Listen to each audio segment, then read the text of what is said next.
Alrighty, welcome to another London Session live stream, guys. Good morning, good afternoon, and good evening. And let's get right to action here, guys. So we see here a potential range for GJ. So I've drawn this out. It's not that clear here right now if GJ will respect this range, although the bottom here has been respected multiple times here, but the overall range, we still have to kind of see where GJ moves, if we can consider the buys here at this level, or does it shoot straight down here, right? Let's take a look at some of the fundamental events. We did have, the 2 a.m. here. But, there's a list of GP here. Fundamental events, low impact mostly. There was medium and high impact, but we have seen the wave of that with this candle right here, but not much. Sorry, that's not GJ right here. This candle right here, but again, not much. Even this range right here is not that large, right? So, it's under 20 pips here, so it's not much that we can work with. But again, if we can capture this move, why not? It's a Friday, so we're gonna keep it a little easy for today, as we've had a great week. With minimal losses this week. We did have no setup yesterday during the stream. However, I did mention to you guys about this, so I'm curious to see, or curious to know, or maybe I'll ask when there's more viewers that join in, how many actually ended up taking this setup here, this GJ setup here, that was called out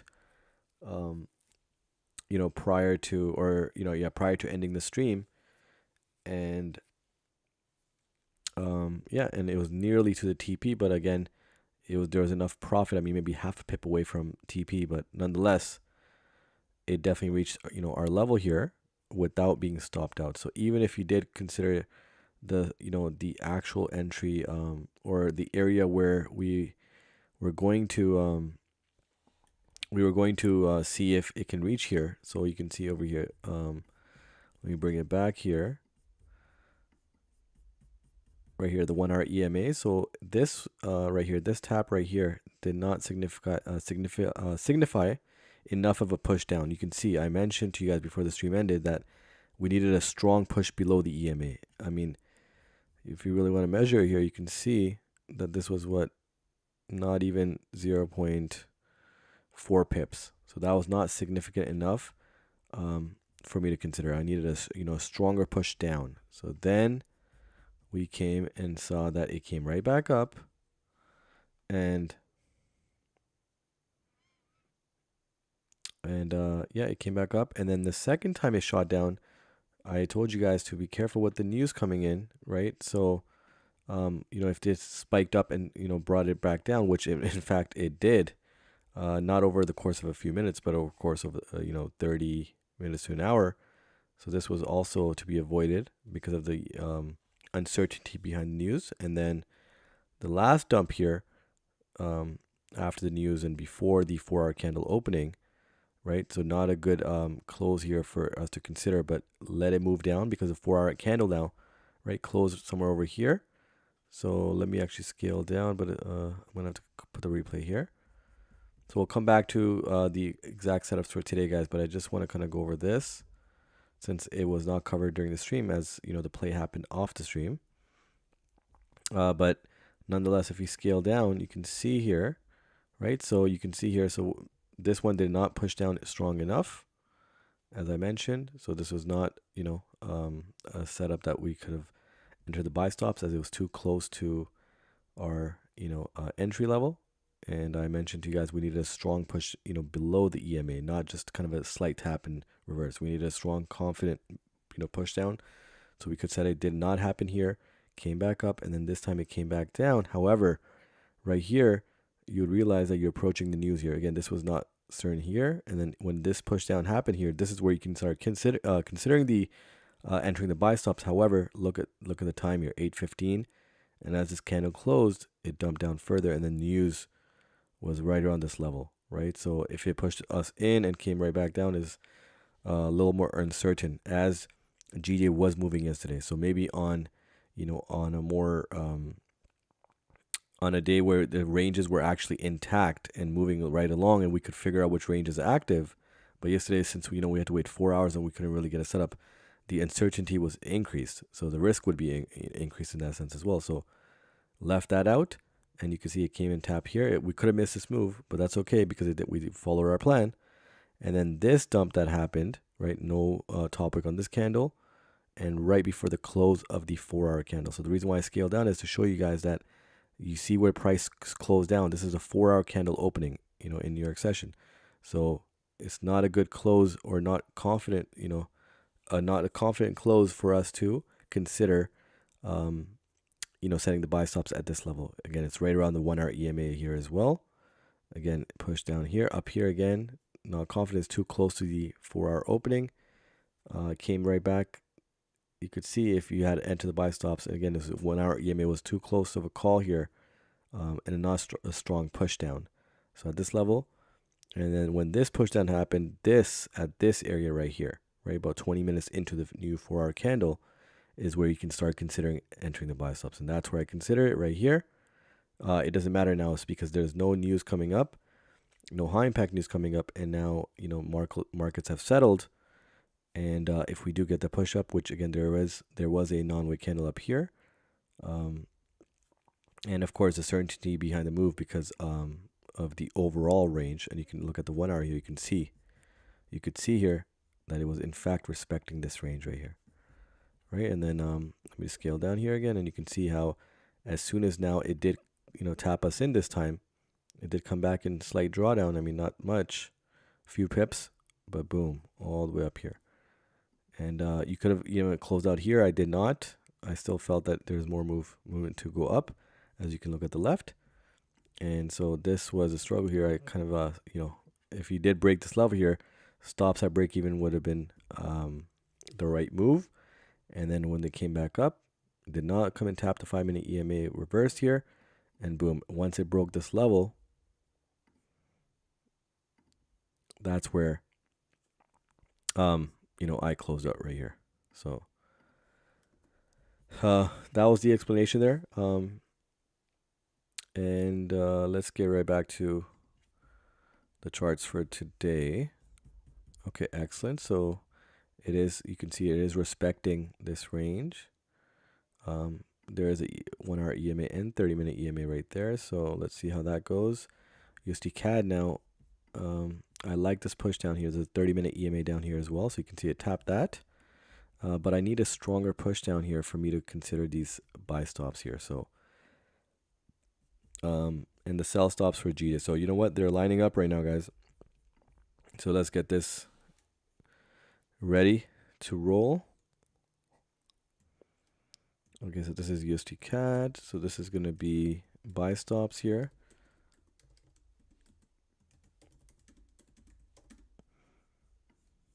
And again, I do want to explain to you guys that I've looked at the overall chart as well, right? I have analyzed, the overall pattern here as well in the higher time frames, and I've looked at all the different factors. That's why I can, confidently enter these buy stops. It's not just me just looking at the small range here and entering. No, there's a lot more that goes into it, right? Again, every entry is very calculated. It's not just, oh, here it is, boom, boom, boom, range, and I go ahead and enter. No.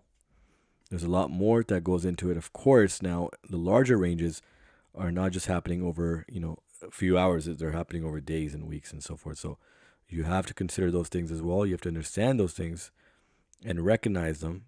And then, of course, scale down, realize that it may be in a larger range or in a medium-sized range, but how can you use a smaller range, to your advantage and, scale up as well and at the same time, see if you can catch multiple TPs in this case as well. So I've considered all those things. That's why I'm, putting these buy stops in here as a trade idea, because I feel, again, USD CAD can come all the way up here and create a larger wick above before, this is the higher time frame range, and then it can, kind of reject from here. But again, I won't be looking for all that. It is a Friday. So going to slow it down here, but the movements are occurring according to what I would like it to, and they're almost right at the levels where I would like to buy and sell. So GJ would be a sell here and then buy here, but I just need to kind of add all the entries here. So this is at 137,950. Yeah, 137,950.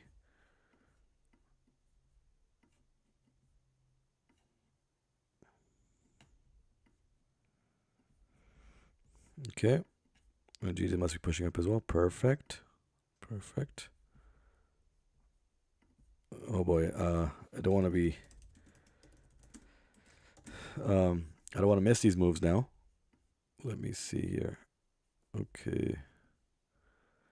185, 190.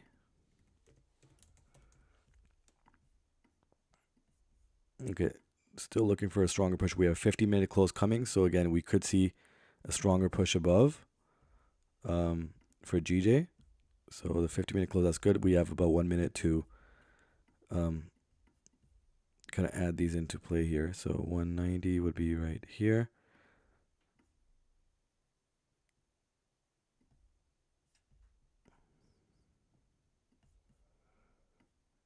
Again, looking for at least 20 pips. Need 20 pips at least. Or is 19 okay? Yeah, 19 is fine as well.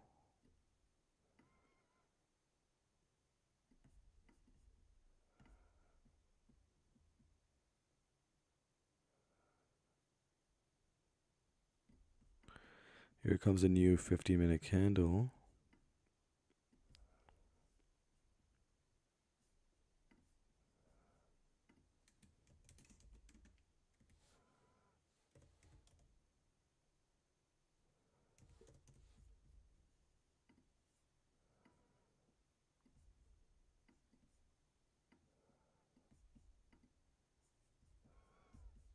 You gotta add the buys here as well.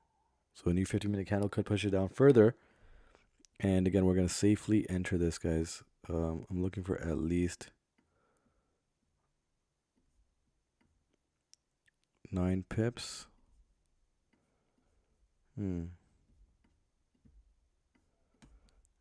GJ, again, looking for a stronger push there. Let me just set this. So if it does move above, what is this? 185. Yeah, TP 185 on the dot.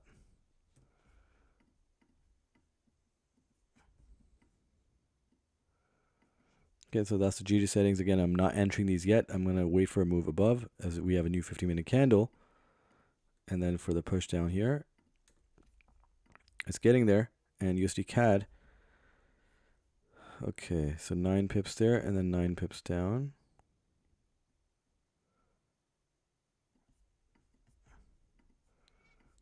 I still need a stronger push from GJ. I won't be considering these yet. Here comes USD CAD as well. Okay, I really need to quickly do this here. So what is it? 137,866.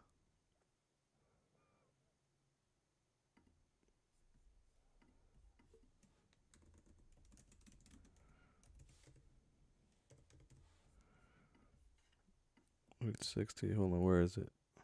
950.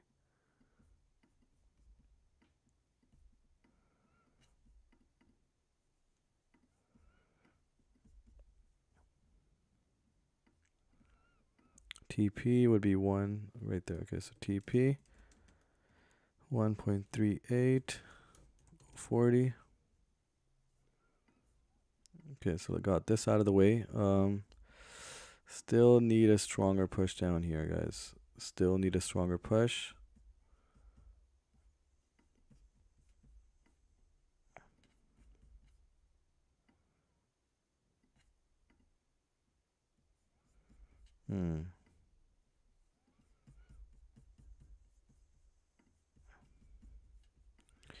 No, cannot consider. Ooh, may have missed a move. Let's see.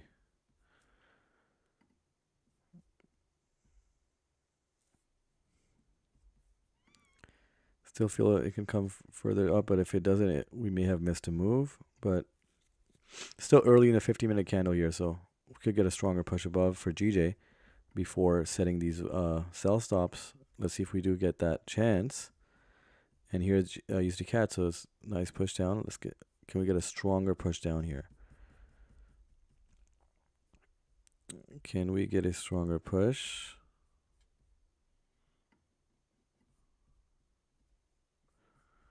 So I'm looking for at least, 3 to 4 pips.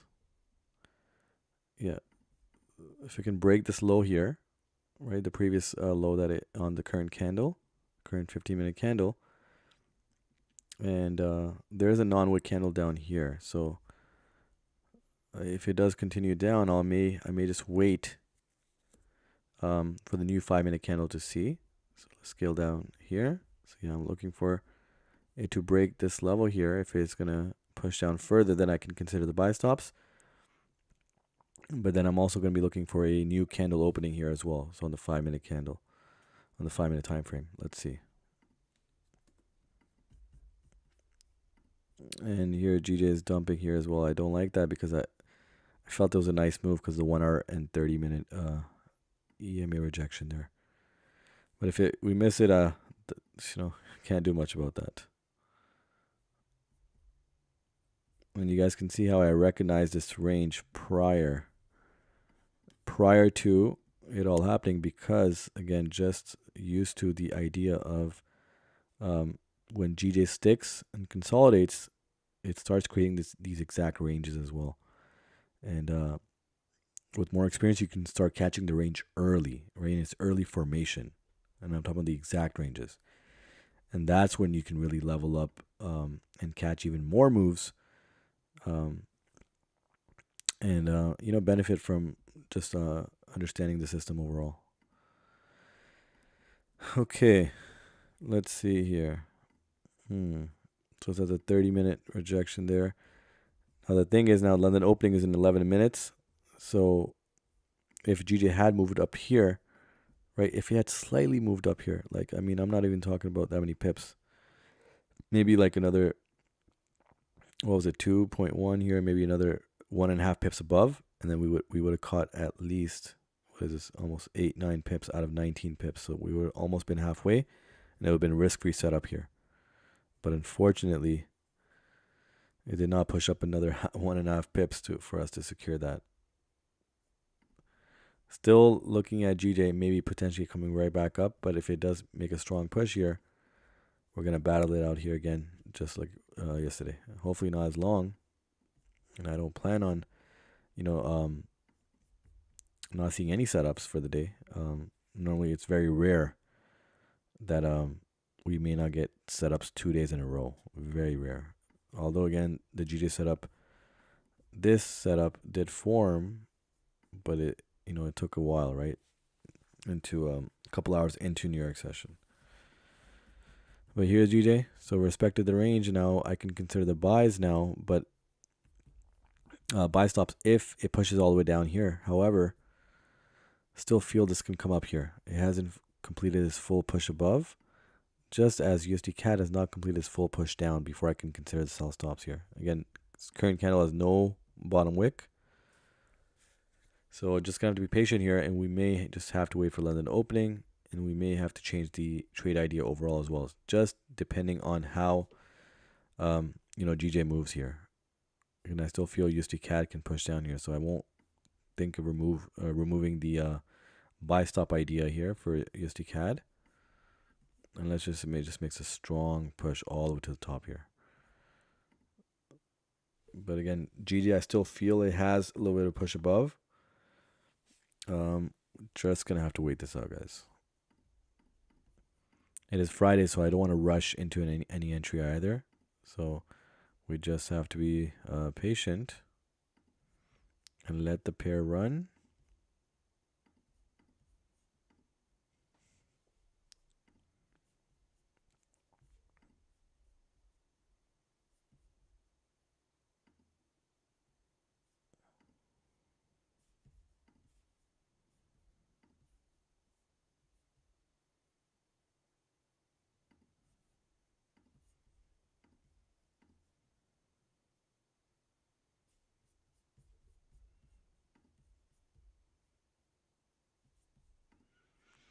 Okay, let's see. Well, USD CAD is making a strong push above here.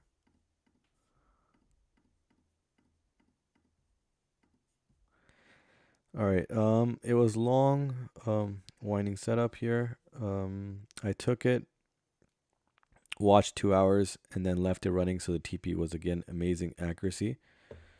Yeah, I mean it worked. I mean, wow, the fact that the GJ setup here. I mean, you have to be very careful here because it didn't quite tap the TP. It was what, maybe half a pip away, less than half a pip away, but nonetheless, I mean, wow, it never came back up there again, right? You can see, but it respected that range, and that's what that's what stands firm with this strategy is the fact that it will still respect the range. You can see on the 1 hour, all these were wicks. Even on the 30 minute, you can't really recognize that, but on the 1 hour, you can see, and it was in line with the 1 hour EMA tap as well, right? Um, and respected this range that was drawn out here. Of course, we had this push above, which again respected the larger range, but nonetheless, we came right back in and respected the area here. Now, I did keep it 23 pips, but nonetheless, I mean, if you saw that, that breakout and you saw that continuation here, and you understand that once a trade is active, you really need to be careful because you need to manage the trade actively, right? Especially for scalping, um, scalping,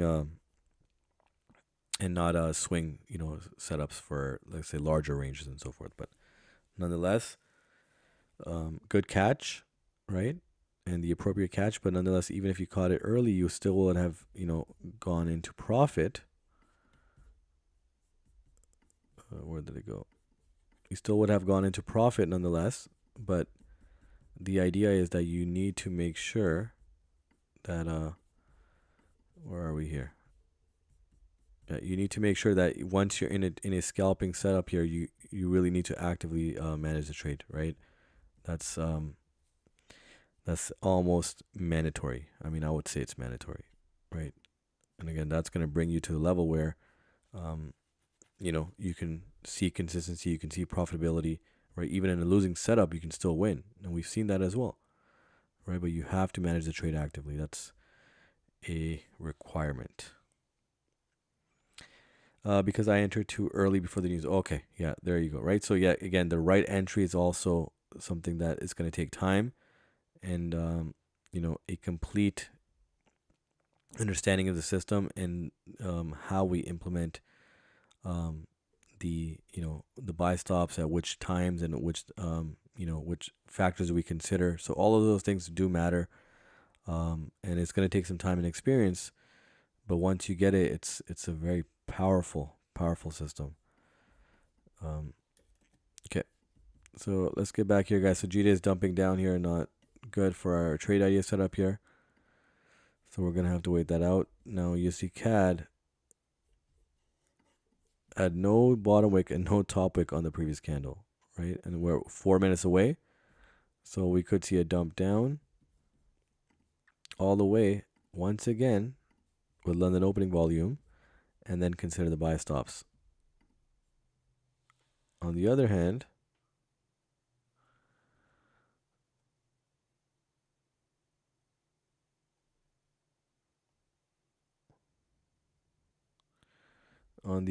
we have GJ is dumping down. There's a 5-minute EMA there, 15-minute EMA, and then 2 hours with EMAs down there. But yeah, GJ is not looking that it's respecting the range, but it's not looking that clear for me right now. We could look for the sells for the buys here, but then USD CAD. Okay, now USD CAD is jumping up. Okay. All right, so I'm gonna keep this open here just in case, but let's see what London opening does. I'm not gonna be entering, prior to London opening. I still don't see something clear. I wish could have caught this move here. I mean, USD CAD did dump down about 2.5 pips, but I felt it could push down stronger here. Did not want to enter the buy stops too early, especially with London opening coming and GJ not being as clear either, right? Let's see. So for all we know that GJ can come right back up again with London opening volume, and maybe then dump here. let's see. And we again, this range is just under around 20 pips. So 21, 20, 20 pips. So it's not bad. And again, USD CAD could dump down here as well with London opening. Come down here and then consider the buy stops. Again, I'm going to keep it easy for Friday here just because it is the end of the week, and we are again, if you did take all the setups mentioned, you should be profitable for the week once again.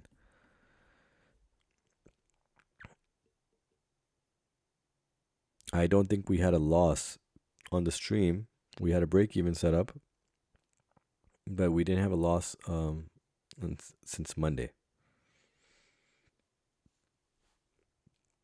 On Tuesday, we had 2 winning setups. On Wednesday, we had 1 winning setup and 1 break even, which some of you guys profited on. So, some of you guys had both setups that were profitable if you did hold on to that USD CAD setup. And yesterday we couldn't get a setup, but we did have that GJ, which I explained in detail, and some of you guys did profit. So that's another win right there. And so we haven't had a loss since Monday. It's been a nice week. It's been a really nice week this week, with just 1 loss for the week. Just 1 loss.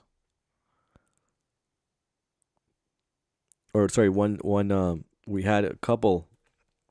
No. 1 loss was, I think, a few pips, and 1 loss was a full stop out here on Monday.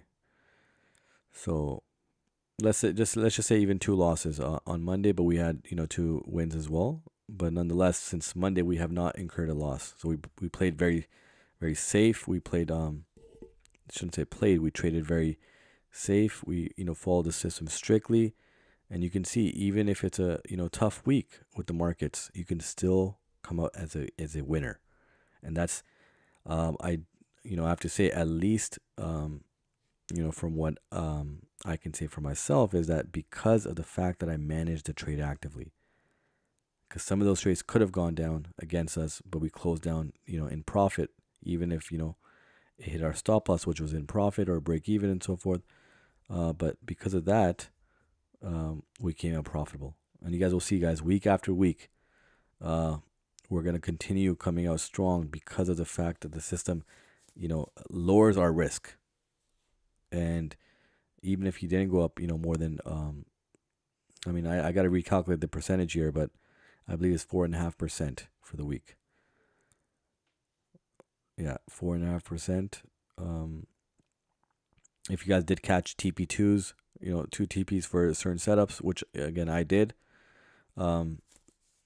especially on Tuesday, I believe. And so almost 4.5% up, and so I'm not trying to ruin that percentage gain, by entering in a rush on a Friday, especially with a really good week, right? And that's something that we're going to practice in the mentorship as well, where if you have, you're up 2 or 3%, just leave that week, right? You're good, unless you have a very high probable setup. Minimize the amount of trades that you enter for the rest of the week, right? Keep it at that. Okay, so we see now that GJ is pushing down as USD CAD is pushing up with no bottom wicks here. So I may have to reverse this. Altogether here and see how strongly GJ pushes down here. But you can see it's a strong candle here.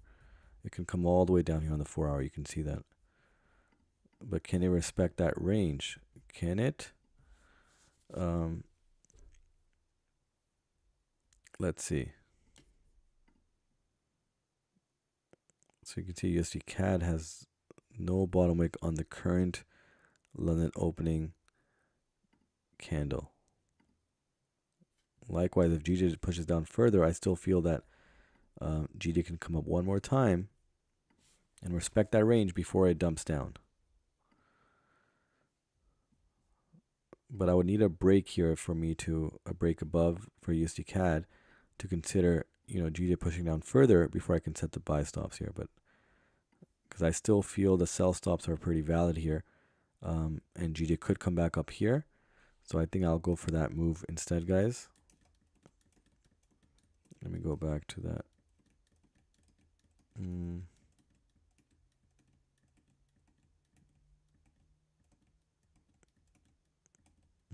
Okay, there you go. So yeah, I still feel, again, with the rejection here, I still feel GJ can come back up. Even though it did a spike down here, I don't want to keep changing it quickly and miss out on that opportunity here. So I'll let USD CAD ride down here if indeed GJ comes up here. But you guys can see now, if we had just entered this, I mean, this also was just maybe a half a pip more down, and would have entered and caught the full TP here. Look at that. So the idea is that it still is respecting the range. The experience part is where you understand which range is active that you can trade. That's the tradable range. That's the mastery behind, this whole strategy. And if you guys just go back, to the beginning of the stream, right? Whether you guys do that now or just kind of take a little glimpse of, what the range that I drew out here for GJ, you guys would see that I only had one touch above here, right? But again, I don't want you guys to follow that. So this whole move right here, you can see this whole move right here. So we only had this one touch. I mean, let me just put it back here. We had this push down, but we were right around this level right here. So right here. So we didn't have the second touch here, but I recognize that this range is active because of the fact that, once it does bounce around, we had the considerations of the 1-hour EMA, 30-minute EMA, and at the same time, we had a good level. We had a good, bounce level over here. And since GJ did reach this level, I recognize that indeed there could be a play here. And I also use the inverse correlation with USD CAD to recognize the imbalance here as well. So in using those factors, guys, and again, this will take some time and experience, and I don't expect you guys to trade the early formation of a range. That is, again, it's going to take some time, right? So yes, I am, using my advanced knowledge of this, of the range aspect of the early formation to give you guys an early setup. But I don't, and I wouldn't want you guys to, especially learning early on in learning the range strategy in my system, to try to trade this early of a range, right? This is very, very early, and it can increase your risk if you don't have the, added experience. But you can see now how it played out, and indeed it came right back down and respected that range, right? Okay, here it is.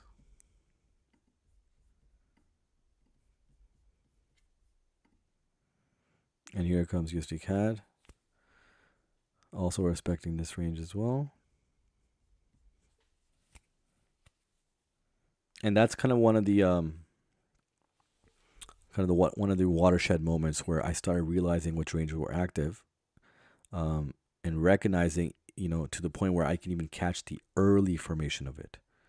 And that definitely was, an eye opener for me in realizing that this is really a true system in which not only myself but many can benefit, because it's a true system that repeats itself over and over again.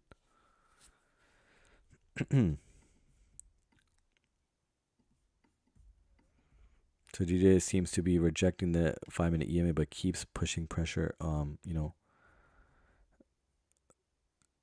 to come down here. But again, I do realize that there is ways for GJ to push up. If the push down occurs, then it could be a strong push down here, right? But nonetheless, I could consider the buy stops if GJ comes down here, but I still feel there's some push above here that GJ can come to for me to consider the sell stops. Likewise with the USD CAD, you can see there's non-wick candles down here. Do I consider the sell stops right now? it can make its way up here as well, right? Because it's respecting a larger range here. And I'll show you guys. You can see there was a small range in play here. There's a small range in play here. I mean, this only adds, more fuel to, again, the whole range ideology here. You can see a perfect clean range right here. And 10, 11 pips. So perfect for a small size range for USD CAD. I did, trade this setup here, guys. I did trade this part right here. Because again, I'm using Confluence from, the higher time frame as well. But this was such a clean setup here, guys. Clean setup, 9, 10 pips right here. Again, it doesn't matter if it's lower amount of pips, as long as you recognize what's a small range or what amount of pips can, be comfortable for a small range for that pair. And then the 1% risk, and it's all go, right? And here you can see now, guys, look at this. So one touch here, and then you can see that the range here, but that's also applies to one touch on the medium size range. Then it came down here, and you can see this range right here, and now it could come up here if it breaks out of that. But I feel that it's going to still come down here first, with the London opening, volume kicking in, and then we can anticipate it coming here and even breaking out slightly above because there's a larger time frame range, and we could see a breakout before potential sell-offs here. But again, it is a Friday, so I'm gonna take it easy. But it doesn't defeat the fact that the ranges work, guys. This is an amazing. Could have been 1-2% right here, 1-2% caught right here. We nearly missed it by half a pip here, right? Nearly missed it by half a pip because again, I want to show you guys on the stream, not only that the range works, but I'm gonna create the highest level of safety and lowest level of risk before entering. And you guys can see, you guys have seen that. I don't care if we have to wait 4 hours. If it doesn't meet the plan, I'm not willing to take the risk, and I'm going to show you guys the safest levels of, entry. And if it doesn't meet that criteria, then I won't enter.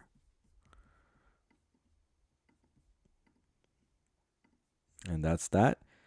And, secondly, it's a Friday, so I want to keep it easy for today as well. But again, it was Thursday yesterday. But nonetheless, if it doesn't meet the criteria, I'm not going to enter.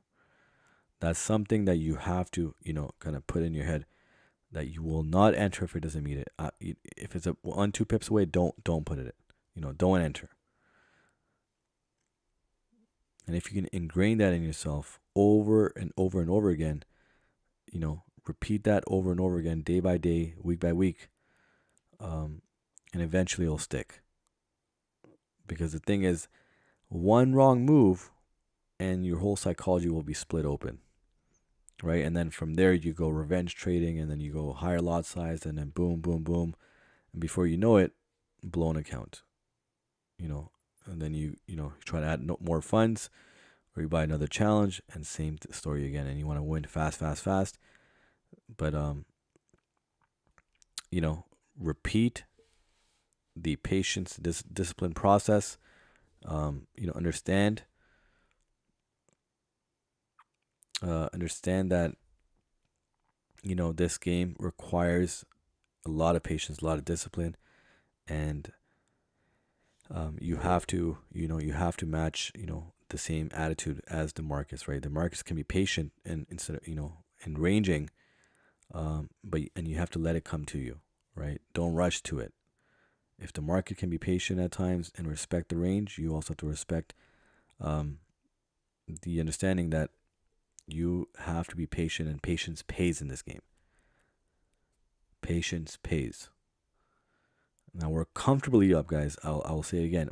We're comfortably up 3 to 4, and even more, 4.5% for me up this week, simply by just taking 1 to 2 or 3 setups every day.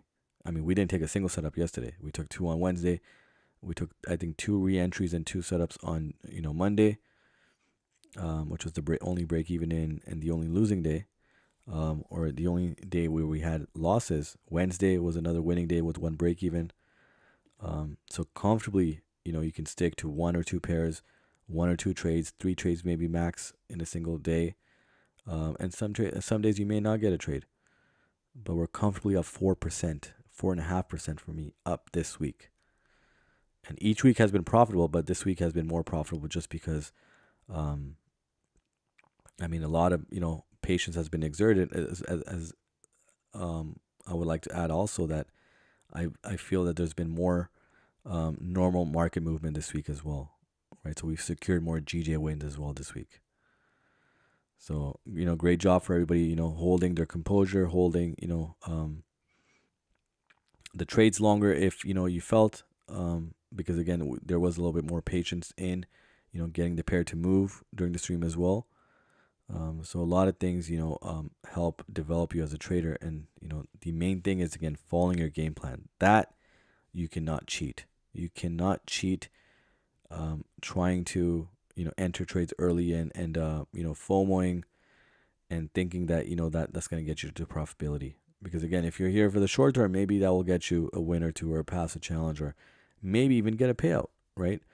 But beyond that, you're not here for the long term. And eventually, if you're not here for the long term, you will lose out more money than gaining before you're getting out and quitting, trading. So if you're here for the long run, which again, I expect you guys to be, for anybody that wants to join the mentorship, I expect you guys to, be at that level of, either wanting to learn and, level up your game, or just keeping it consistent and just, not breaking your psychology. I think the community, trading as a community, that really helps with your psychology, because now there's like-minded people. They're trading the same pair as you. They're kind of maybe trading the same exact entries as you. And if they can, have that level of patience, then so can you, right? So we have to keep those things in mind. And, because once you cheat, your game plan, then after that, everything can be cheated. And, which is what we've seen over and over again. That's why 90 to 95%, that number has, been mentioned to be 98% now. 99% of people lose in the markets. So, but there's nothing, again, stopping you from being the top 1%, top 5% in trading, but yourself, right? It's your mind, your psychology. If you can balance that out, you can master anything. And this is beyond trading. But yeah, let's see GJ now. So GJ is still slow here, but seems to be moving up here. It's been a good week for the live stream. For sure, yeah. We've, as we're growing, I guess we're improving on our percentage gains per week. So, that's wonderful. And yeah, let's keep it going. I hope, to have a greater week next week. So we're hitting higher amount of viewers concurrently on the stream, higher amount of views, all organic growth, more have signed up, more have joined, more have subscribed on the YouTube channel. So we're seeing more organic growth, and we're seeing, better wins. We're seeing more wins. We're seeing percentage gains.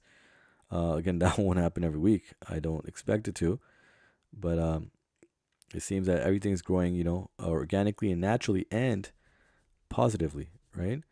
So again, I appreciate everybody, attending as well. It's been great so far, 2.5 months in on the YouTube live streams. I did, have private live streams shortly prior to that. And then I thought, why not open it up to YouTube and again showcase, to the world that this system, can live on and has a lasting legacy as far as the range and how we can apply the system, all right? And why not have that imprint on, trading to a certain degree and create a larger community with it. Where are you from, bro? Can't figure out the accent. Okay, well, I am from Toronto, Canada. And yeah, I'm from here.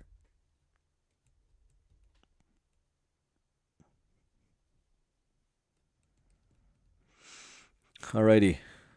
So USD CAD is pushing down now. Again, I expect it to come all the way down here, and I expect GJ to push up here as well. So slowly but surely, we're in the next 15-minute candle now. After London opening.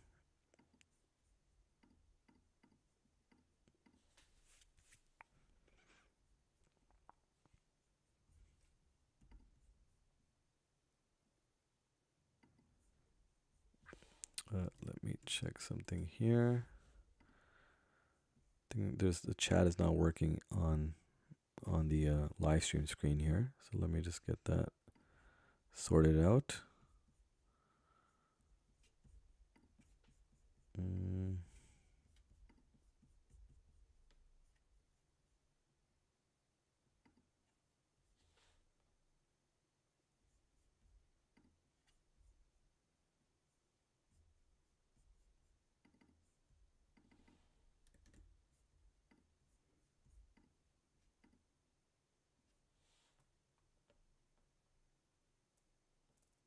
Okay, actually no, it is working. I think my other screen wasn't showing it. Anyways, does the daylight savings affect New York sessions as well? No, so that was just, that everything was moved an hour back, right? Or an hour. No, so for London, they had at least Europe, they had moved an hour ahead. Let me just make sure. Yeah, they had moved an hour ahead. Is that so? Anybody from Europe here? You guys moved an hour ahead, right? I don't know why I just, it's not getting to me right now. But we had to move an hour back a week later. So that's why there was that, that difference in timing. Meaning there was 4 hours to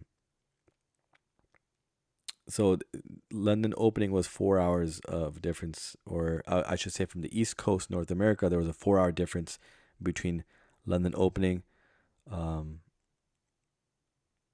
and us. But now there's a 5 hour difference.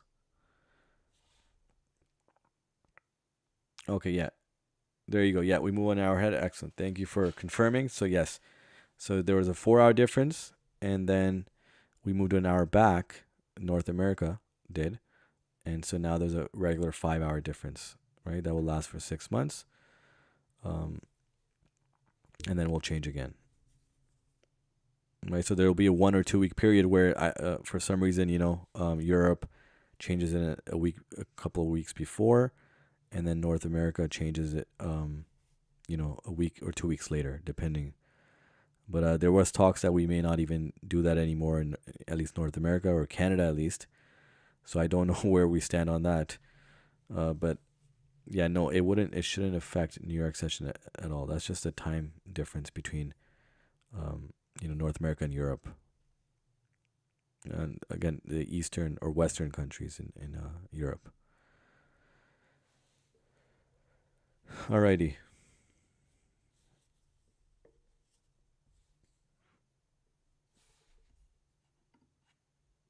All right, so Jude is moving right along. Okay, so we could anticipate this. Again, it is probably at the 30-minute or 1 hour EMA here. Yep. And again, USD CAD did fill up the non-wick candle down here, and it can come down here again to fill up this non-wick candle down here, all the way down here at the bottom end of the range.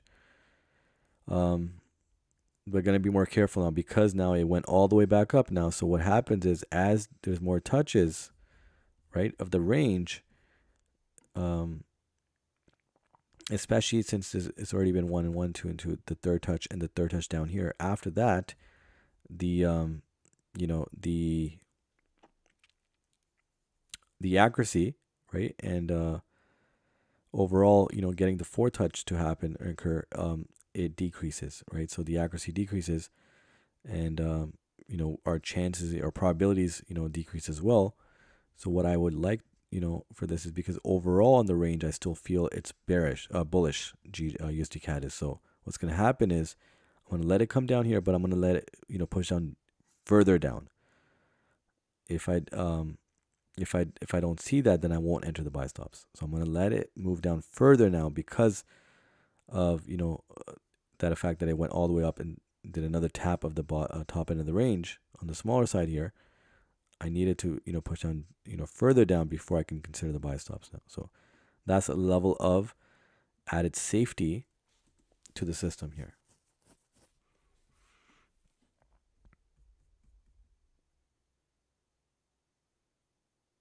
And again, for some of you guys, maybe, it'll sound a little confusing and it'll sound like there's a lot to learn here. But again, this was, for me, I had to figure this out over a period of years, right? To kind of iterate and adjust some things, right? But with more experience, you guys are going to start understanding it as well.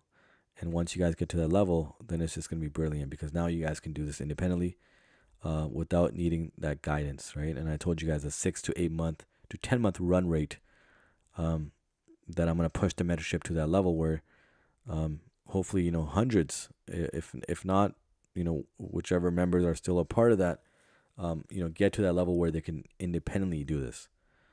And for me, it's going to be a pleasure that, I could have shown that guidance and the mentorship to a lot of members who can carry that legacy on for themselves and continue to show a strategy, that strategy works to many others, right? And build their own communities. So I'm all for that.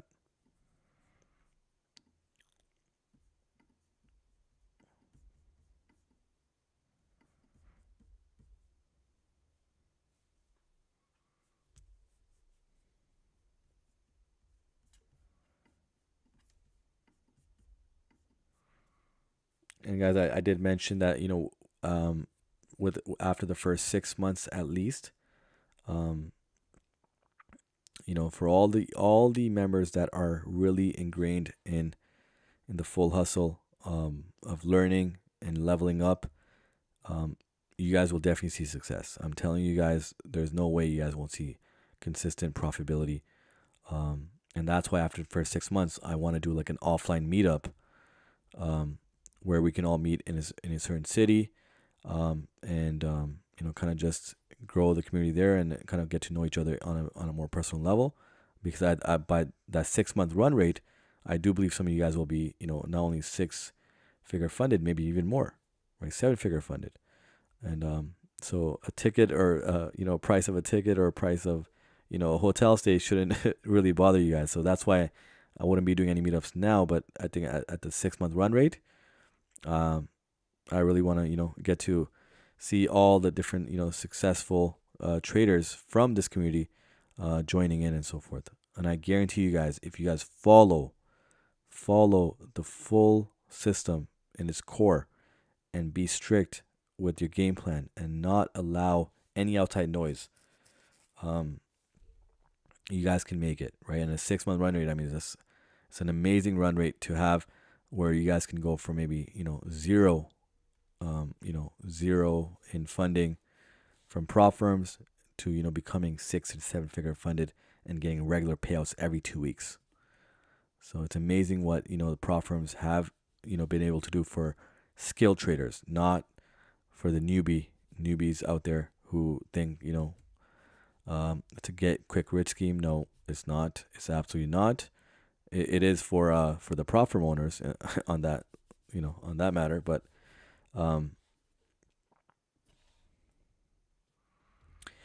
yes, I do believe there's gonna be a lot of 6-figure traders if you guys just comply and kind of hold the system and be true to it, right? Being true to it is not breaking your system every now and then, not setting a stop loss.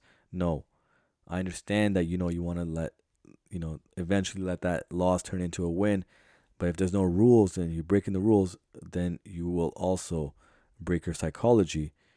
And if you break your psychology, then everything will go wrong. Everything will go wrong that you can possibly think of.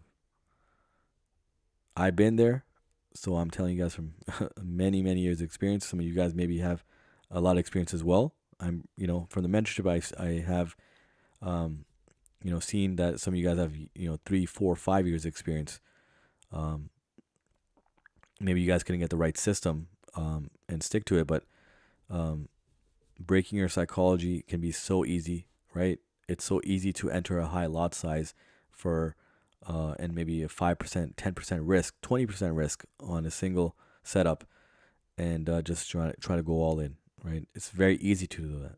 It's very hard to stick to a system and be disciplined and be patient. It's very hard to look at the markets and not enter a setup at will. It's very hard to, stick around for 4 hours and not enter a single setup because it didn't meet your plan, even though you were analyzing, actively. So I'm glad that, yesterday's stream was 4 hours long plus, and we did not enter a setup because it did not meet our game plan, right? So those are certain things that you guys have to, hold true to yourself as well, and be at that level or be greater, where you stick to, you're so true to your system that, profitability and consistency is going to come to you no matter what. It's just a matter of time, right? But hold true to yourself, as you would like. So treat the market with respect, right? And I mean that in a way where, use comfortable lot size, use respectable percentage risk, right? Use respectable psychology in terms of not breaking it, too fast, and revenge trading, and all these factors that come in. The market will pay you. I promise you guys, the market will pay you if if you respect it. You respect your system, right? You respect the way you handle, the buy stops, sell stops. You understand, where it qualifies, where price, can qualify for an entry of a buy stop. All those different things. System and strategy aside, just your mental fortitude, right? To stay true to who you are and not lose yourself in this. It's very easy to lose yourself, and that's why 95. I mean, I'll even say 98% of the people, they lose. That percentage is higher. Not many can come out and say that they've been, profitable week after week. Not many can come out and say that they stuck to their plan no matter what. So what if you missed a 1 to 5 because you didn't you didn't enter at will, or you didn't instantly execute? If you instantly executed, maybe you would have got the 1 to 5. But no, that's not following the game plan. Right? Follow your plan, and I assure you guys will see consistency. You guys will see profitability, and I'll definitely see you guys after 6 months in the mentorship, because we're gonna have a good time, and again, attaining the skill is not only just the system and strategy; it's the whole mental aspect of it. It's so powerful, that it becomes dangerous. But yes. So in your mentorship, you teach range trading and confluence with moving average, or is there more in the system? No, I do not teach in. So again, the live streams, if you want to call it teaching, then yes, that's still gonna go on.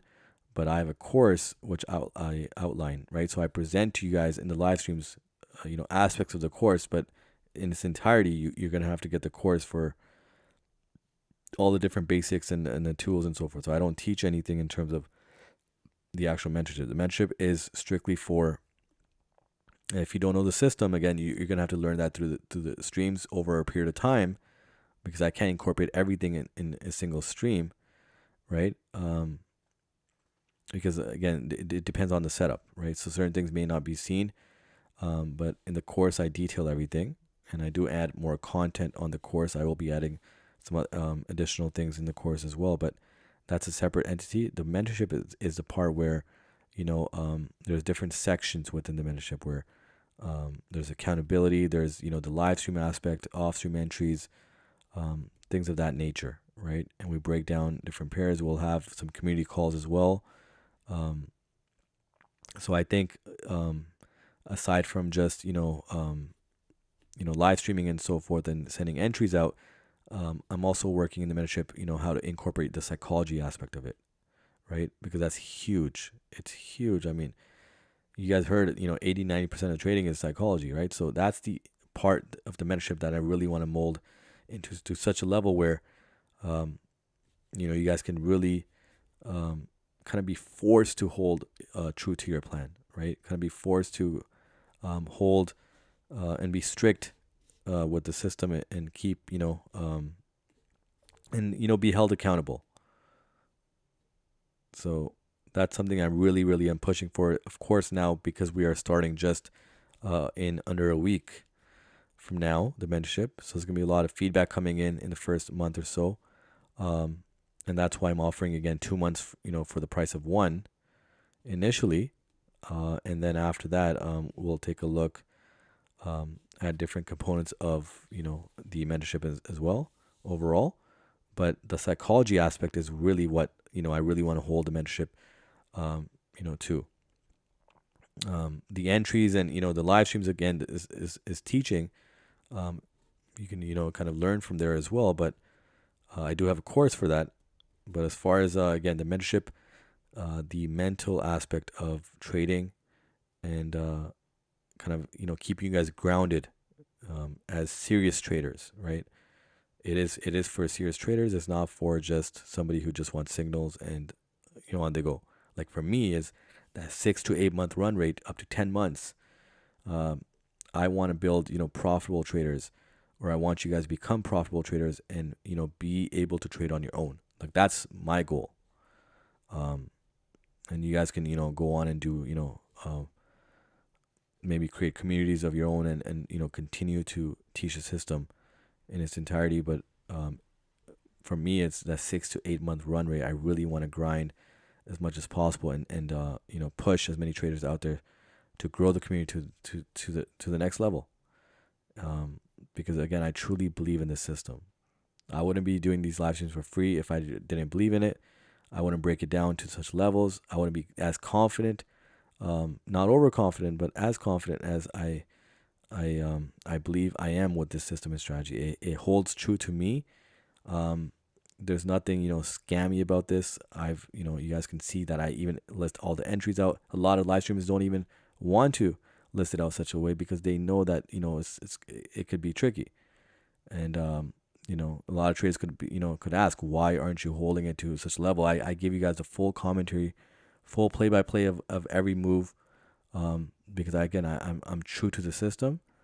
I'm true to who I am, and I truly feel that this system is where we can get it, right? Is where a lot of you guys can become that profitable and see for yourself that it's a real system. The thing is, a lot of traders out there, and again, I'm talking about the social, Forex scene.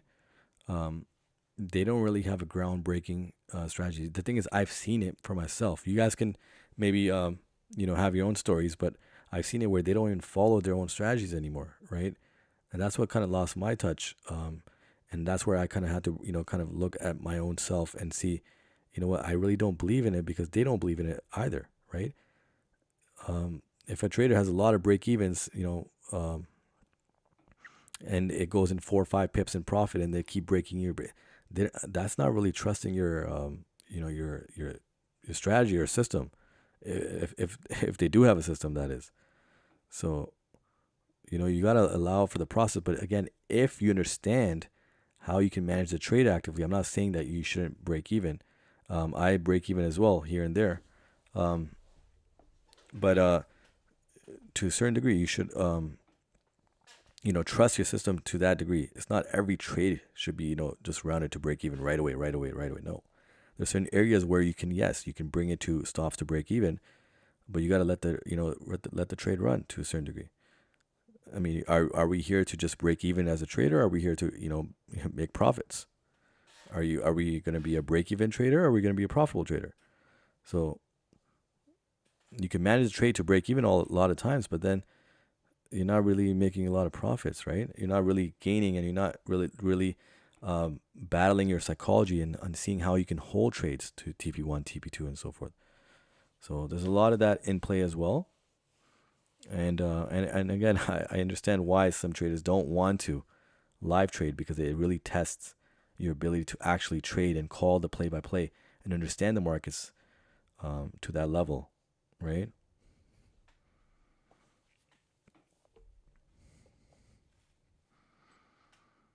Okay, I have one challenge dedicated strictly to range trading, and still I make mistakes because of poor psychology. It's unbelievable to see how hard it is to get rid of bad behavior if you have addictions. Yep, that's again, I can't I can fully relate to that, And I can't say that I never, was in that phase either, because I battled, I battled for years in that phase. And once you, come to that realization that you can in fact break out of that, it's simple, but it's complex at the same time. It's a very, very, very tough thing to explain. That how fast you can break out of it, but that's as fast as you can break out of it, as fast as you can enter that same type of behavior as well. You can maybe not, you can be strict to your system for 1 month, and then there's one day where everything goes wrong, and you have 2 losses in a row, and you break out of that, kind of following your game plan strictly, and then lose everything. So it really does test your abilities, but that patience, you need that patience, right? There's certain things that I've seen in some members, in discussions, and from my own learning, is that a lot of members or a lot of viewers, I shouldn't say viewers, a lot of traders, a lot of young new traders, they're maybe battling debt, or they're battling, maybe making this a full time right away, or within 6 months of learning, just entering this and not having a full system in play, and thinking that they can earn large amounts of income over the course of just few weeks or few days. I've learned a lot about new traders when I was managing accounts, and I understood that where they're looking at gaining such high amounts of percentages over just short weeks, it's not possible, right? And the expectations are just ludicrous, because they may have seen a video online, or they may have kind of played around with a demo account and seen that the potential is crazy. But no, it's none of that. Don't focus on the dollar amount, focus on the percentage gain, right? And I think that's really major. So if a challenge, you have to win a prop firm challenge, you have to get, maybe gain 8%. I think the average right now is for phase one, it's 8%.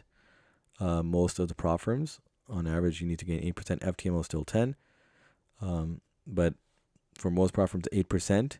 So even if you take a month, right? You take a month to pass that. I mean, you can take more than a month now, since I think many of them have unlimited now, or majority of them have unlimited days to pass. So there's no, before there used to be that 30-day, you have to pass within 30 days, or if you're not above the initial capital, then you're not eligible for retry, and you have to purchase a new one. But there's no pressure of that either. So they've removed that requirement. So there's no hurry, because again, even if you gain 2 to 3% a month, let's say you're up to 3% a month. Right now we're averaging 2 to 3% a week on here, but again, we're being very responsible with that. And you have to hold yourself responsible. Even 2-3% a month, you'll pass in 2.5 months. And then if phase two is 5%, you'll pass maybe in a month or so. And then comes the funded account. You can keep the same percentage, 2 to 3%, and you'll see now, after 2 months, money's coming in now, right? Money's coming in on a regular basis. Now you may even, let's say it's a 100K challenge, and it takes you 2 months, let's say 2.5 months or 2 months to pass phase one and phase two, right? You take a month and a half, or you take maybe 5 or 6 weeks to pass phase one. You take maybe 3-4 weeks to pass phase two, and we're at the 2-month mark. Now, after 2 months, if you continue that percentage, again, this is also, battling with psychology, keeping that in check, keeping your system and plan in check, being strict with that, all of those things, of course, which, amounts to many months or years, unless you have some guidance and that, you can hold yourself accountable to a certain degree. And with that, 2 to 3% after your 2 months, your third month, you're making what, 2 to 3,000 on a 100K challenge, for example, and that you can pretty much almost replace your, a full-time job in just 2 months. So the fact of the matter is that, people want to just, that get quick rich, get the profits right away, not have to work, and not have to have, that hustle mindset, just want to kind of get it easy. No, that's not going to happen. That's not going to happen. The faster you realize that, the faster you will understand.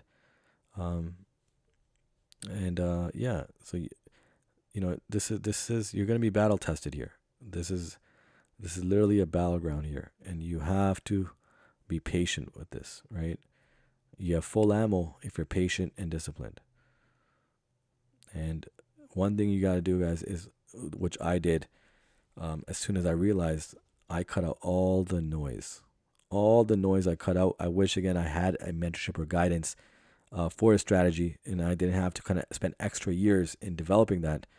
But it's okay. You learn and you grow, and even if you learn the system, you can maybe adjust and mold it to your level of comfort. So that's fine as well, right? But I kept it very simple. Kept something where the markets, markets consolidate 70-80% of the time.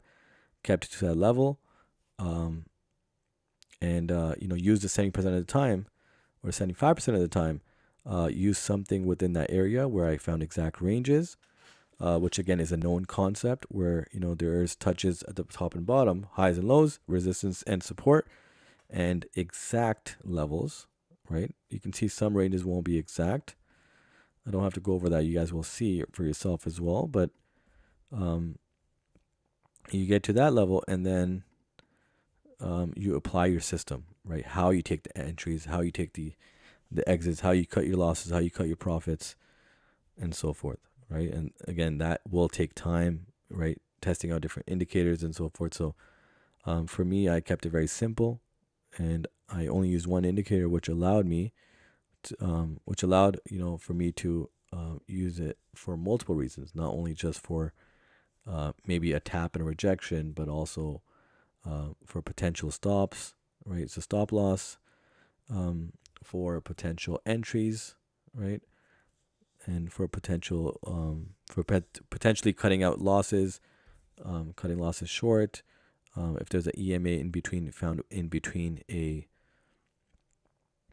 long or short position, and I can use that to my advantage, and maybe adjust my stops to break even, maybe take partial profits once it taps there, right? So things like that. But that's how I kind of developed my system, and the rest was just again the psychology aspect. So it's huge. You have to follow to the T.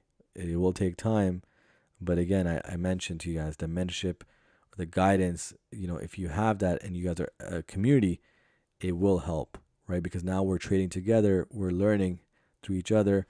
We're also kind of managing the trade actively, right? So the management of the trade, you guys can see now different people. That's why I always ask, whenever we do take a setup, I want to hear some of you guys. How did you guys manage the trade? What things did you guys put in place? Maybe adjust the stops, cut some profits along the way, even earlier on. It's okay, right? And from that, others who are still watching the stream as well, they can learn a thing or two as well. And you know what? Now I'll try that out as well, right? He's doing it, so I can do that too, right? He's cutting that, so I should be safe too. And yeah, so learn from that, and we can grow as a community, because again, we're following one system, right? We're one strategy here, and call me the mentor, call me the leader of the pack. Again, I don't mind, as long as again the guidance is truthful, right? I can stand behind the system any day of the week, any month of the year, any year of the last 5 years, right? And into the next 5 years.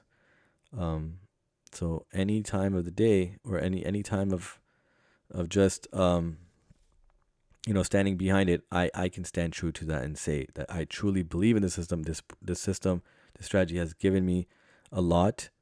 And again, I mentioned, and I mentioned a few times, over and over again, in some streams, that again, it's the power is so crazy that it becomes dangerous, because the skill that you can attain now, as you grow your capital, and you keep the same percentage, the numbers become scary, right?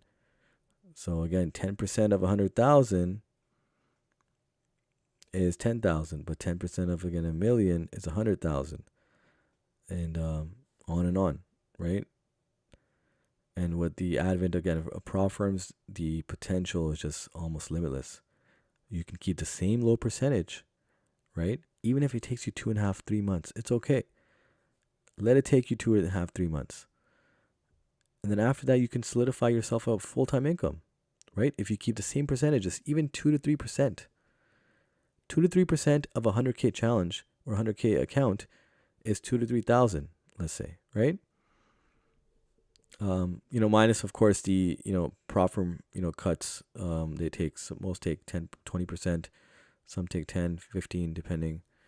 But nonetheless, okay, let's just keep it at let's just round that number up. So 2 to 3,000 of 100K. 2 to 3% of 100K is 3,000. But now just double that up. If you get another account, a 100K account, now 2 to 3% becomes 4 to 6,000. You get another account, and that's it. And you keep adding up.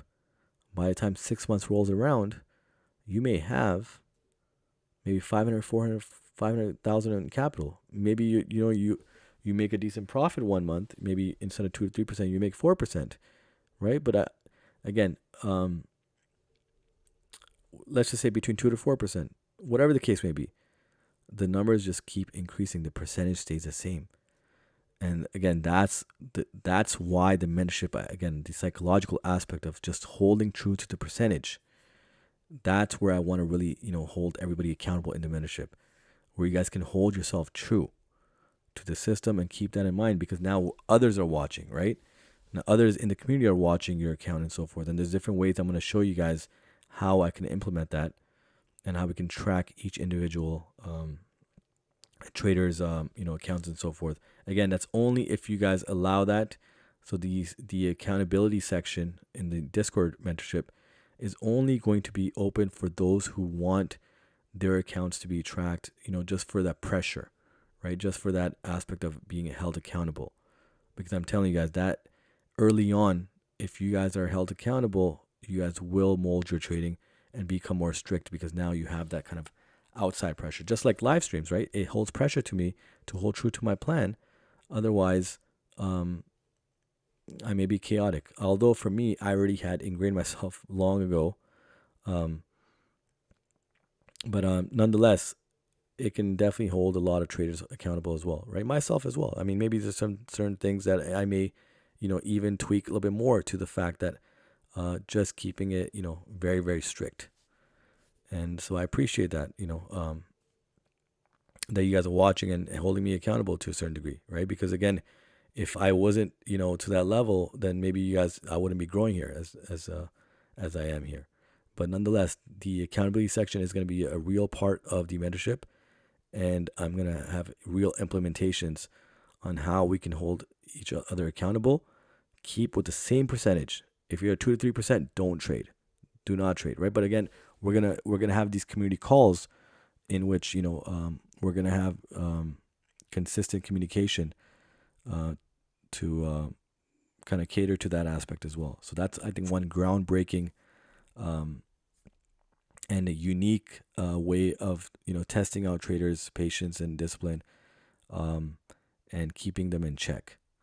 And I really believe that will make a difference, because I told you guys, in 6 months, give me 6 months with you guys and watch where we can go in 6 months.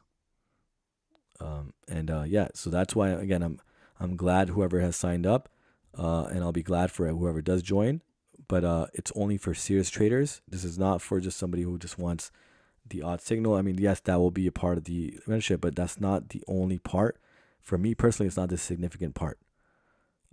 Because if you hold true to the system and you understand it to the fullest, the psychology is the behaviors, the way you kind of understand to just hold to the same percentage, not increase your risk by lot size, not increase your risk by percentage,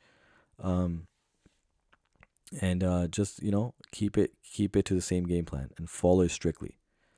So that 2 to 3%, guys, it's a very real number. And again, looking forward for anybody that has joined. We are going to start within 1 week, the mentorship, and we're going to have intro calls, so we can have all the new members, or all the members will be new, but all the members kind of have an intro call with each other. That's why for me it's a benefit that there's less members initially, um, so you guys get more of kind of the groundbreaking support and the head start, so to speak, right? And yeah, so I'm really looking forward for that because again, I'm going to put all of my energy in there, so that live streams on YouTube may be shorter, and there'll be more dedication to the mentorship, because again, I really want to see real success coming out of that mentorship. I only built it for that reason. There's no other reason for me to continue building that without purpose. For me, there's a purpose, behind this talent of trading, and this learned talent, I should say. I don't know if that really makes sense, but nonetheless, again, maybe it's not in it for everybody. Maybe you can't see the same type of the way I see the markets, but again, it's a learned skill. Could you call it a talent? Maybe so, but nonetheless, the main, kind of purpose for me is to get others on the same level, and that's going to be really fulfilling for me. It's going to be immensely fulfilling, and it's going to be a great journey, I believe, next 6 to 8 months. And yeah, so really looking forward for that.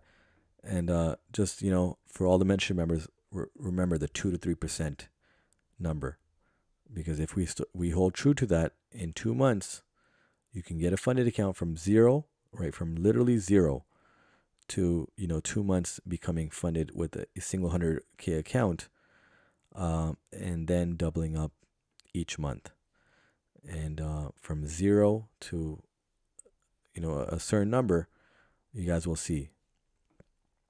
But yeah, as far as trading today, guys, okay, here GDIT dropped here now, and let's see here. So again, look at the 4 hour here, guys. You can see it can be a sharp push down here. Now, does it come back up here? I do like the buy stops here. I don't like how it pushed down, however.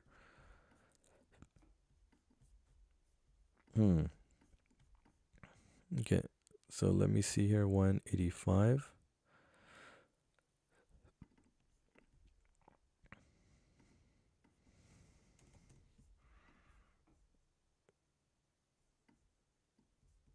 Yeah, I'm not ready for this setup. Yeah, guys, I feel it could come back up here, but we have an hour candle coming up. So look at that, right? We have 1 hour candle coming up. So I'm not going to take a look at this yet.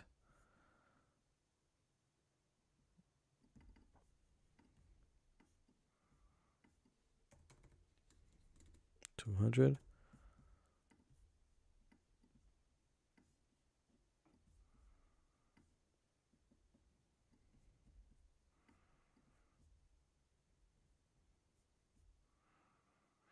Now, my apologies, guys. I hope you guys don't mind me going on these rants, or I mean, I don't know what I should call them, or soliloquies, and on and on and on.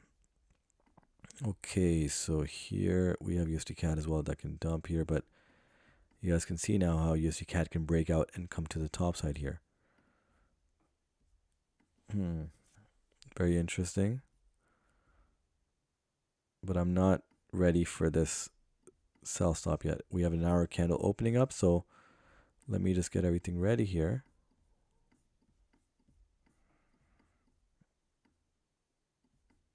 $200, it should be.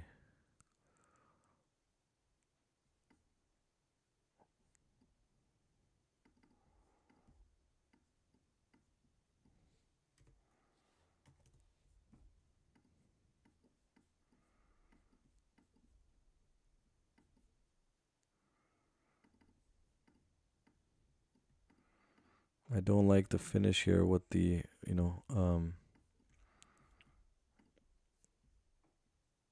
with the hour closing up right back in there, but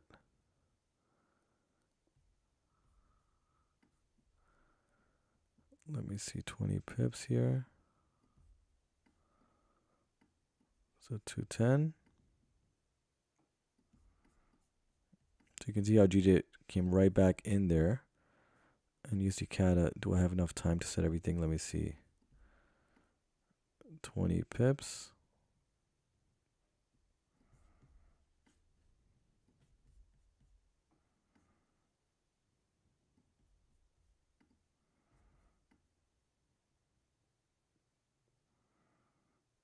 $185.10.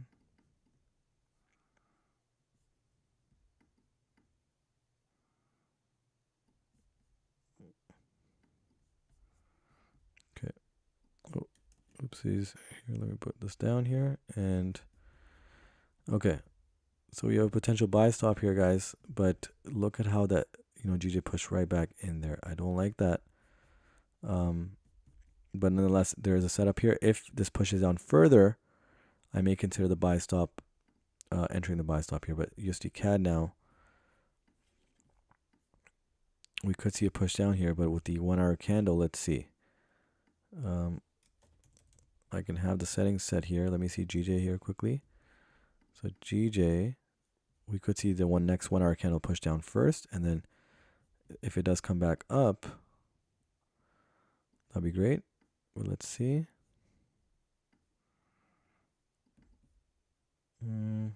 138.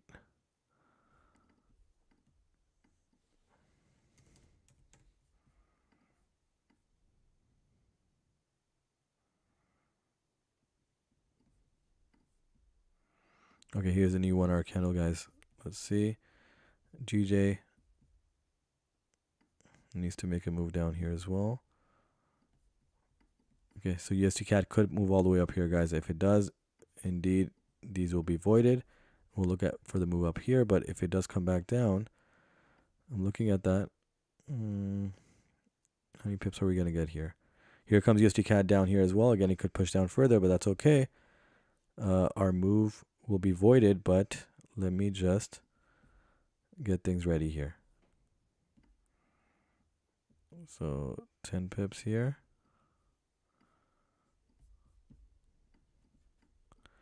138, 135.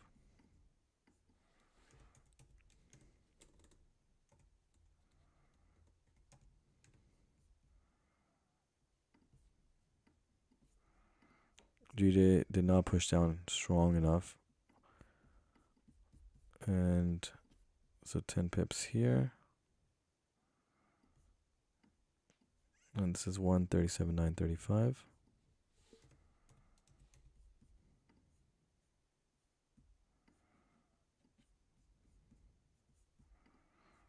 Okay, if GJ can make a strong push down here, guys, I may consider, entering the buy stops. Sorry, it should be buy stops here. My apologies.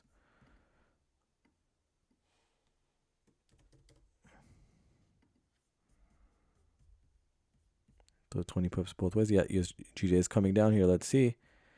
Again, we could see it move all the way up here, guys, but I'm going to, keep some safety here just in case it does move all the way up there.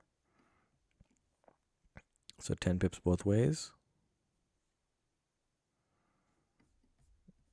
GJ did not make the full move down, guys. Still can. And again, you can see that USD CAD could move above that range here, right? So it's about how many pips away? Let me just double check. It's about 2.5 pips away. Need GJ to move stronger here for me to hold more confidence.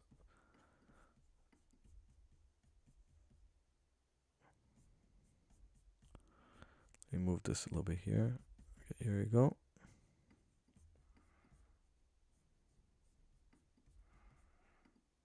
GJ still needs to move down here. So you can see if GJ does push down stronger here, I will consider setting the sell stops. If not, then we could see USD CAD moving up here, which is perfectly in line with the larger range. No problem. It's all good. Here, GJ makes a strong move. Look at that. Nice. Okay, and we are about 4 pips, 5 pips now. Let me see now with USD CAD as well. Okay, so yeah, we could see USD CAD coming all the way up here, guys. But I'm going to go ahead and set the buy stops for GJ and USD CAD here, guys. So again, we could see a move up all the way up here, no problem. But I am going to be setting both right now. So it should be at 110 here. Okay, here it is, guys.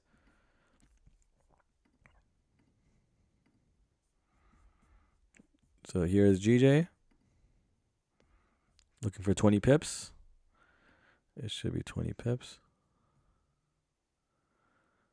And 20 pip stop loss here as well. Yeah, right there. And USD CAD here is the sell stop here for USD CAD.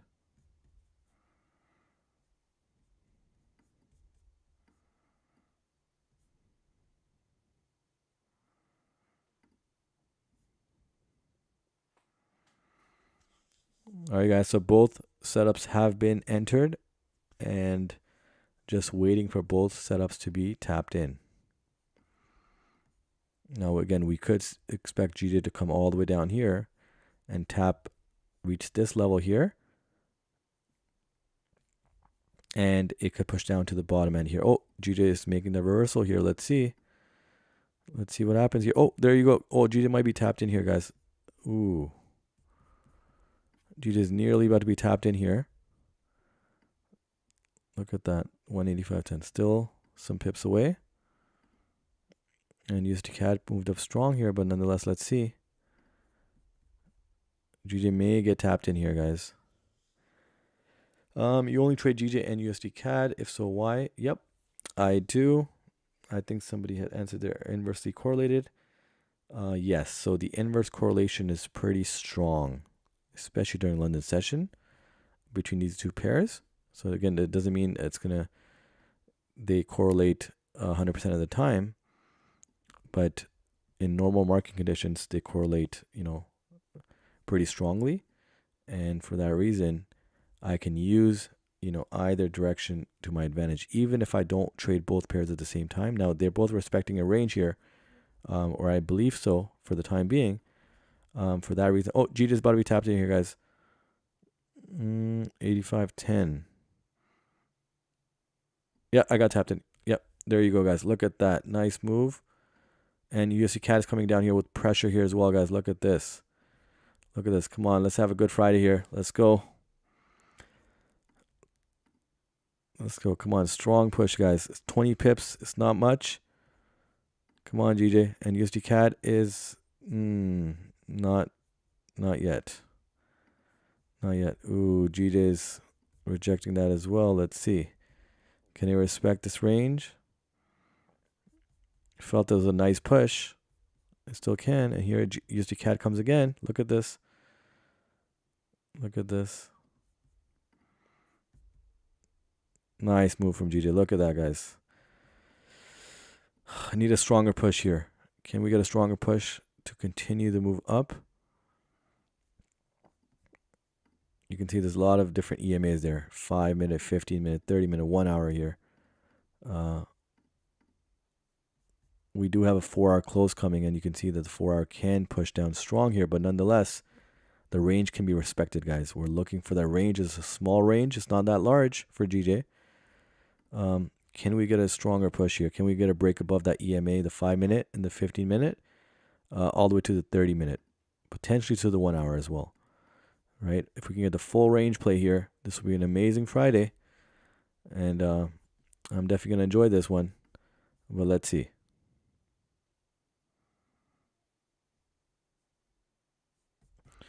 Double check GJSL. Oh, my apologies, guys. Yep, I set up my MT5, but thank you, and I really appreciate that. I think most of you guys probably figured that one out, but thank you for double checking. For me personally, again, when I enter a lot of numbers here right away, right, it can get, there can be some typos there, so I really appreciate that. Thank you for the quick fact check there. I really hope you guys, made the right adjustment.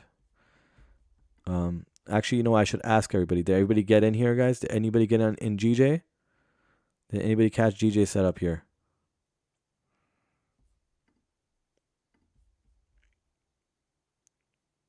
Unless it's only me.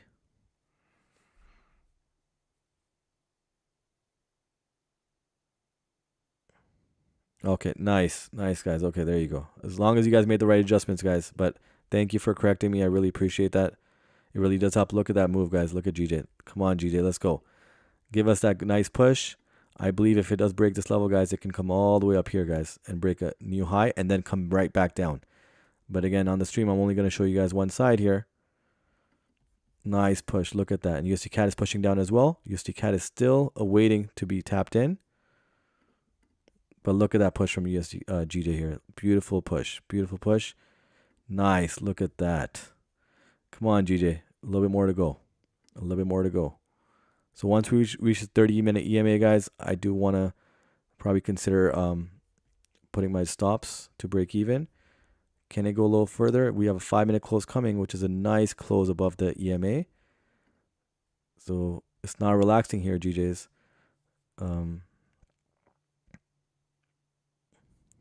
Let's see. Come on, a little bit more, GJ. Come on, let's give us that nice push. Keep going here. Nice. I love that it can close above that EMA. I really hope it does close above that EMA so we can get a continuation straight away. Ooh, not a good close here. Not a good close. It did give us what? How many pips here? Ooh, not a good close. I mean, unless the next 5-minute candle can continue the buying pressure here. It's about 8 pips, nearly halfway to our TP level. But look at that push. Wow, nice. GJ is moving right along, guys. Let's go. Look at that. Look at that. Okay, no top wick on the current candle. Ooh, not a good push down here. Look at this on GJ. Look at that. Ooh, not looking that good here. But no top wick, however, guys. Look at that. No top wick. And just a strong push down here. Look at that. Man, that does not look good. Yeah, I almost went 8 pips in profit now. We're still in profit, however, but not a good push down here. Let me see USD CAD. USD CAD just keeps pushing up here. Look at that. No bottom wick. Look at how many no wick candles here, or no bottom wick candles here. Look at this current candle for USD CAD. This one here, this one here, this one here, this one here, this one here. Holy, still it's making its way back up. So unless, again, USD CAD wants to rush and reach here, this can certainly come back down here. Certainly come back down. And look at GJ now. Because of that, that bullish movement on USD CAD, it's making, GJ also continue bearish here. But nonetheless, again, GJ I still believe can close out this whole setup here as it has no top wick, and USD CAD is just rushing to the upside. Look at that. You can see how the inverse correlation can play against us in this way, even though, the right direction was being applied by GJ. But USD CAD now needs to relax here and come right back down. How many pips are we above our range level here? About 5.5 pips. Ooh, not a good push down from GJ here, guys. Look at this. Came right back down. We're slightly in drawdown now with no wick on the current candle. Just a sudden push.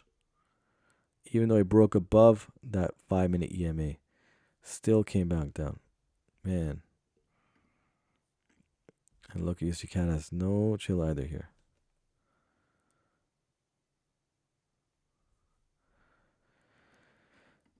Let's see. Oh, wow. Man, what a candle. And we got a 50-minute close coming up in less than 3 minutes here. But what a candle there for GJ. And then look at USD CAD here. It's nearly at the top of that end of the range. If USD CAD reaches the top end of the range at 138, 150, aren't sells from the levels down still be valid? Correct. Exactly. So I will be adjusting these sell stops to this level here. But wow, The fact that there's no bottom wick on 1, 2, 3, 4, 5 bullish candles, all still going against that. GJ now is still complying. You can see now GJ is still complying here and respecting that range. You can see that. Look at that. Respecting this range, but USD CAD is just wow. Look at that. All right, guys. I'm gonna adjust the sell stops, guys. So I'm removing the sell stops. First and foremost, removing them, and I'm gonna enter once I get the full move up here. Look at that. So GJ is complying completely with the range. Look at this. USD CAD is just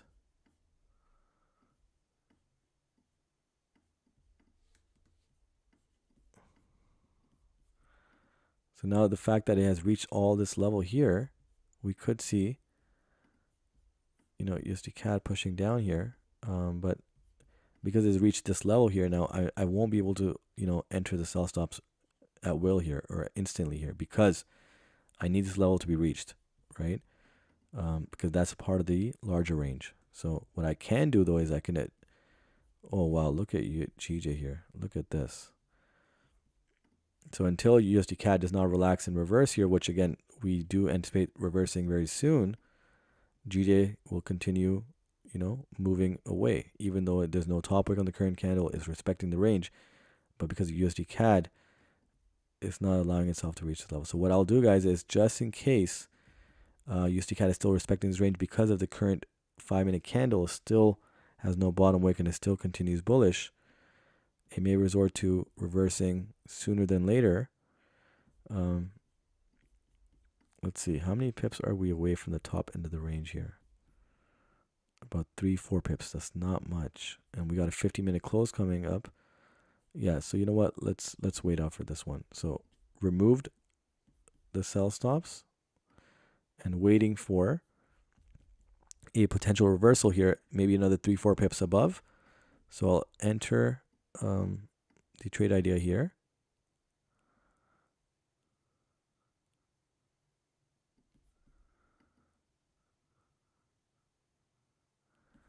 Here it goes.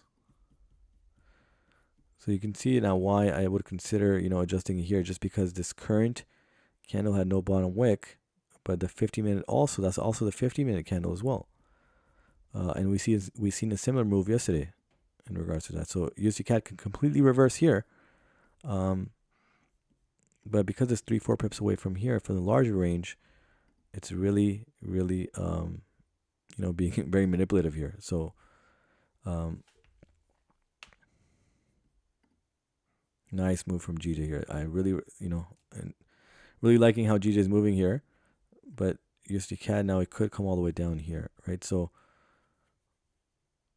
it did almost the exact same thing yesterday as well, right? Didn't come all the way up to meet the other end and then continue down here. So that's why I considered maybe setting a sell stop here, because if it does push down all the way here, it's going to come all the way down because all the non-wick candles here. And that's why I consider that. And I'll still consider that because that means it's still respecting this range. I'll tell you guys how. Because this 30-minute candle can still be a wick and it come right down in this range, right? So remember, there could be a breakout of the smaller range, but nonetheless, it could still be a wick on the larger time frame. So you have to consider those things. And look at GJ now. Look at GJ all the way coming up. Look at that push from GJ, guys. Wow.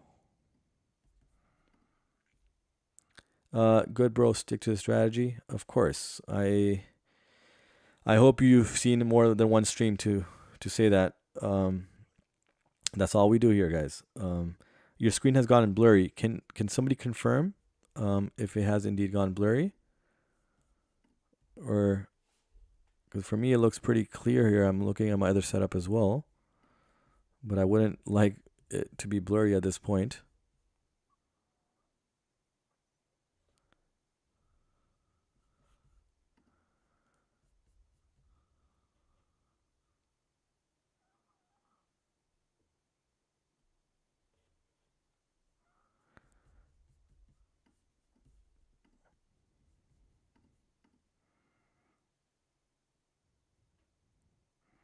Yeah, you can adjust the settings exactly. Okay, perfect. So everybody's good with the stream quality. Okay. So here at GJ, guys, it's a nice push. It's a nice push. We had maybe about how many pips in drawdown? Maybe about 3 pips in drawdown out of 20 pips. But again, I don't like how USD CAD is moving here, right? So it's really playing games here because the fact that it has reached that top level, but not fully, right? So we can capitalize on a better entry. And again, we always modify um, and adjust our sell stops as price moves against the range just to capture a better entry, right? Because again, for all we know, it could be a wick. And I'm suspecting that because GJ is moving right along, right? And that's how the inverse correlation can be used to our advantage. So it's a benefit that we can, maybe get a sell stop at a better position, and the 30-minute just being a full wick right down here. And I'm suspecting that, but I'm hesitating here just because I want to see if GJ can break above this level here and create, fill that non-wick candle above. That's why I'm just hesitating here, but allowing the price to move nonetheless. Allowing the price to move as is.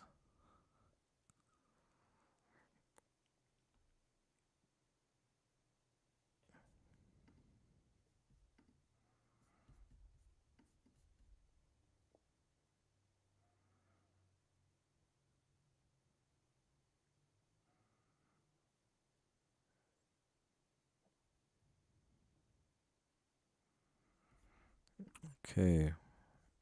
So we have another 5-minute candle close coming up. It nearly tapped the 5-minute EMA. Nearly tapped the 5-minute EMA, but did not fully. Maybe we can get that tap in the next 5-minute candle opening. We'll see. And here comes USD CAD now. And as you guys can see now, the 30-minute hasn't closed yet. So the 30-minute could essentially be a wick right back in the range. Let me see GJ here. Let me see how it closes. Here's a 5-minute, no bottom wick.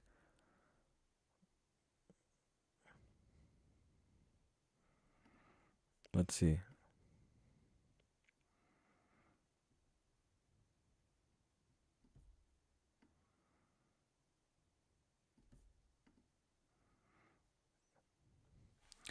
Okay, I've been in a few good streams with self-trust is always good.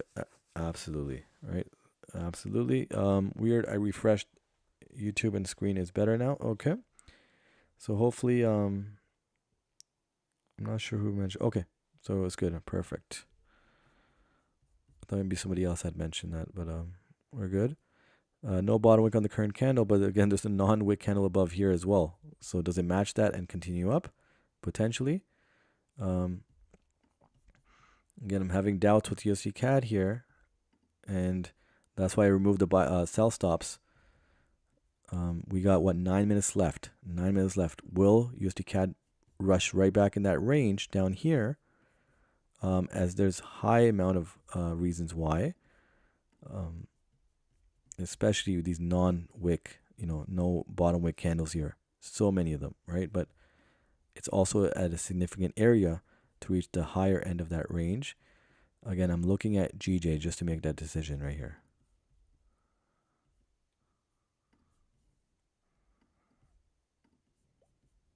Okay, let's see.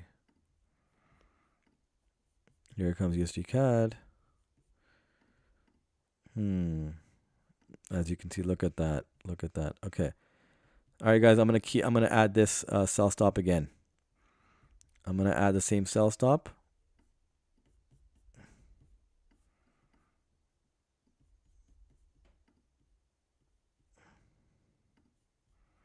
Yeah, I'm gonna add the same sell stops here. Can I adjust this slightly here? Let me see. As long as it's a certain amount of pips away. 138.060. Yeah, you know what? Let's do that. 138.060.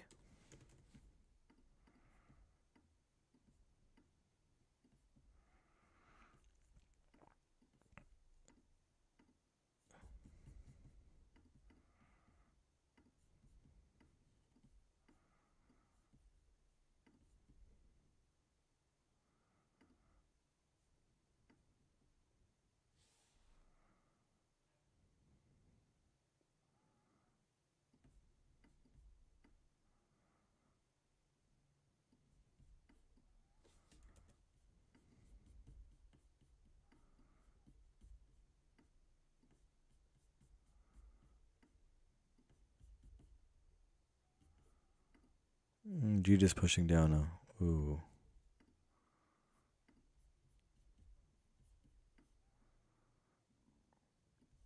Let's see here. The 2-hour EMA is down there as well. Okay, so it could reject the 2-hour EMA and come back. Let's see. Not a good drag from GJ here. And here comes USD CAD.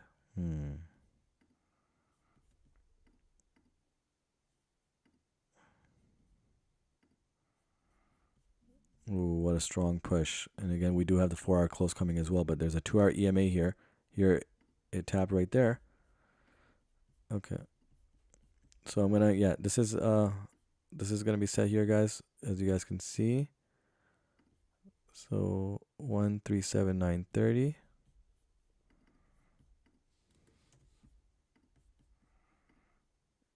And GJ just tapped the 2-hour EMA, so it could see the reversal here, as USD CAD could see the reversal here as well. Let's see. And 138,190 here.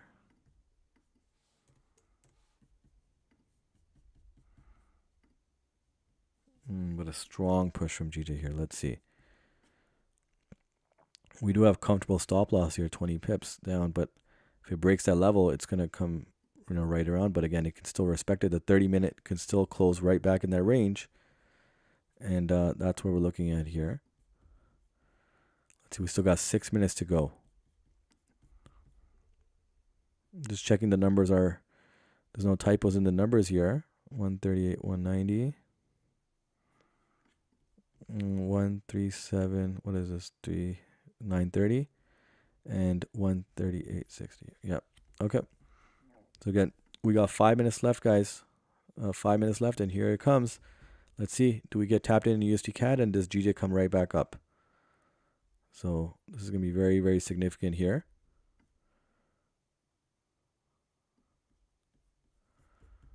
Let's see.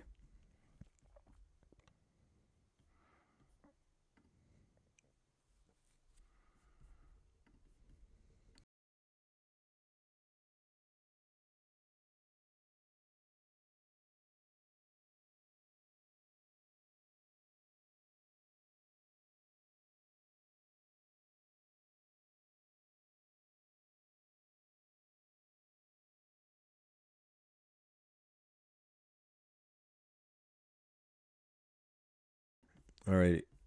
So guys, we could get GJ coming right back up, and we could get USD CAD coming down here.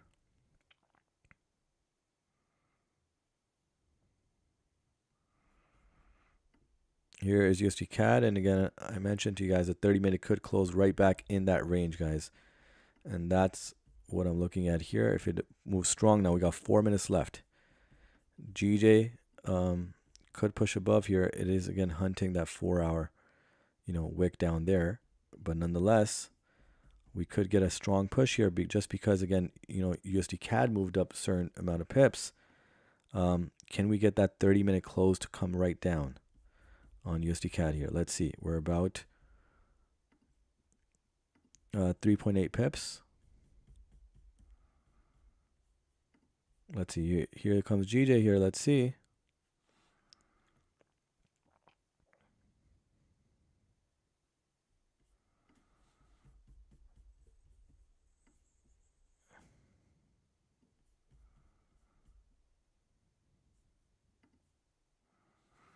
We've got 3 minutes left. Let's see how the 30-minute candle closes for both pairs.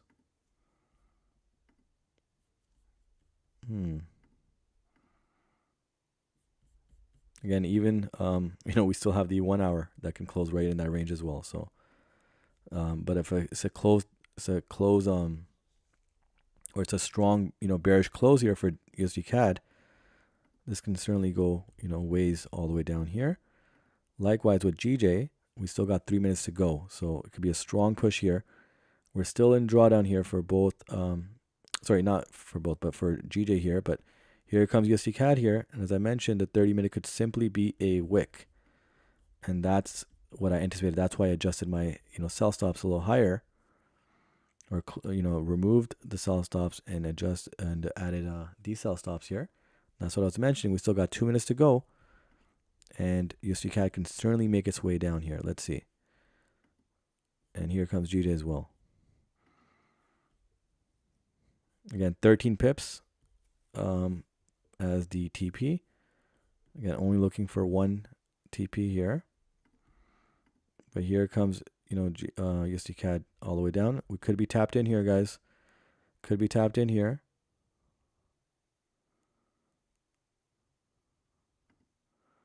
Ooh, and GJ is still pushing down here. Let's see. So again, you can see the 1 hour can still come right back. It can still come right back. So we still have some ample amount of time.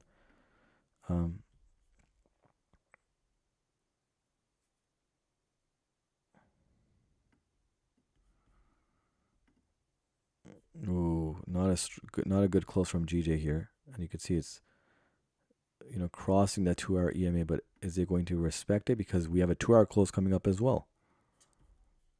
So it's going to be very, very interesting now with USD CAD, with GJ, because USD CAD is still not tapped in here, but it's very close. And GJ, on the other hand, is reversing here. Look at that. A minute to go. And, reversed again. Let's see. It's going to be very, very interesting here.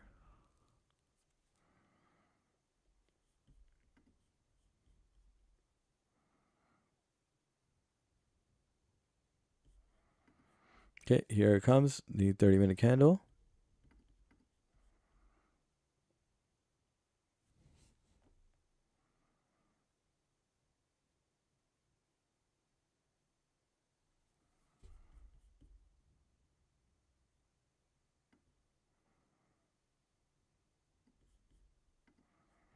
Ooh, what a strong push from GJ. Not good.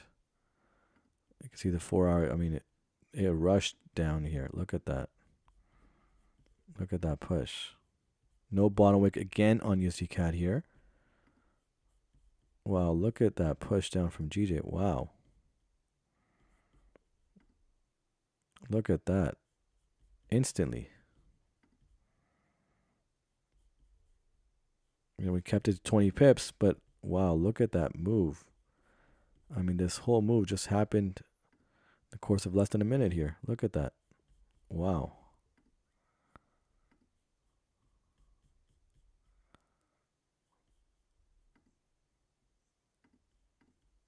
It's pushing strong.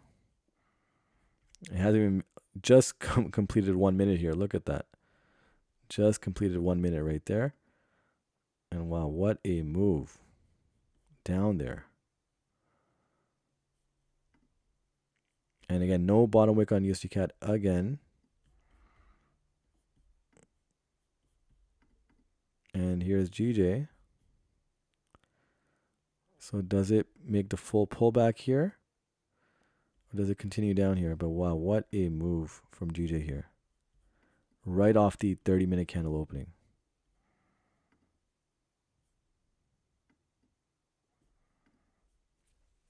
Let's see here. It's still a valid setup here, guys. Let's see. If it respects this range, it's going to come right back in there, guys. Let's see. But, it is also in this larger range here as well. Has that been tapped and it coming right back in? Let's see. And as far as USD CAD, again, there's no bottom wick.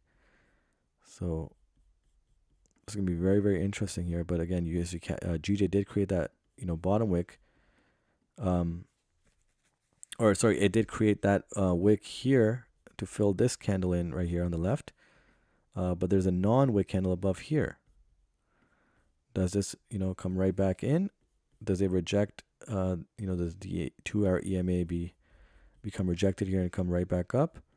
Or do we see GJ come all the way down here? Let's see. It's going to be very interesting now how this 5-minute candle closes and the next 5-minute candle opening up. And here's, again, USD CAD's second attempt here to come right down from this level. So a lot of interesting developments here. Wow, what a push down from the 30-minute candle opening. And under a minute here. Wow. That was a almost 10 pip push down in just seconds.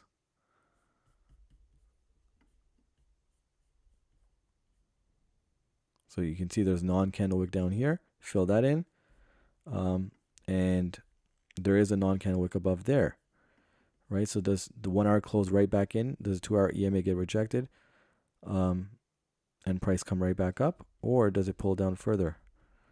So we had a nice 20 pip stop loss, which again allowed us to survive the setup so far. But is it enough? And is USD CAD going to continue down and close the 1 hour in that range? Let's see. It's another attempt here to come down. As USD GJ, I'm really looking at GJ's next 5-minute candle here. Unless this trade just continues to just drop here. Look at that. Wow.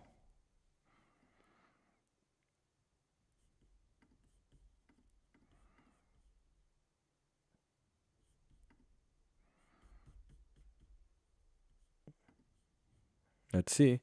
So got less than a minute left. And again, could this reverse come right back in? Be very, very interesting, guys, to see what happens with GJ here. Wow, but what a push down. That 10 pip push down here initially really gave ground to the sells here, right? Again, we've seen that, GJ has reached this level previously, earlier. But does it make that reversal here? Likewise, does USD CAD make that reversal here? At least to temporarily to drop into this range, right? Let's see. Does it break or does it reach that range? Here's a new 5-minute candle, and let's see. Does it continue down here or does it come right back up? It'll be very, very interesting now because the 1 hour close is going to be very, very interesting. That even the 2 hour close, because does the EMA get rejected here? Let's see. But a comfortable 20 pip stop loss, to allow this trade to survive at least temporarily. Let's see. But a strong push can do wonders here. Back up there. So yeah, it came nearly 5 pips from being stopped out, and now we're back at 12 pips back up. And here comes USD CAD, guys. The next attempt now for USD CAD to come in to our entry point. Wow, but look at G just pushed right back. You can see now what manipulation that had. 1 minute and seconds it came down after the 30-minute candle opening. Now, does it go back down or does it come right back in? If it comes right back in this range, guys, TP can certainly, be hit. But the 4 hour, you can see now, it did create that wick. Now, does it come and close down here or does it come back up? It's going to be very, very interesting here. A strong bullish push here can do the trick here. We have a non-wick candle up here as well. It can certainly come all the way back up. What a ride that would be. And that's something that we have seen on the streams here, just not this week. This week has been pretty solid. We only suffered, a loss, a losing trade on Monday, right? With the GJ and USD CAD loss after having successful wins. And then since then, we have not seen a loss on the stream. And then today is Friday, and it's an interesting Friday. Let's see.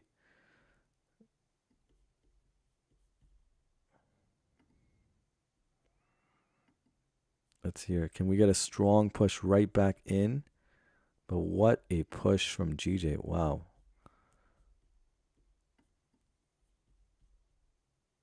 Let's see.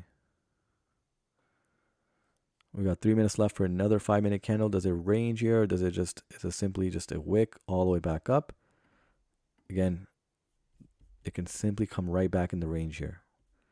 Right? If it does come back, we could see a push above here. So we could see, for example, GJ closing back in this range and coming up here, creating a higher wick and then coming right back down again with the new 4 hour candle.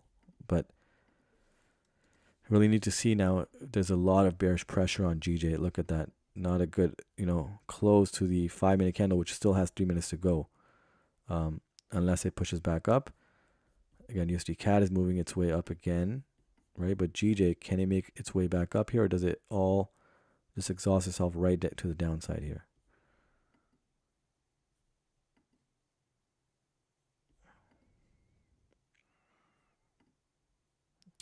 Okay, I've been in short since GJ 185.5, so I'm thinking just a little retracement, but nothing is sure. Yeah, so GJ from the top here, I mean 185 point, what is it, 5? So right here. So yeah, we had this setup here and 185.5. Yeah, so you can see that this setup right here. Oh wow, so that's a perfect entry. So that was our TP level, and then the drop was nice. And let's see. Let's see. So it's going to be a battle of this range being respected to the downside, or is a smaller range still active here, and does that get respected? So it's kind of a battle between those two. Likewise with USD CAD here, you can see it did reach that level now. I mean, GJ did reach this level here as well, but does it continue down? All right, for the larger time frame range, the bottom end of a larger time frame here, and here is not a good ending for a 5-minute close here. Look at that, as USD CAD moves up here as well. So this is where now I will be looking to adjust one last time here. Let's see here. This setup should be somewhere along the lines of 138, 130.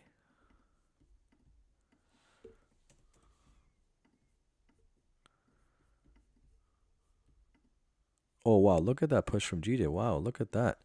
Very interesting now, guys. Very interesting. Remove the sell stops from USD CAD, guys. Remove the sell stops. I'm looking at now what GJ does here in the next 5 minutes here. Look at that. GJ is just going crazy to the south here.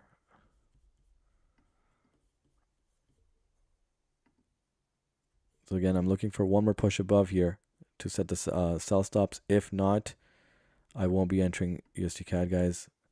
With GJ, can this reverse here, or does it continue down here? What an interesting close on the 5-minute candle. And let's see here.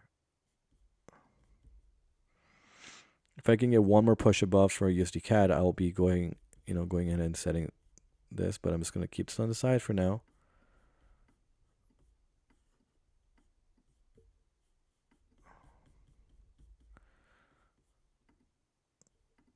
Well, is this the move that comes down here? Oh wow. Okay, guys. Let me just pull back here. So I did remove this, guys. Let me see USD CAD GJ here. Shall we go one more time with this?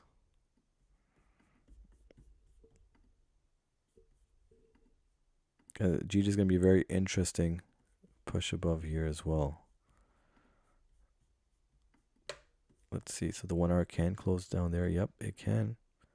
All right, guys. I'm setting this one more time. USD CAD right here. So if anybody did not remove it, I'm gonna stick to this now.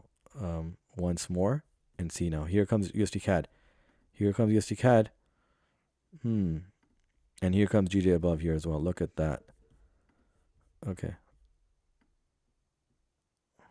So here it is, guys. Looking to be tapped in before the 50-minute close. And looking for a strong push here, guys. So the same setup here. And can GJ make a full push back up? It'll be very, very interesting now. But wow, a lot of action, a lot of movement happening here, guys. Very, very interesting. And this is where we got to stay true to the plan. And, take a look overall what's going on here. So now 1 hour again can certainly close back in, but GJ is still, wicking from the upside here. Let's see. And USD CAD still not giving up on that. If we break this level again, so this level right here, if we break this level, then sell stops will be adjusted somewhere over here. But if it does not, it's going to pour down all the way down here.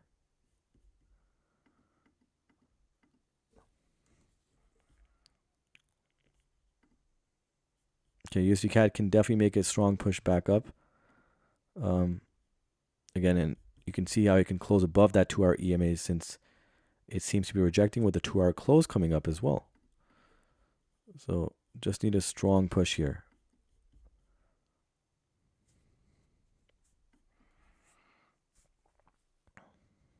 Okay, let's see.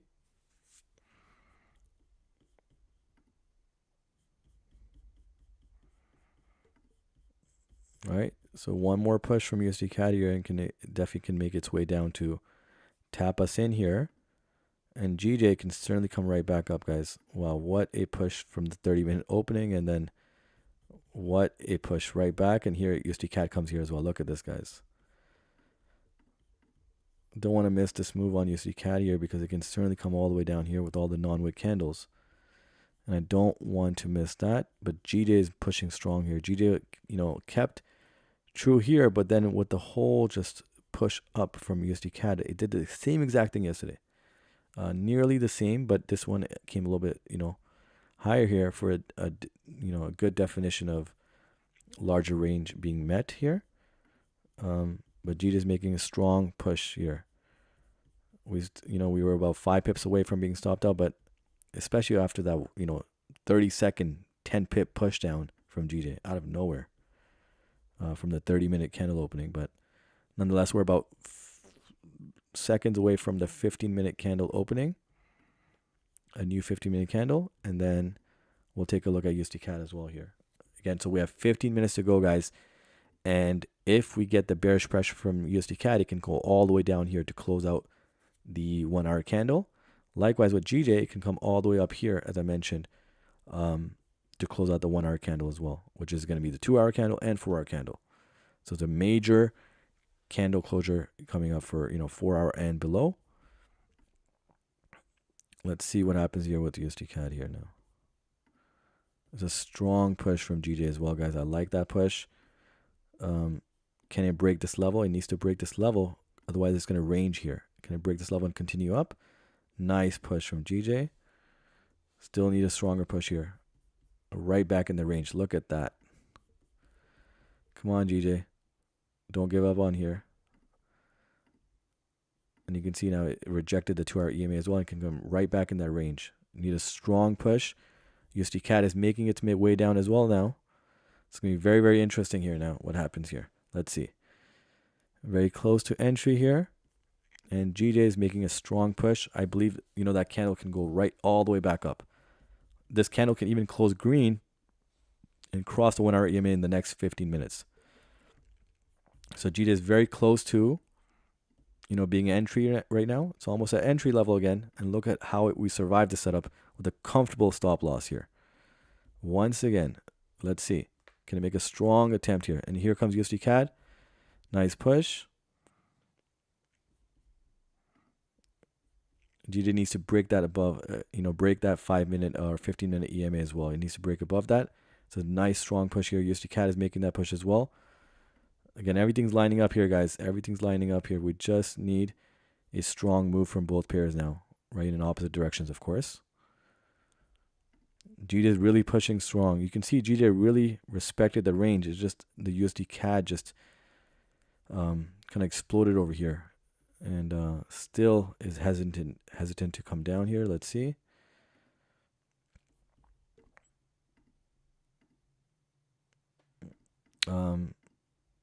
But you can see here, nice push from GJ here. USD CAD will probably make that push down very soon, sooner than later here.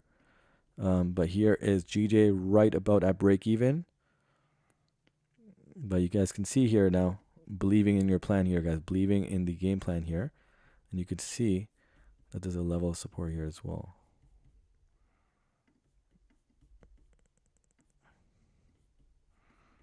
But again, with a strong bullish push here, it can go all the way up, guys. It can still go all the way up. All right, we're in profit for GJ. And again, waiting for that USD CAD push down. Waiting for that push down. There's a non-wick candle up here as well for GJ right here. So looking to break that level. And if it breaks that level, it can go to the 30-minute and 1 minute or 1 hour EMA. And waiting for that push down from USD CAD. Wow, it's really slowing down here. Look at that. Okay, now it's happening. Look at that. Look at that. Nice push from USD CAD. Need another strong push to be tapped in here. And again, we got 12 minutes, guys. 12 minutes to complete these moves. Hopefully we can. I may close out some in profit prior to then if it doesn't make its full way up. But what a nice push. What a nice push, guys. Look at this. It can certainly go all the way up because now we have the 1 hour close coming. We have a higher candle closure, coming up. So with that pressure, the EMA taps become less restrictive, right? So they are less likely to, kind of bring the price down because of that, closing pressure of a major candle closure. So you can use that to your advantage now. Look at that. 5 minute and 15 minute is just kind of, being blasted right through, but on ideal time, it'll be respected here. Not saying it won't be respected here, but there's more pressure here, with the candle closure coming up. It's a major candle closure for intraday trading. And here is the complete push here. Can we get a full move here or not? We have a 5 minute close coming. Ooh, not a good. Oh, USD CAD got tapped in, guys. USD CAD got tapped in here. Okay, looking for that full push down now, guys. Let's go. Come on, USD CAD. Let's make that full push down here. Come on, USD CAD. Let's get that push. GJ needs to make a strong push above here. We got a 5 minute close coming. With a nice reversal here, we can get the full push above here. Nice. I like the pressure from GJ here. I like USD CAD as well. It's making that, good pressure to the downside here. It can certainly come right back in that range in the smaller time frame. And we can get a red candle here from USD CAD all the way down here. We still got 11 minutes to go. Ooh, GJ is relaxing here. Coming right back down. Not good. Can we get one more push above? We still didn't get a break above this non-wick candle here. We need to get a break above this level as well. It can certainly come back up again and do its trick. But with the momentum it had, I really thought it can just explode. But maybe it will do that for this 5 minute candle instead of the last one. And USD CAD now, again, if it really does respect that range down here, guys, this will turn into a red candle, right? It'll be a bearish engulfing. And for this candle, can it do that big move? I believe it can. Let me look at the 1 hour here. So the 1 hour can turn red here, but need a strong push. GJ again is, wow, that 5 minute EMA is really holding up strong here, especially in such a potential volatile time here, right? With high volume kicking in to close off the 4 hour candle here. But wow, I don't think it'll hold up too strong, guys. I really believe GJ is going to make a strong push here. Likewise with the USD CAD, I believe it's going to be a red candle here. It'll be a red 1 hour bearish, candle. Let's see. But wow, that 5 minute EMA, wow, it's really holding up strong. I mean, the 15 minute EMA as well, but I really, believe that the 30 minute and 1 hour can really be reached, the EMAs. And I still believe it can because we still got 9 minutes to go. We still got some volume to kick in here. Just waiting patiently for USD CAD, to come down here, to pour down here. One strong push here, and this can come right all the way down here. We got a comfortable stop loss for this as well. And look at this, guys. Look at USD CAD here. I mean, I love the view here for the this candle to turn red here. But let's see.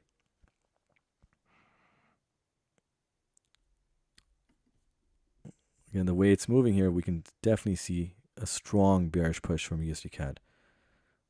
Really hope it doesn't close above here, but again, with the full push down here and a potential respect of this range, which was, being traded here, we could see it come all the way down here. GJ, oh man, the 5 minute is really, really, being strong here to reject the price. But again, we still got 3 minutes to go for the 5 minute candle to close. And GJ, I don't believe is done yet. GJ is not done yet with the bullish pressure. Likewise with USD CAD, guys, I'm looking for the red candle. I love this view of the 1 hour candle here. I will love the sight of a red candle here. Come on, guys. Who wants to see a red candle for the 1 hour here to close all the way down? I guess everybody that's in USD CAD right now, right? GJ, not good from GJ here. Not good. That 5 minute really held up really strong here, but again, it could be slight, it could be a slight of kind of a manipulation here or a fake out here potentially for a reversal for the before the 5-minute closes in 2 minutes. If it pours down here now, yeah, this is not a fake out. It's just respecting this area of consolidation. But nonetheless, we got 2 minutes left, and it could reverse in these 2 minutes and come right back up. Because again, we have this non-wick candle here, which GJ may break before this 4-hour candle closing in, right? So maybe a slight fake out to continue to the upside. And we still have, again, under 2 minutes left. Still a lot of time to, return bullish here. Let's see.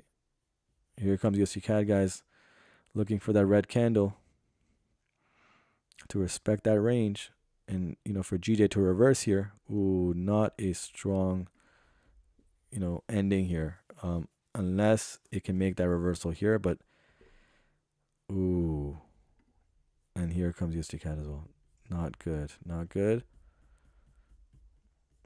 Again, we still have 5 minutes to go, guys. We still have a 5-minute close to coming up as well. And then, still 1 minute left on the current 5-minute candle close. And then we have also a new 5-minute candle. And that's going to be really the one that dictates where we see price heading for both pairs. Because that's an important close, right? Which will close off the 4-hour, 2-hour, 1-hour, 30-minute, 15-minute candle. All the ones below that as well. So again, very significant candle coming up. Here it is. And the next 5 minutes, guys, is going to be very critical here for the survival of potentially both pairs here. Let's see. Okay. No bottom wick on the 50-minute and 30-minute on USD CAD. Yeah, so USD CAD has many non-bottom wick candles here, or non-wick candles on the bottom end. But again, we've seen that with pressure, it can continue against it as well. So we'll see. How do you define where you put your entry? There's a multitude of factors, right? So I can't go over that right now because we are in active setups. But again, the more streams you watch, the more you're going to learn about this strategy, right? I do have a full course if you are interested to learn that right away. But nonetheless, you can join more, in on more streams, and you'll realize. Just entered. Okay, I'm assuming that's maybe USD CAD. Short on USD CAD at 38,100. Okay. Okay, so up here, okay. So some profit right there. We're right at the break-even level for this entry that's listed. And here comes GJ, guys. Again, 5-minute candle was very critical here to close off the 1 hour, 2 hour, 4 hour. And again, the 1 hour can close within this range. And we could see a green candle for the current GJ candle here. We could see this end off green. Likewise, we can see USD CAD, with a red candle close here. Again, that means bearish, and for a GJ means bullish here. Ooh, but not it. I don't like that push. Again, it can break this level. It can certainly break this level here. We got 4 minutes to go. We got enough time for GJ to move strong bullish. And we have enough time for USD CAD to move strong bearish here. So both pairs have decent amount of time to at least close off nicely here. We got 3 minutes to go. You can still make another attempt at a bullish run. Likewise, USD CAD can make an attempt at a bearish run here. It can certainly happen. It's going right down to the wire here, right? So pretty much both pairs are right at the break-even level. GJ is coming right at break-even again. No bottom wick on the 1 hour on USD CAD as well. Exactly, yeah. So there is a lot of reasons why price will come back down. But again, does it come back down before this hour closes, or does it come up and hunt the larger range before coming down? And that was the kind of the key here. But I did see that reversal on GJ right from here, and that's why I was more confident with USD CAD. And again, I would like USD CAD to return back in the range here, right? Which we would need to see a red candle if it does enter that range. And at the same time with GJ, it's at break even now, and it did enter that range. Now we got 2 minutes left. Can it continue up? Can USD CAD continue down? Look at that. It's rejecting pretty much our entry level here. But one strong push here can do the trick here. One strong push can do the trick. And GJ is right at break even again.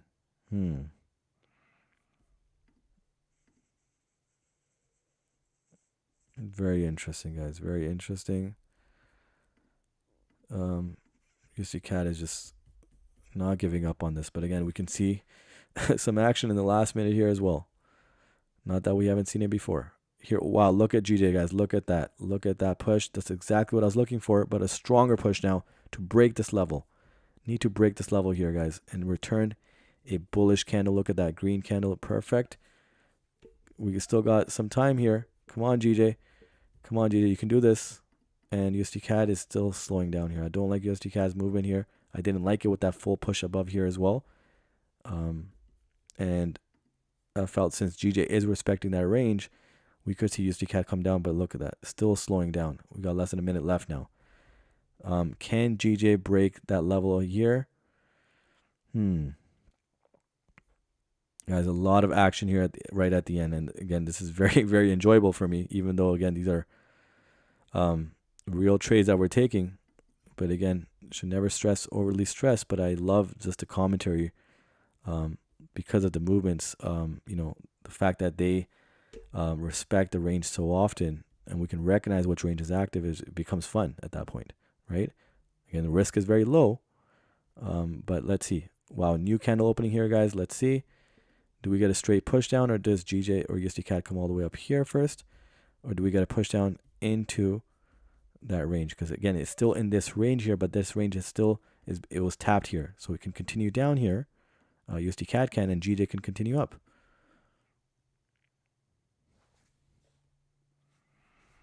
Let's see.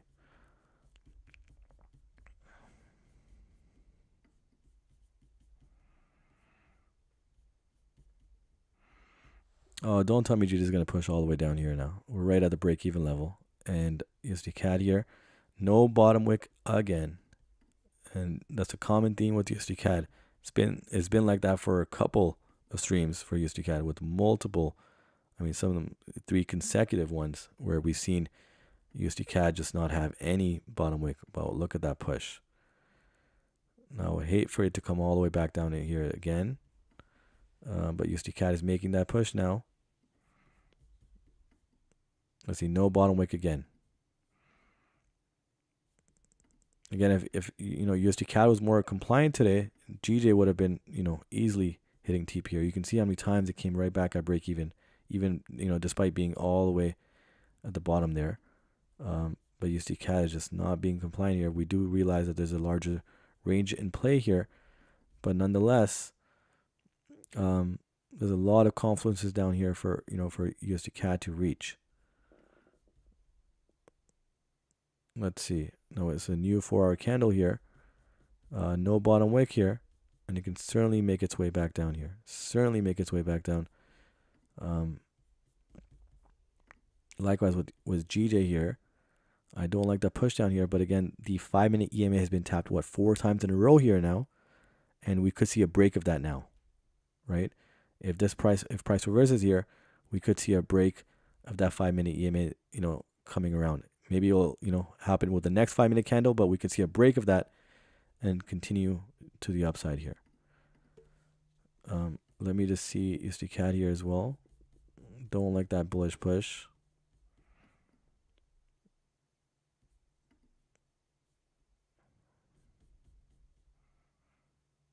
But, GJ made its way up multiple times right at break even into profit slightly. But the non-compliant pair with the inverse correlation was USD CAD. Now, if it can gain some compliance here, and GJ doesn't continue this bearish push here, right? Because the 5-minute EMA seems to be holding up nicely. However, is that 5-minute EMA, has it exhausted itself, from rejecting the price now 4 times in a row? And so does GJ come right back up again? If it does, now the 5th tap, I believe, will bring it back up. But does GJ go all the way down here first and maybe stop us out in this case, which is going to be unfortunate here because, again, it was a nice potential range which could have been applied, but because of, the odd, movement from USD CAD, it just did not make the right move here. But again, USD CAD, you can see GJ is still fighting that EMA and trying to come back up here, and it respected that range. Look at that. So GJ is, look at this. GJ is still fighting that battle here. USD CAD is just being annoying here, right? Because it's not respecting the inverse correlation, but GJ is. And now if GJ does come back up here, it can certainly push all the way back up here, right? And you can see the move that is completing now, and that's why I drew this bottom end of the range here, is that this is the move now, right here, 1 to 1, 2 to 2, and then now we could see this price move all the way up here, which is going to be our TP, and then the potential reversal here. But again, that's not something that I'll consider for a Friday, especially, entering New York session or pre-New York very soon. Watching the markets really feels like watching sports sometimes.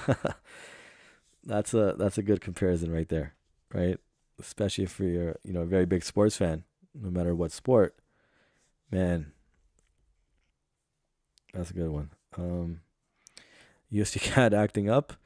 Yes, USD CAD has really been the annoying one. You can see now in the previous weeks, now we had, GJ, the one with the odd movements and not respecting the range and kind of, working against us. Now USD CAD has taken that responsibility, and now USD CAD is the one that's, opposing the correct movement. You can see now GJ continues to come back up, but with USD CAD is just, look at that, no bottom wick again.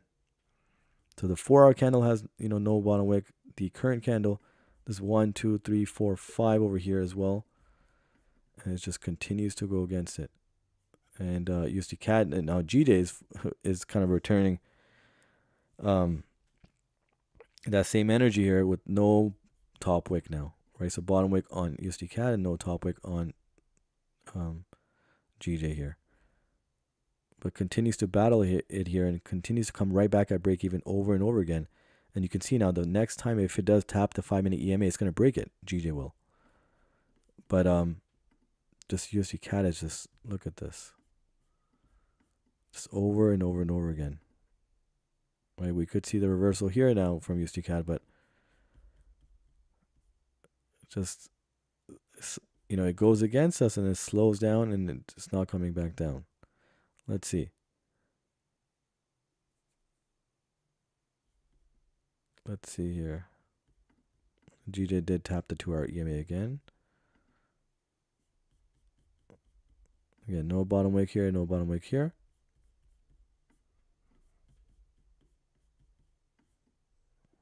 Let's see.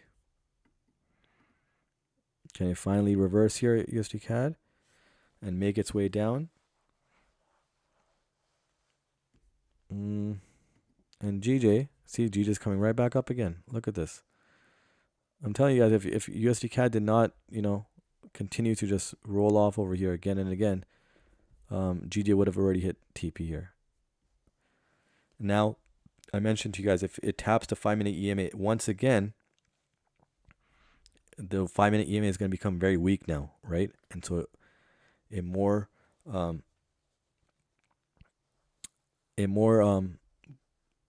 than nothing, more than anything, it's going to break it now, if anything, right? Let's see. Wow, USD CAD just continues to push up. Wow, look at this. Look at that. But I'm really, hoping that GJ now comes and presses the 5-minute EMA once again, so it can just break out of that. Because I don't think it will reject it one more time. And again, we still have this area right here where GJ can come to and break above this and respect that range. But I mean, GJ has been moving very nicely, to be honest with you. There was that, that 30-second 10-pip push down, which was just out of the, the ordinary. But wow, look at USD CAD. No bottom wick still on so many different candles here, and it continues to push up.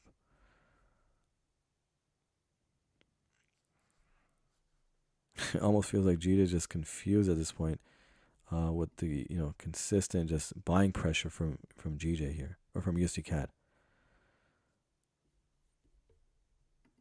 Just not settling here.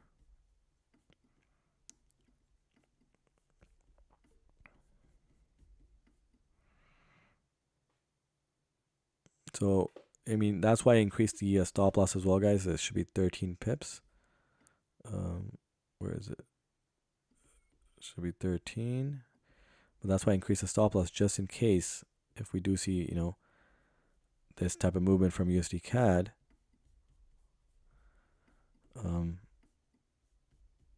Look at that. Just continues to move up here.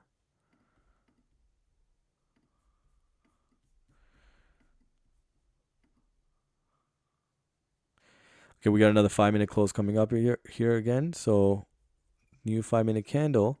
And again, I'm hoping that now we get maybe a potential push up here again, and it breaks this 5-minute EMA, comes up here, right? Because GJ certainly looks like it has a lot of buying pressure, but just USD CAD here just continues to just not respect the downside here. Let's see. GJ is really pushing here, guys. Really pushing here.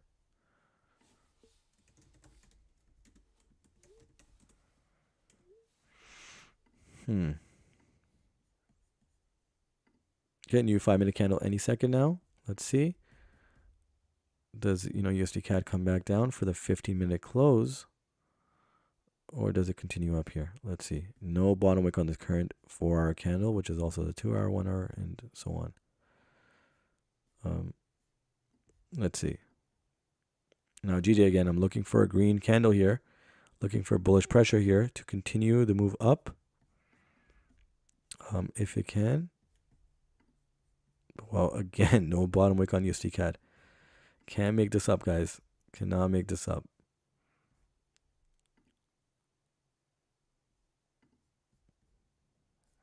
So just on and on and on. Again, if you guys watch the stream, long enough, you guys will see the 3 consecutive, non-wick candles, at least on the bottom end. I wouldn't say rare, but it's, it doesn't happen often. It does not happen often, and this many in line here.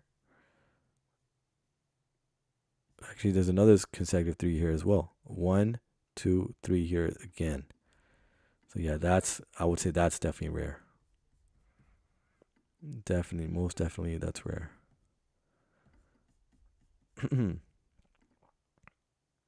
And here now GJ is making that full bearish attempt as well now. So we have the 2-hour EMA. You can see the 4 hours down, way down there. But again, USD CAD really did not comply here, right? All the non-wick candles down here, guys. It's just amazing to see. I don't think I've ever seen that many consecutively over. So 3 consecutive here, and then another 3 consecutive over here. And it just continues to push above. Wow.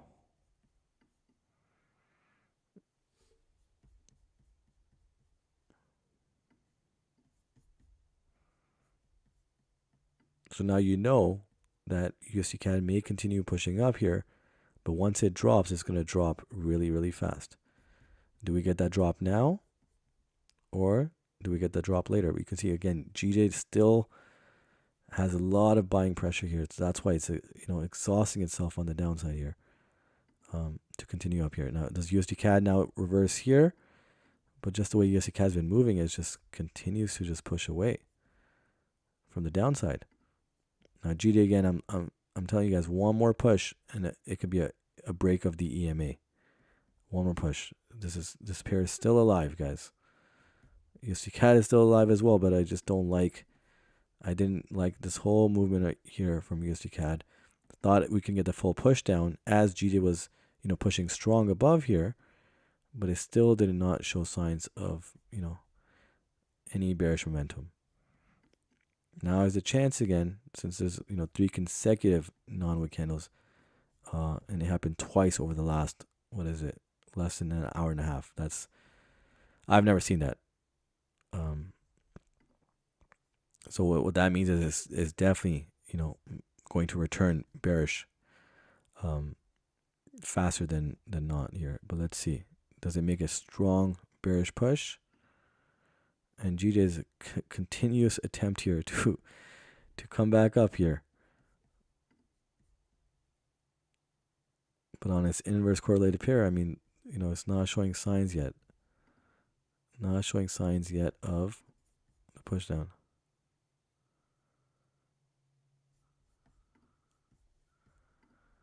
Man. Here comes GJ now, guys. Look at that. GJ really doesn't want to go down here. Look at this. So now, again, I feel that if it does come back up here, it's making that push, guys. Look at that. And USD CAD may make that push down as well. But you can see how slow USD CAD is in terms of the inverse correlation compared to GJ, right? And now, again, guys, it's coming back up. We're at break even on GJ again. And now I'm looking at the break of that EMA, guys. A strong break. But you can see how much we had to be battle tested here for that to occur, right? But if you follow your game plan and you believe in it, right, you can manage the trade accordingly. But nonetheless, it's all possible. Here it comes now. I'm waiting for that, the tap of the 5-minute EMA because it can break this time. It's tapped too many times. We do have the 15-minute EMA as well. Look at that 15-minute push above as well. Look at that. That's beauty right there in real time. So I tapped it again, guys. But I believe I told you guys that I don't feel that it's strong enough. And now USD CAD may make its way down. It is in this consolidation zone here as well. But nonetheless, as GJ is complying, we could get that reversal now.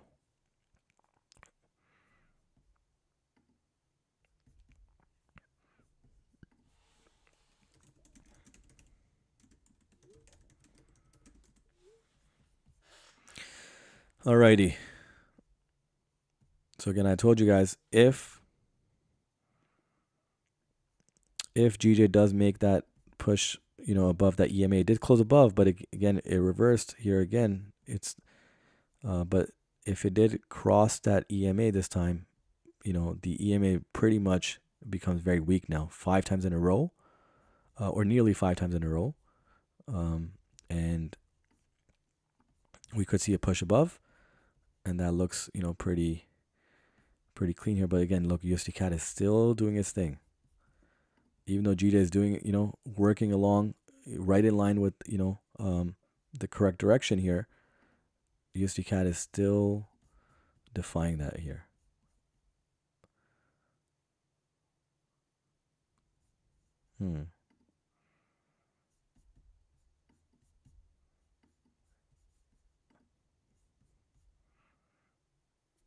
So we know which pair is following along and which pair is just continues to just show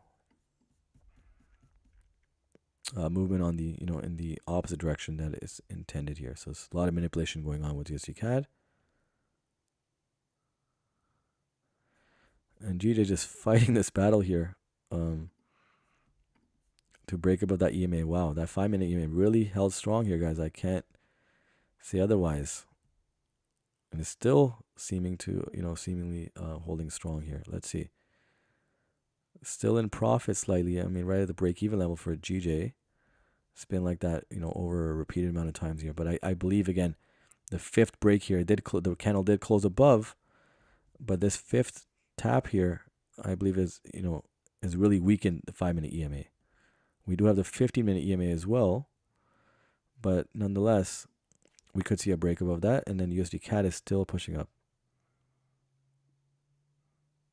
Look at that from USD CAD, guys. Look at that. Look at that. Can't make this up.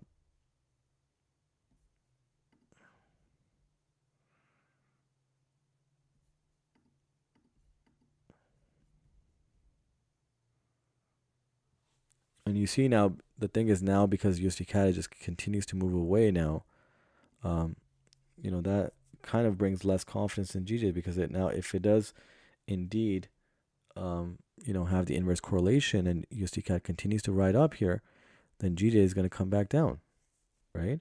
Which means that we need to, secure some of what GJ over here, or secure something of GJ here, or break even here. So I'm gonna see one more time here. It is really, USD CAD is definitely due for a drop here, but again, it may kind of break these levels and come up here before coming back down. But again, it could come down from here, and that's what I anticipate here. But GJ definitely will, ride up here. You can see that. It's just a matter of what USD CAD does here. If we get a strong bearish move here from USD CAD, GJ is going to fly. GJ will literally fly above here if we get that bearish, push down from USD CAD here. It's literally waiting and attempting to, push up strong here. But just USD CAD is not compliant here. So that's why we're going to see that some of that, some of what GJ is going to be stuck here.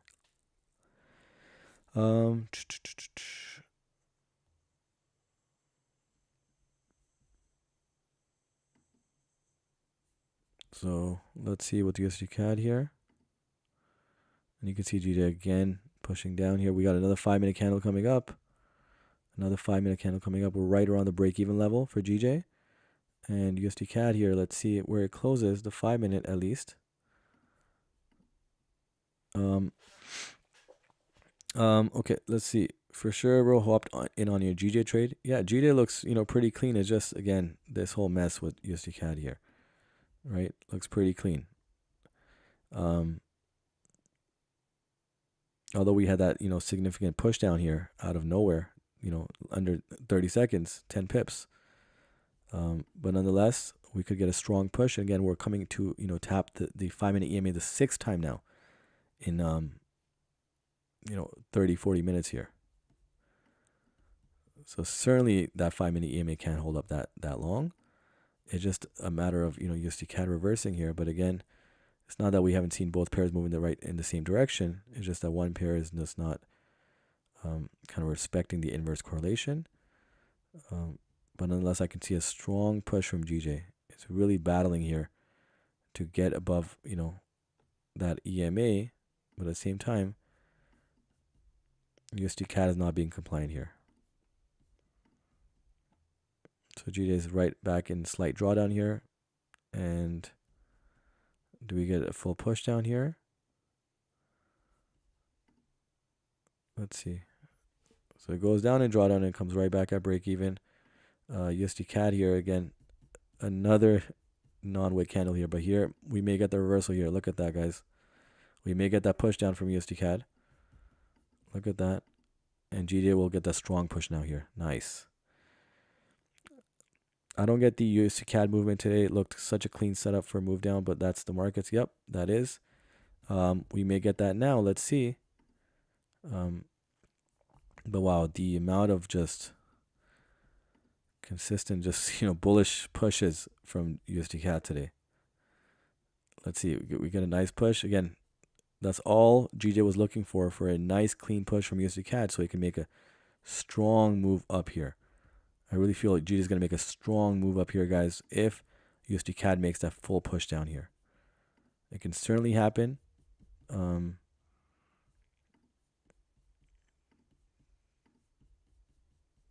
But USD CAD is still not giving up on that buying pressure there.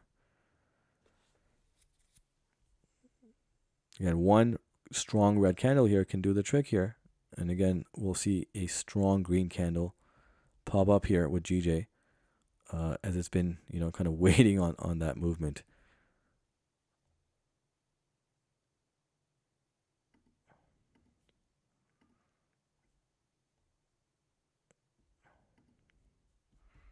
Here it is.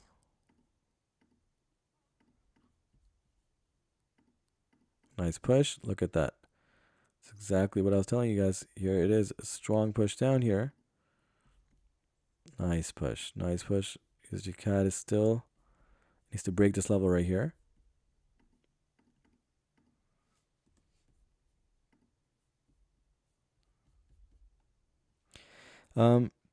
Okay, USD CAD downwards move is definitely due unless it breaks the higher high on the 1 hour GJ. I'm seeing a possible push to around 185.6.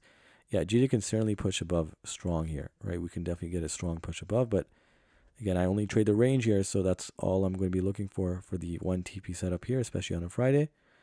Then significant droppage. Yeah, GJ can certainly come back down. Exactly. We have a higher time frame bottom end of the range right here, but we're going to get a nice break here. Hopefully, it's tapping the 5-minute EMA once again. You know, that 5-minute EMA is pretty much should be done for now, as it's been, what, the 6th or 7th time now in as much as, what, 45 minutes. And here is USD CAD here. Again, we need to break this level right here, the 138, 115 level. If it can break that, it can certainly come all the way down here, fill this non-candle wick, fill this non-candle wick, tap the 5-minute EMA and continue down. That's what I'm looking for. USD CAD has been respecting the highs, this being the third tap on the 1 hour of this area. So yeah, we definitely know that this is definitely a area of, resistance, area of, the high here, the high end of, even the range here, right? So we definitely know that because, we were looking at GJ. So, the inverse correlation tells a little bit more about the story, right? So if we know just half the story with GJ, we kind of get to know the full story, or a little bit more of the story of what's really going on and what direction we can see it, and which direction or which time it can turn. But USD CAD continues to just defy the odds, especially with the non-wick candles here. We can certainly see a big drop coming. Now, are we going to see that drop in New York session, pre-New York? That we have to wait and see. But it can certainly make that move down now, as GJ can make the strong push above here. So the thing is, the more you know about the story, the better it is, right? And trading one pair is kind of knowing, a little bit, just slightly about the story. And if you're wrong, you're wrong, and you really don't have anything else to look at. But with inverse correlations, you can get that idea, right? And that has really helped me a lot. And again, sometimes you don't have to trade both pairs at the same time.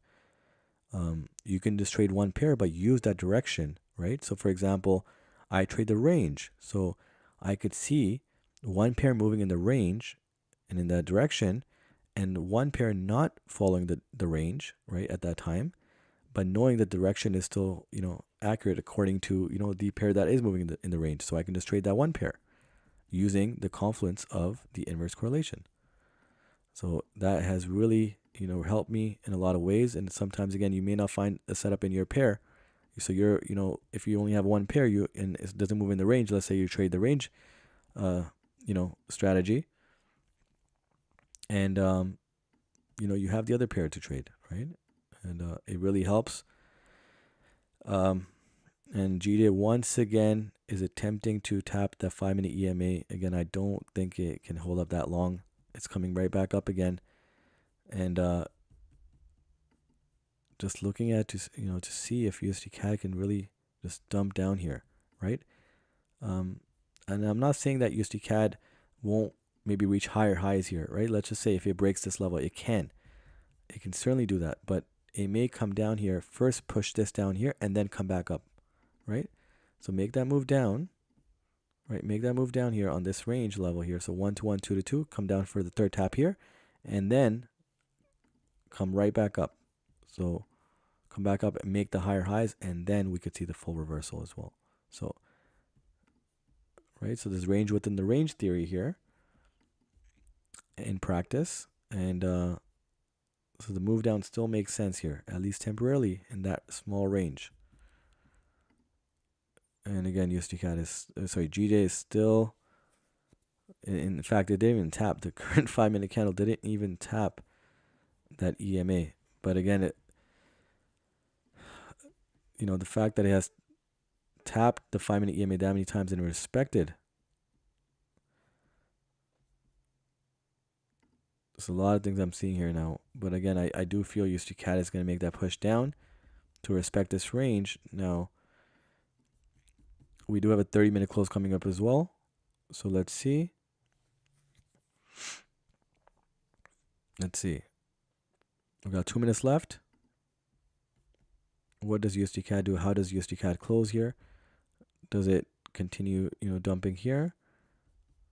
As we know, this current, 4-hour candle, which is also the 1 hour, the 30-minute candle here, has no bottom wick, and it won't come all the way down right now because it's too far down here. But let's see how the 30-minute candle closes. GJ is right back in profit again, and then breaks even in slight drawdown, and then right at break even again.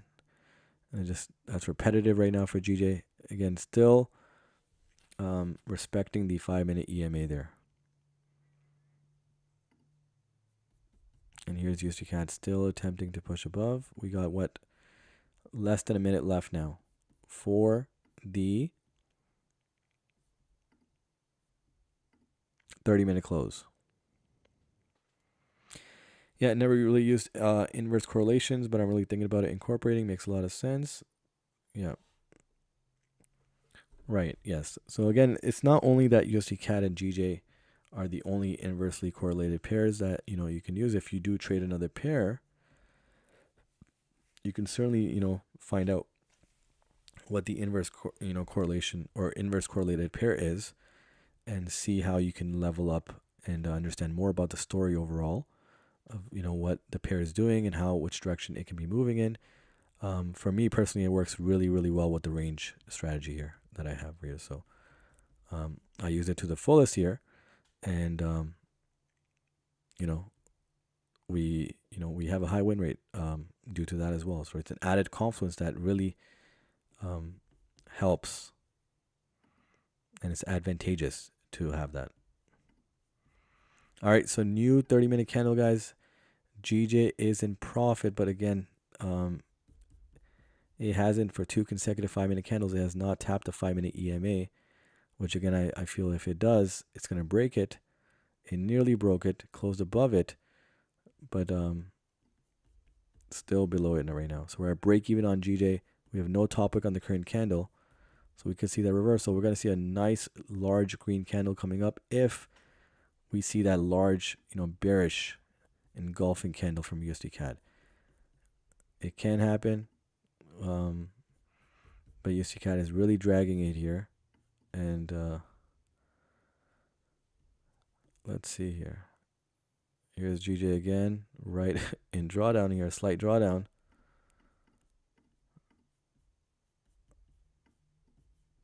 Let's see here. And the USD CAD is continuing to push up as well here. Let's see. How far does it go above?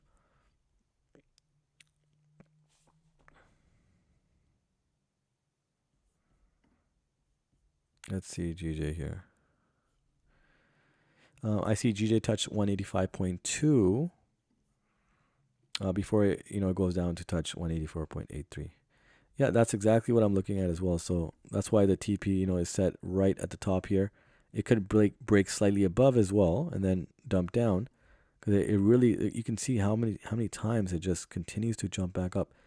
As long as USD CAD can make that sharp red candle all the way down here, right? And it will make that move, but again, we don't know how far up it will go, and if this trade can survive. But GJ certainly just is not giving up on that bullish push here. Look at that. Now GJ, of course, has to, if it does not go up now, it's going to have to make a strong bearish move, right, to comply. And here is USD CAD here. But again, look at that. GJ just continues to push back.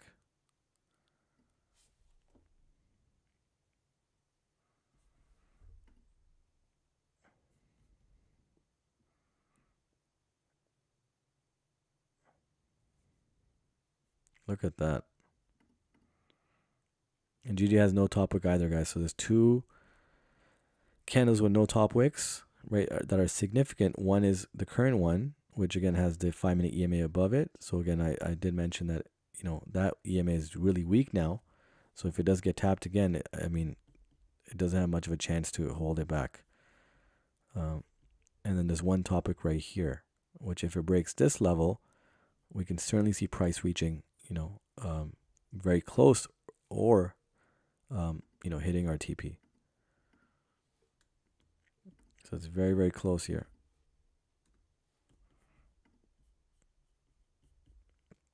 But wow, USD CAD is really, really something here today. You can see all the non-wick candles down below, and then it just continues to just fly away.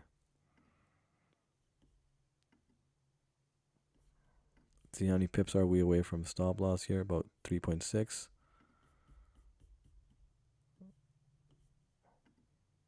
And here comes GJ as well. So there's a 2-hour EMA right there. Does it reject it and come back up? And USD CAD is just, wow. Really not giving it up here. Yeah, USD CAD just refusing to give it up. Exactly my words right there. But even if it hits SL, I'm happy with the trade, and we'll take the same trade tomorrow, or you mean next week? Yeah, I mean, we know that USD CAD is going to dump hard here as soon as it, completes this manipulation here and continues to just, do the ride up here, right? Because it's reaching the higher highs now, or the highest highs of this range. But once it does make that sharp turn here, guys, it's going to be a straight, dive. And USG is just not giving up on the setup. So I truly believe these are clean setups. Again, it's Friday's end of the week. It may exhaust itself, before making that move down. Maybe slow down until New York, session. Hopefully it doesn't drag on to New York session. But ideally, I mean, these setups, it look pretty clean. GJ definitely does and still does. But, its partner here, an inverse correlated partner here, is just not having it. So, let's see.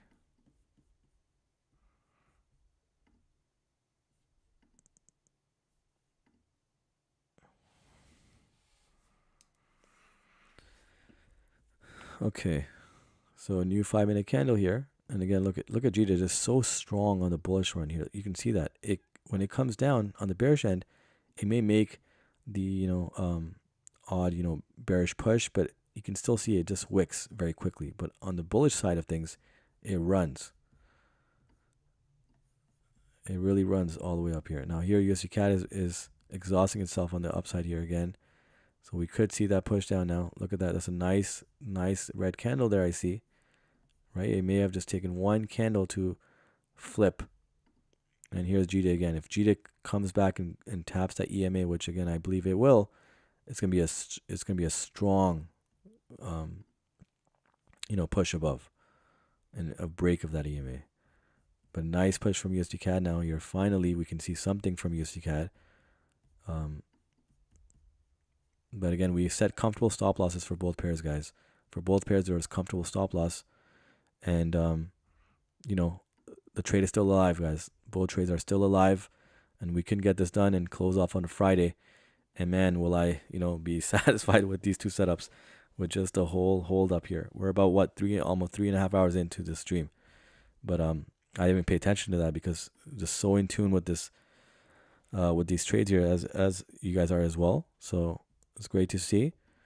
Again, that's how we can build as a community, guys. And, we'll love to see more and more of you guys joining the streams.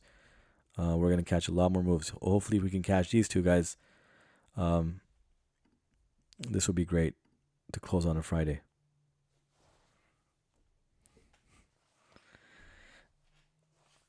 Let's see. Man, USD CAD is still not. You never know. You never know. Let's see USD CAD. I mean, it does have to come down to fill up this non-wick candle, and potentially reverse from there. But if it doesn't reverse, it's gonna go jump all the way down. Right, and I mentioned to you guys, it's still, even if it comes down here, right, it can still come down here and then reverse and respect the range all the way here, right, which is gonna be a valid setup there, but just not for me on a Friday. Wow, Judah again. Look at this. Wow, so for the third consecutive 5-minute candle, it did not come and tap the EMA. So you can see now the next push, right? The next tap will be very strong. But does it get there? That's the challenge here. That's the challenge. And USD CAD here. Look at the 5-minute candle being exhausted here as well. Just wow. I mean, GD is really battling this, and USD CAD is just refusing to continue, all the way down here. We have an hour close coming up as well. This would be the highest bearish, bullish engulfing end here to close with the body here, from the previous 2 days here in this range. So we could expect that this could be a full wick. We still have 21 minutes to go, but we would need a strong push down, which again we can expect from USD CAD. But it would need to close stronger. We have another 5-minute candle coming up now, and then a 15-minute candle close. So we're gonna see how that goes. It's a minute away now. You can see GJ continues to flip, guys. Look at this. GJ is not giving up on this, and it does not want to go down. It has buying pressure, so it wants to jump up. And here's USD CAD as well. Slowly but surely, let's see. Let's see here. We got 1 minute left for another 5-minute close. Let's see how that closes up. And then we have a 15-minute close coming up as well, which again could close nicely to continue the move down for USD CAD, and then for GD it can move up here. Again, GD is right at that break-even level again, or close right, below. I mean, how many pips are we in a drawdown here? So now we're about 3.4 pips for GJ. No top wick. And here comes USD CAD back up. Again, no bottom wick.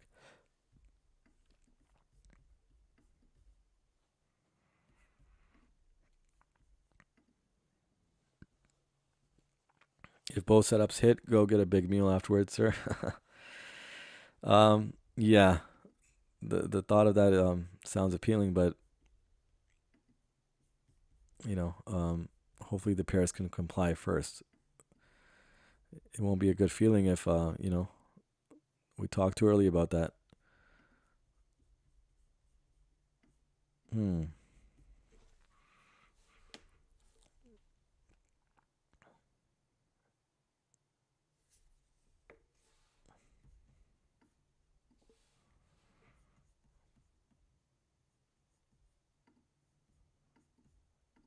Now GD is, kind of pushing down as well here with no top wick. So there's now 2 of the previous 5-minute candles here have no top wick, and then there's this candle up here as well with no top wick. So they can certainly make that, that reversal here and continue up. With USD CAD now, here is, again, had no bottom wick. Could make that reversal all the way down now. Let's see. GD is definitely making that reversal. We got a 15-minute close coming up as well, guys. So it's a strong 15-minute close here from both pairs if, we get that direction that we want. But let's see. Let's see what happens here. So on the 15-minute candle, you can see how GJ looks like that. So it has been consolidating in this level with the 2-hour EMA at the bottom and the 5-minute EMA above on the top end of the range. About 10 pips. A consolidation zone right there.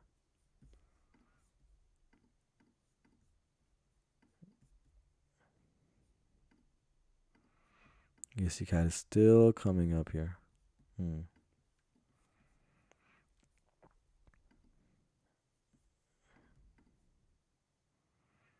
We got 3 minutes left, guys. And again, I need a good close from this 15-minute candle here for both pairs. Right? We really, really need a strong bearish close on this 15-minute candle for USD CAD, along with a green, potentially green, bullish candle for GJ on this 15-minute candle.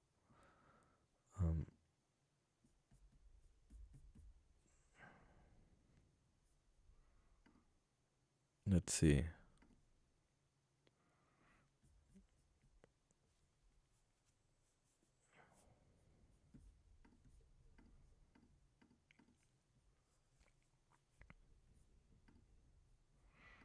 Overall, it's been just a great week. You know, we had a few losses on Monday, but that still ended up being a break-even day. We had a profitable day on Tuesday, profitable day on Wednesday. No setup yesterday until the end, which or no setup yesterday all the way to the end. But I did mention one setup, at the end of the stream yesterday, and that went to profitability. This one right here, it was a nice catch, and so that also returned, a profitable day. And then now today, we're looking at two setups here that are in drawdown here.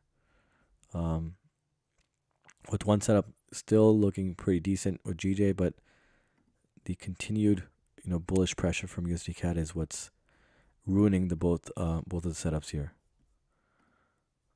So let's see. So we're gonna get a 50-minute close, but I mean with the GJ, it's not looking, like a strong close because it has no top wick and it's gonna close with a wick. But I mean, unless it doesn't, we still got some seconds here to go. But look how it's closing here, GJ. And USD CAD is still closing up here. Look at that 50-minute close. Strong bullish close.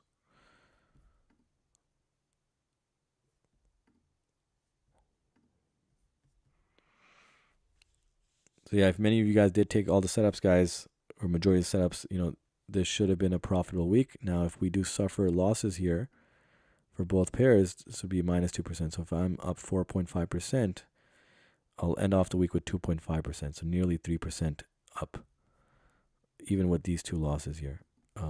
If, in fact, there are losses. Well, USD CAD is just, wow. Look at this push. Wow. It's a new 50-minute candle, new 5-minute candle. Look, no bottom wick. And a huge push above here. With GJ now is making that full push. So no top wick again. Right? So again, this is not, guys, this is not normal movement to have this many wicks, especially for USD CAD. There's so many no bottom wick candles. We don't see that normally. If you guys have joined the stream, it doesn't happen that often.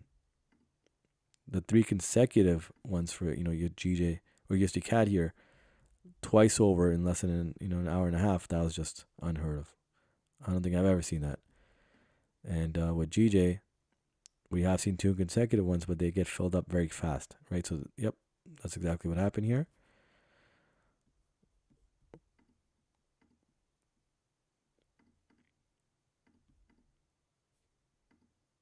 And here comes USD CAD, guys. So comfortable stop loss here. And you can see how we survived this setup. GJ was survived here as well when it came down here. And here is making the run, guys.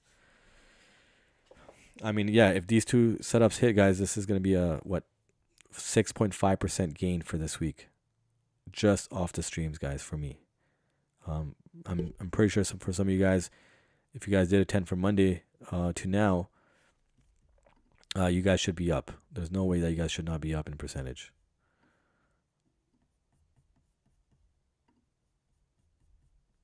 And I mean, I'm not just saying just 1% up, but comfortable, 2 to 3% or more. So it's a really nice week for us. And even with, suffering losses on these setups, we'll still end off profitable, right? For me personally, it'll be 2.5, nearly 3%. But let's see what happens here. Is this the last, push above here, above this top end of the range that, was going to happen with USD CAD, and it continues down now, or does it still continue up? We'll have to wait and see. Now we have an hour close coming up. So again, you can see that it did create a larger wick. Does it now close with the body down here, or does it close with the body above here, right? So the engulfing end. We'll have to wait and see here. So if it continues moving up, I mean, there's just not much, there's not much room. Not much breathing room above that range here, about 2 pips. So we were pretty much 2 pips away from being stopped out. It did push down, but it's coming right back up again. So now we are about 4 pips. Yeah, just under 4 now. 4 pips away from being stopped out. With GJ now, it's making that full push down, which is not good either. We were about 5 pips We were about what? Yeah, 4.5, nearly 5 pips away from being stopped out. And GJ still, again, it's not giving up on the bullish run, on the bullish pressure here. With the USD CAD is just, it's not giving up on the bullish run either, right? So it's not giving up on reaching another high here. But we have 12 minutes to go, guys. 12 minutes to go to close off the hour. You can see now all the hour candles have been wicks here. The body, for the hour closures have been at the highest at this level here, 138, 110, or 117. So it can certainly come down there, or it can come below that to close off the 1 hour, right? And that's why we're looking at, even with the USD GJ here, nice push from GJ, guys. Again, the reason why I didn't want to close out our break even multiple times with GJ is because I really feel we're going to get that one, strong bullish candle to, run through all these EMAs and continue up. With USD CAD is just delaying its push down here, and now we could see that push down before the 1 hour closure here, and that would be great because then it can, come back down here, and we could see that push down all the way down to our TP level here, which would be great. Here comes GJ. Wow, it did tap the 5-minute EMA, guys. Look at that. We have a 5-minute close coming. Wow, so finally it came back up and tapped the 5-minute EMA. However, it still rejected it. Let's see. Does it make its push, push up again? Because now this 5-minute EMA is really, really weak. So look at that, guys. And it can continue up now strong. It can continue up strong. There's a 50-minute EMA above, and there's a new 5-minute candle right here. But now it closed above strong with a nice push up into that range. Now we could see a strong push up here, green candle, and we can see with the USD CAD a nice bearish push here. We need that push down here from USD CAD now, with a good close to the 1 hour candle here, right? We could get this now here. Let's see, nice push down, and GJ is going to push up strong now. Nice. USD CAD is just not looking good, unfortunately. Yeah, it's it's been really battle testing us, but nonetheless, it's making us move down now. Let's see comfortably. I told you guys, GJ again, the 5-minute EMA would be too weak now. It's still resisting though. Look at that. Wow. But again, I don't think it's gonna hold up. This EMA is not gonna hold up anymore. The 15-minute EMA, yes. Oh, it did tap the 50-minute EMA as well, but still, because of the hour closure here. In 9 minutes, we have the 1 hour candle close coming up. We could see it move back up. And again, man, USD CAD is still pushing up. Wow, look at that. That's just unbelievable here. But GJ again is really holding up strong here. And we could see a nice bullish push before the 1 hour closes here. But wow, that 5-minute EMA really, kudos to the 5-minute EMA for holding up GJ like that with the bullish pressure. Again, I don't think it's strong enough to hold it entirely. I still think it's going to, fly up here. But we need USD CAD to fly down here, to make that full bullish push. Wow, GJ is still pushing down. Look at that. Okay. How is it that GJ is shooting up like this and USD CAD is barely moving?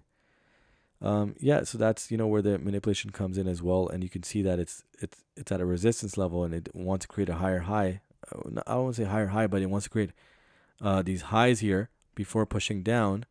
So it's certainly respecting the larger range here, but as far as the inverse correlation, yeah, it's really just defying that right now. And GJ is moving in the right direction. You can see now GJ still continues to move in the right direction. USD CAD is the one that's being non-compliant here, right? So whenever there's inverse correlation and there's no news, then it's just straight manipulation. So, and look at that, guys. Look at GJ, guys. Look at this. This is what patience can do. It is at the 50-minute EMA, but I think because of how it held up nicely, look at that. It needed that. It needed this fly up here. It was just waiting for it to do that. Every bearish candle here, it had strong wicks. And it just needed to, kind of get itself up there. Look at that. Look at that strong push. And now USD CAD is making that. But finally USD CAD is making that attempt as well.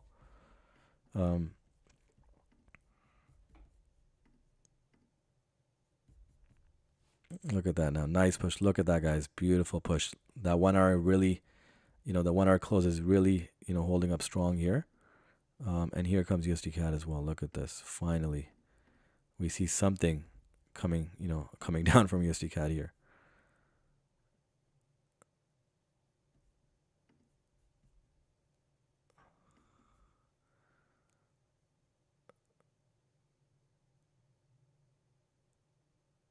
Man, I had all my all the leaves of my tree fall down before 50-foot tree. All the leaves fall down before USD CAD came down. Man.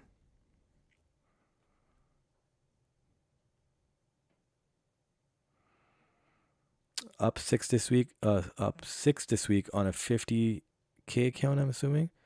Still earning, so keeping it safe. Yeah, 6% is, I mean, it's relatively very high, right? So, again, if you got six, let's say trades with 1% risk, I mean, 6 in a row, that's amazing. But again, I understand, sometimes there is 2% risk on some trades as well. But, going too high on the risk, especially with those are rules that prop firms have, just have to be careful with that.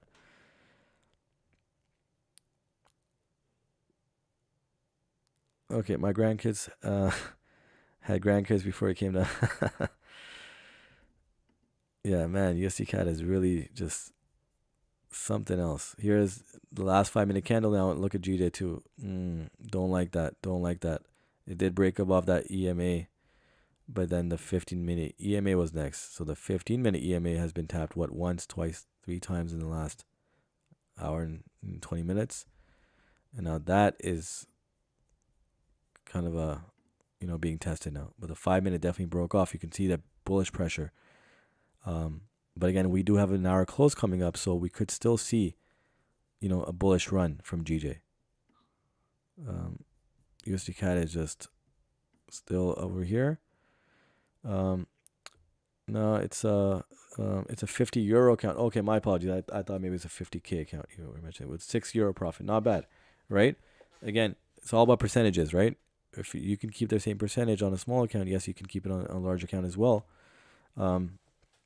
Only came off demos. Okay. Gonna try for my first funded account next week. Okay. The account is 1-to-1, I'm assuming, leverage, so my lot size is small. Okay. Yeah, that's fine. Right, learning is learning. But here is that move that I was talking about for GJ, guys, with the 1 hour close. And you can see now even the 15-minute EMA may not hold up because just that break of that 5-minute EMA that held up so strong, right? The price was held up there as well. Let's see. So we can certainly see it reach this level here of, the 30-minute and the 1 hour EMA. It can certainly reach those levels. We do have a 1 hour close coming up in less than 4 minutes. Just do not like USD CAD here. I would like that, that closes the body down here at this level. We got 4 minutes left. Does it come down here? How many pips is that away from that area? About 2.5 pips. Yeah, it's not bad. You can definitely reach there, but it needs a strong push. There's no top wick, but it doesn't matter anymore because there's so many bottom wicks of all these candles down here that have no top wick, or that have no wick. Sorry. I don't know if I said that right, but no bottom wicks of all these candles here. So even if the current one has no top wick, it doesn't hold as much value as all those other ones down there, right?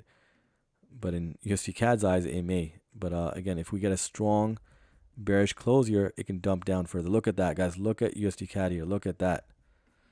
That's what I'm talking about. You see how we had to be patient and patient and patient with this. But it was going to come. It was going to come. Look at that, guys. Look at this. And look at GJ, guys. Look at this. That's what I'm talking about. The direction, the range was accurate.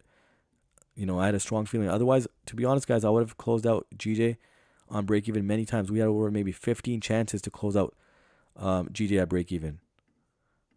But I knew something was wrong with USD CAD. I knew something was going on.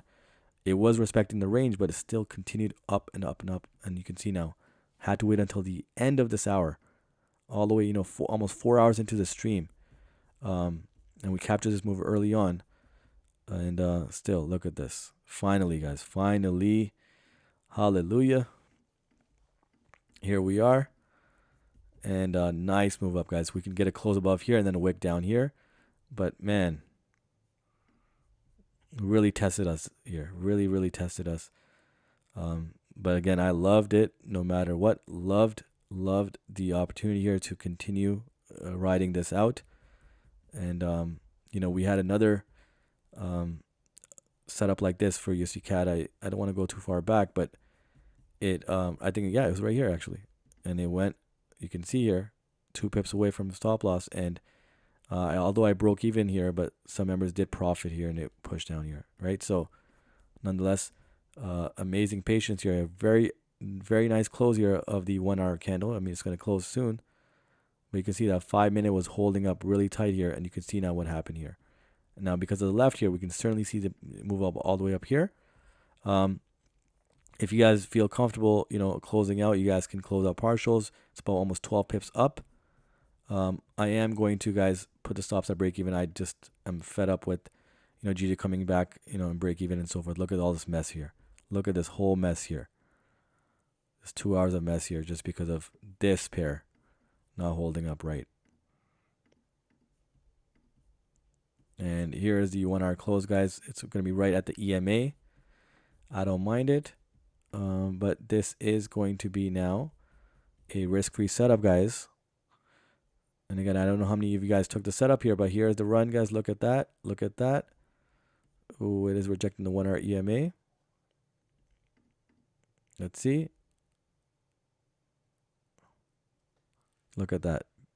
We can get a strong push here, guys, before it comes back down here. We could get a strong push.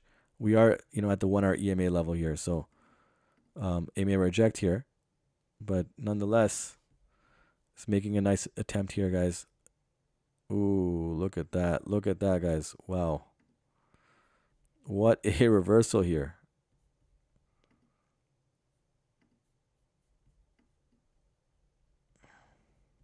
What a reversal here. Look at this.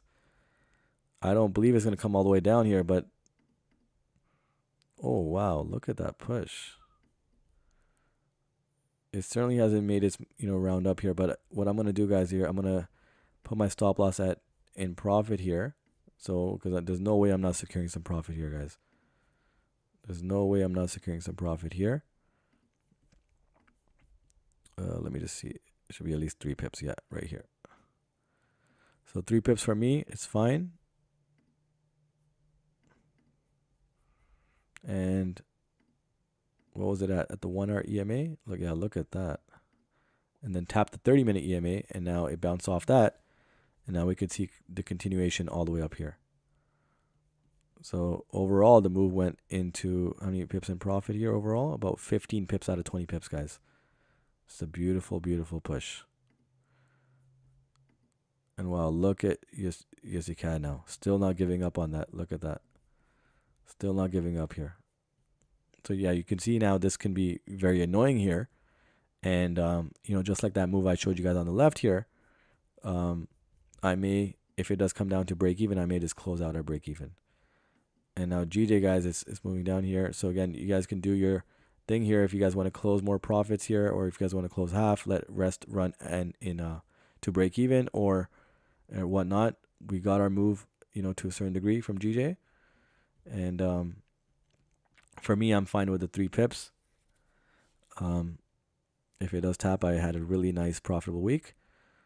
And I'm glad that, you know, GJ at least, you know, didn't give up on us. But look at this. Just USD CAD is just a mess. Like for me now, this, once it comes to break even now, if it does indeed, I may just cut this out because it's just, look at this. Let's see what GJ does. So it's bouncing off the 1 hour and 30-minute EMA. You can see now 1 hour right there, 30-minute right there. It's kind of bouncing off both of them and seeing what it'll do. But a nice push off there, guys. Again, I advise that you guys do not, you know, put it stops at break even. Get something out of this, guys. You don't want this to come back to drawdown or even not gain anything from this.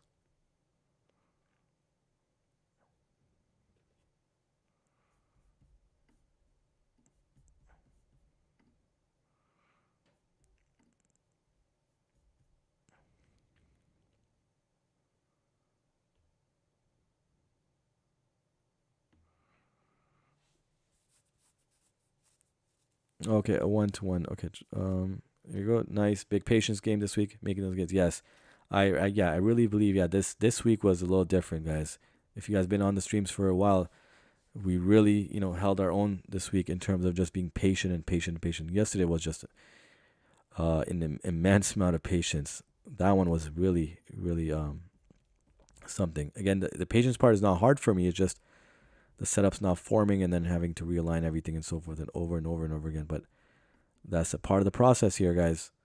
And we'll see. Nice push down from USD CAD here, which we can see again. GJ is pushing, bouncing between the 30-minute EMA and the 1 hour EMA above.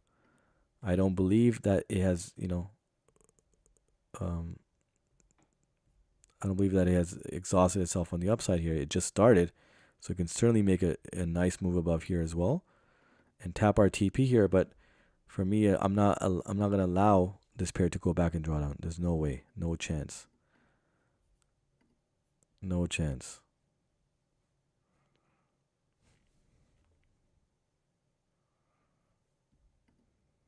But nice push down from USD CAD. We had a nice push down. You can see now. I don't even consider this this candle with no top wick for it to come back and fill it up.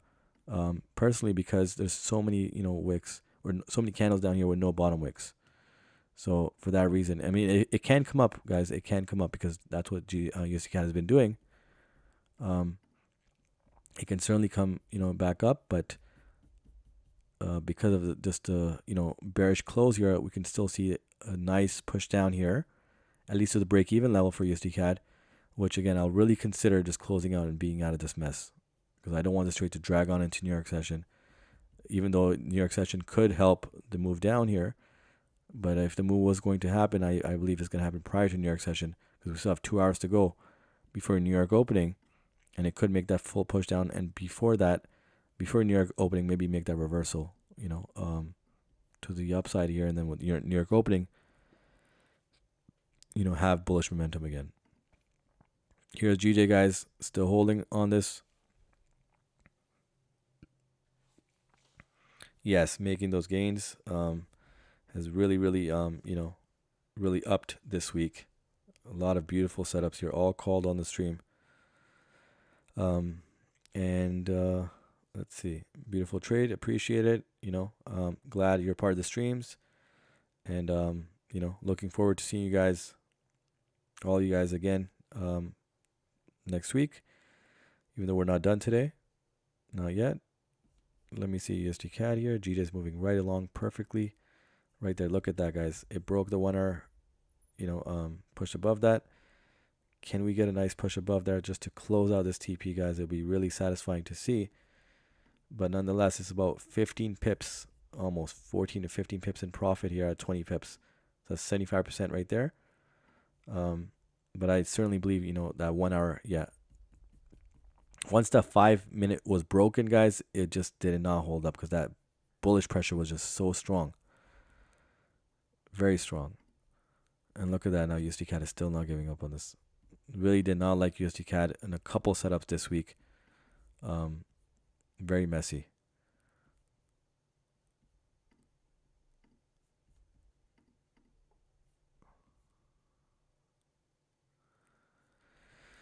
Alrighty. So let's see what GJ does here. Yeah, because with GJ, guys, it would have been long done if USD CAD did not, do all. Look at this. Still no bottom wicket again. Man, something else here.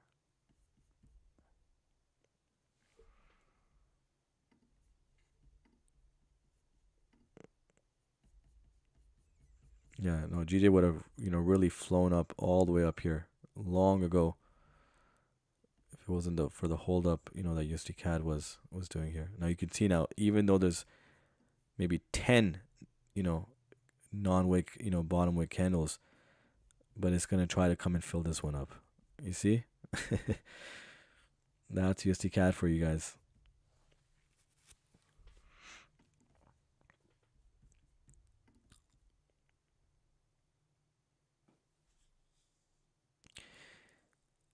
Yeah, GJ did take off, and let's see now.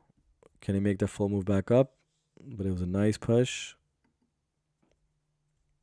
GJ closed one entry in profit. Excellent. And one entry in SL in nominal profit. Okay, nice. Close USD CAD in profit. Okay, so nice entry on USD CAD. Don't like the price action. Exactly. Great recovery in the last few minutes. Yes, appreciate that. And glad that you guys are, using appropriate risk and active trade management to make sure you guys, achieve the profits. So excellent in receiving or achieving those profits and making sure you guys, have valid reasons for closing out and so forth, right? And let's see. Again, really would like GJ to push strong here, but again, USD CAD is just not giving up. You can see now, look at that. Can't make this up, guys. All the amount, even the current candle has no bottom wicks, and all the ones down here, but it's still hunting to fill up this non-wick candle up here, right? So can't make that up. GJ really wants to just close this out, guys. It really was going to be a clean move, and you guys, sometimes that's why you guys may hear some people say that Friday can be some odd movement here with Monday as well, but Friday as well. And we've seen some slowdown moves here on Fridays here, so it's evident that there is some manipulation that occurs here. Some let's see.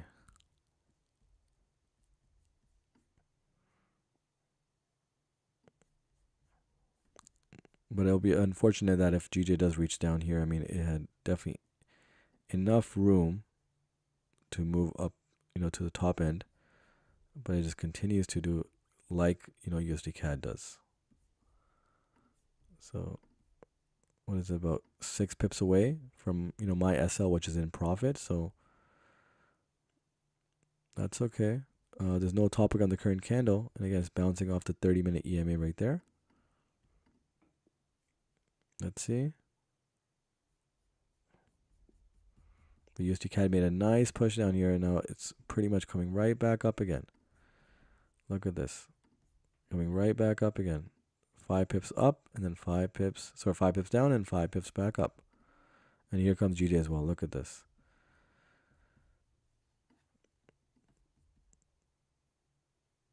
Now, if you guys can keep a track here on Fridays, you may see moves like this occur. And so maybe, when it does come in decent profit, maybe you should close out fully or close out majority, right? So things like that. You can keep a pattern of in maybe a trading journal to recognize these things.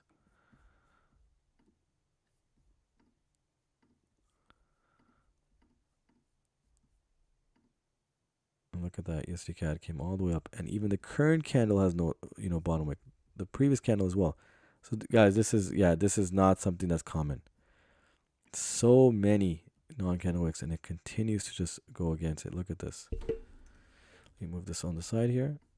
I mean, some of them 3 consecutive, candles with no bottom wicks, and it continues to hunt that one candle that has no top wick. That's unheard of.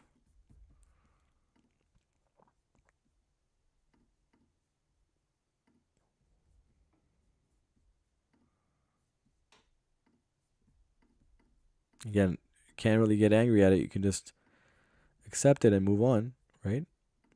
But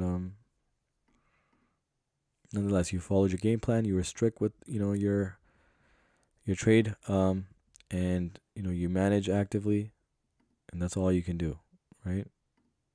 Whatever's in your control, you can do. Whatever's not in your control, you can't do much about that. Now, GJ also has no top wick, but does it reach the bottom end here, or does it reverse here? Let's see. Let's see here. Look at that push.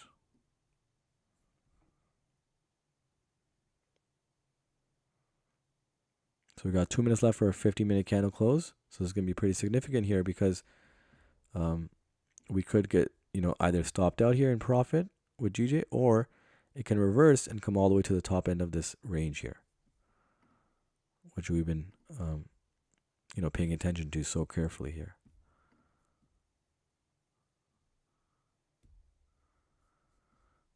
Let's see.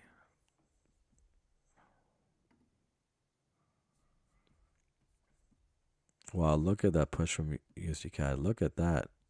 So it did fill up that non-candle wick here. You can see that I filled up non-candle wick, but the current candle and the previous candle have no bottom wick. So does it push down now or does it continue up? I mean, at that point, it's just, look at that. 50-minute candle has not closed, but look at that push, guys. Look at this. Amazing to see, guys. But some Fridays have been like this. Some Fridays definitely have been like this. Look at that push down. If USD CAD drops to my entry again at 138,100, I'm closing this at break even. Not worth it anymore at that point. Too unpredictable. Yep. True story. True story. Now we got a 50-minute close coming any second now. Let's see. Does it hunt that 50-minute EMA or does it reverse here? Look at that push. Wow. Just amazing to see here. And look at that 50-minute close from USD CAD. Look at that. So let's see how the 50-minute candle closes now with GJ. Does it reverse here? Does it come and hunt that 50-minute EMA right there, which is slightly above, my stop loss here, but again, there's not much breathing room here. Does GJ come all the way back up here? Or does it come down here? Let's see. And USD CAD. Look at that, guys. Look at this. Wow. It's unfortunate GJ had to, kind of dump down here, even though, again, we've seen what GJ was doing with the bullish pressure, but nonetheless, not risking, going this, letting this trade go into drawdown again. There's no way, no chance. I'm satisfied at least, even with the, this push down here earlier was 5 pips away from stop loss here. So look at the benefit. Yep, it stopped me out, guys. And I believe it tapped the 50-minute EMA as well.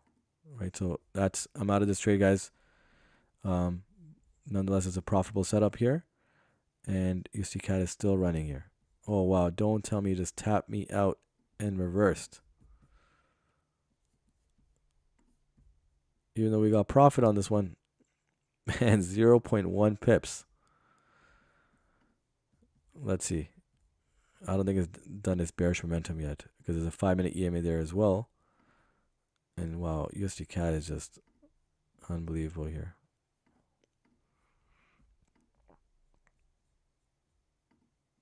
So it did tap the 50-minute EMA, which is slightly above, where I put my stop loss. Again, it's a profitable stop loss, but nonetheless, it was right there.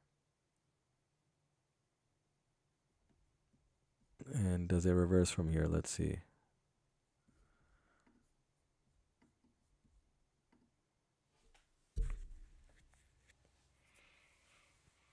No, it's still dumping. So it's coming to the 5-minute EMA as well. I mean, look at that dump here, guys. No top wick up here, but nonetheless, look at that. But it was not willing to let that trade go down to my break-even point here. Was not willing to do that. And it's too much of a bad chance here. Look at that, 15 pips up out of 20 pips, and then you let it go all the way down. No way. Right, so at least we can say now that it nearly tapped our stop loss, but that got voided since it came back up. It had nice bullish pressure. It still can come back all the way up here as well, guys. So we'll see how that goes. But nonetheless, USD CAD has just been continuing to ride up here.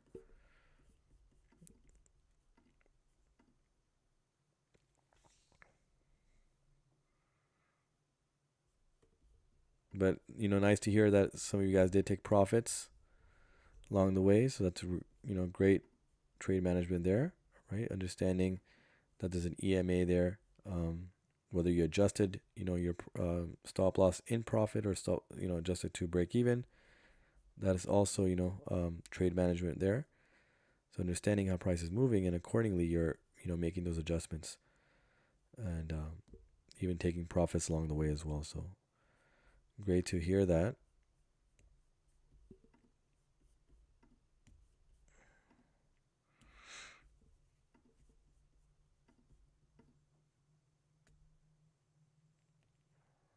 So it came down and tapped the 5-minute EMA and the 15-minute EMA, which is at where I had my stop loss. And now USD CAD here is not giving up on the bullish run here.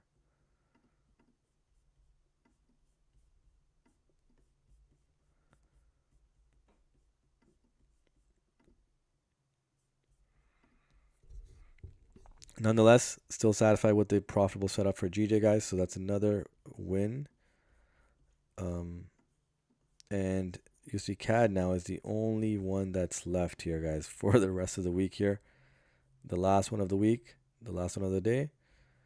And just in survival mode right now for USD CAD. Wow, I mean, if GJ does reverse from here, that'll be something, because that it wouldn't have came down to break even, but it did come down 2 pips below where I had my stops. So that's interesting. But a very good week for all the ones that did join.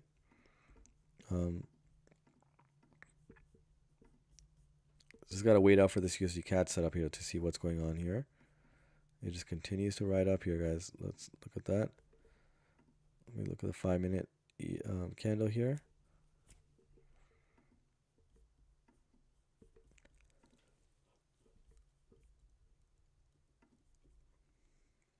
About 2 pips away from stop loss, guys, for USD CAD. Let's see. Look at that. Bullish pressure there.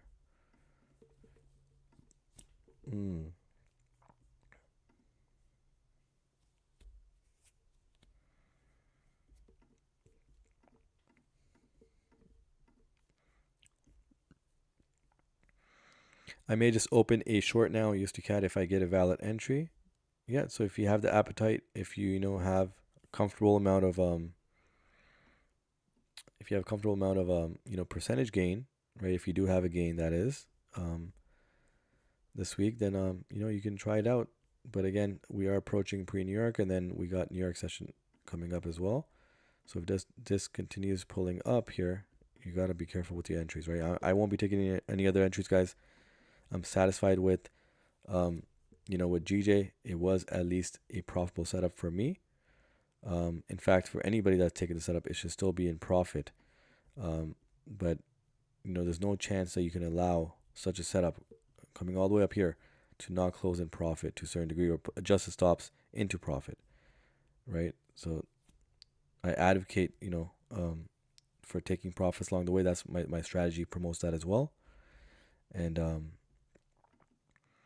you can't just allow the pair to go all the way down, because if it does indeed push down strong here, this may go down, stronger than here, because again, it did tap the 1 hour EMA. So it makes a strong push now. A strong rejection here can go all the way down. If it does indeed do that, then yeah, this is not going to be good. You can see now it's even breaking the previous low here potentially, and it's just not worth it, right? So again, I like that some of you guys closed, more so in profit than me, and up here, and you guys were satisfied with that. It's hard to let go of a setup that you think it's gonna reach higher, but nonetheless, there was EMA taps along the way as well, and you know how it held us up for 2 hours before moving up. So you should reward yourself with taking some profits, or fully close out the trade and cash in. Now here's USD CAD, guys. It's still a setup here. So again, I'm up 4.5 plus this current profitable setup here, although it didn't go to the 1-to-1 that I would like it to, but slightly over 4.5% for the week, and this is the only one that will decide now for me whether I end off slightly between 4.5 and 5% gain for the week, or it dips down to just under 4% gain for the week. So This is a decider for me, but I mean between 4 and 5% for the week. It's not a bad week, guys. Not a bad week. And again, for many of you guys have joined the stream regularly,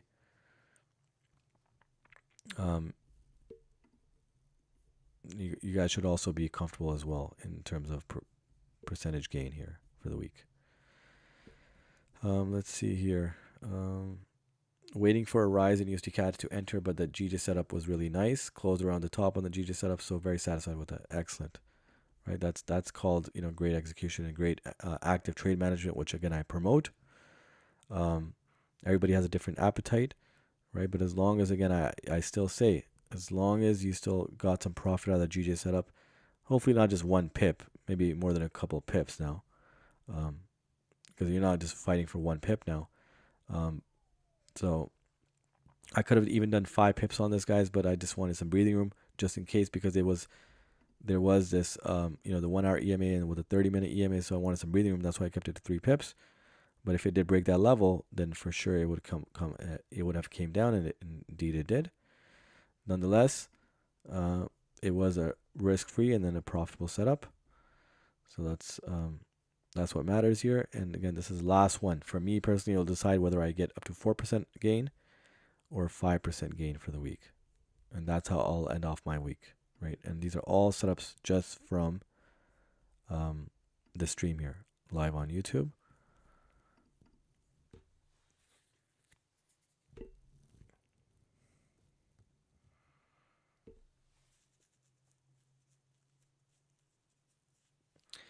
Four to 5% is a great result, especially if you're funded with profits. Absolutely. And again, guys, in the membership, which I aim to see you guys, a lot of you guys in there, we're gonna even probably go for a lower percentage as well, and just consistency, because consistency with the 2 to 3%, if you're up 2%, especially if you're in the accountability section of the mentorship, you guys will see what I mean. Because that's going to be a strictly, strict monitoring of the trader and their, kind of results. But again, that's, you choose if you like to, have that accountability aspect. If not, it's completely fine. There's other sections, and there's, a public forum as well. But nonetheless, yes, we will be actively monitoring the trader, right? So let's see. Wow, look at that. It pretty much just tapped the break-even level, guys. Look at that. I mean, it didn't fully tap it, but look at that. It doesn't mean it still can't come down here, but USD CAD is reversing here, guys. So,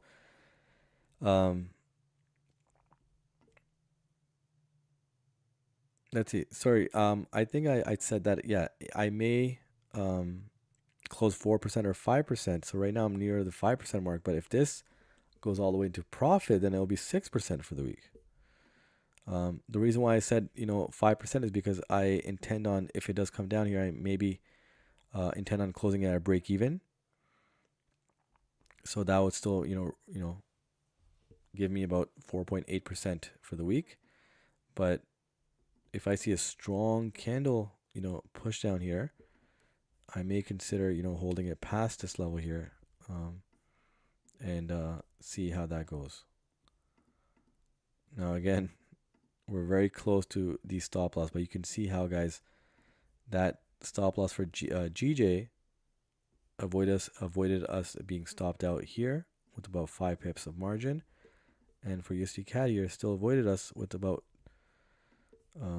2 pips here, about a space here as well. So that's also something of the strategy as well, where you can where you have to define the stop loss and TP individually for each setup, right? So look at the range overall, understand where it is. If you have to modify the stops, the buy stop, sell stops over the course of the pair moving, to get a better entry and to get a deeper stop loss, it's still in line with the range, then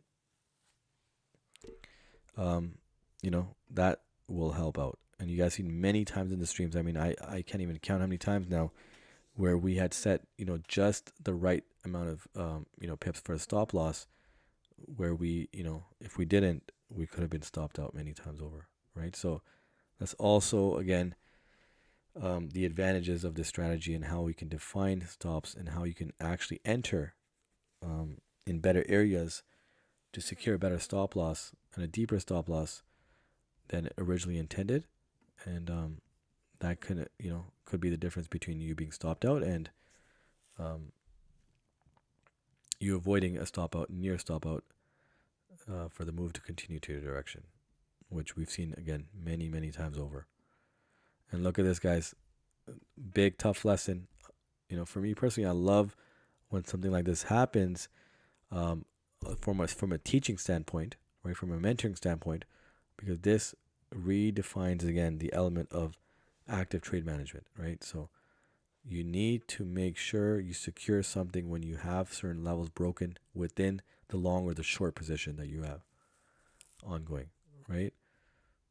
If you can allow yourself to go and draw down after that many pips, after almost being up 75% of the trade, right? So the full 100% was 20 pips, 75%, more than 75%, was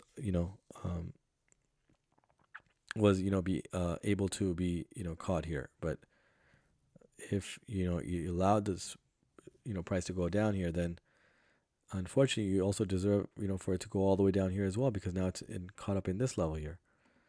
And that's something, again, I was strictly kind of won't allow, right? Especially if you're going to be in the accountability aspect. We're going to monitor everything. That's something that you cannot allow, right? There's no chance. As soon as this broke that level, guys, I told you guys, there's no chance that this trade won't give me any profit, because I'm gonna make sure I adjust my stop loss and so forth.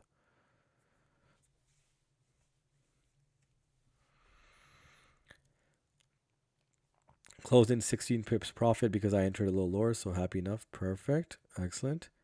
I think USD CAD is going to come down to around 1.3805. Let's take a look. 1.3805, which is going to be, yeah, right around our stop area, but still jumping up here, guys. Look at this. Still not giving up on that bullish run.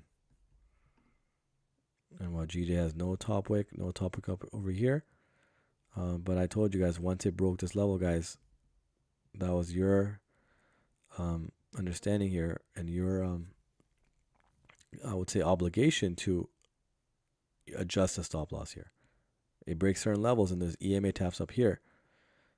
You need to be active with your trade. Something has to be modified there. Okay.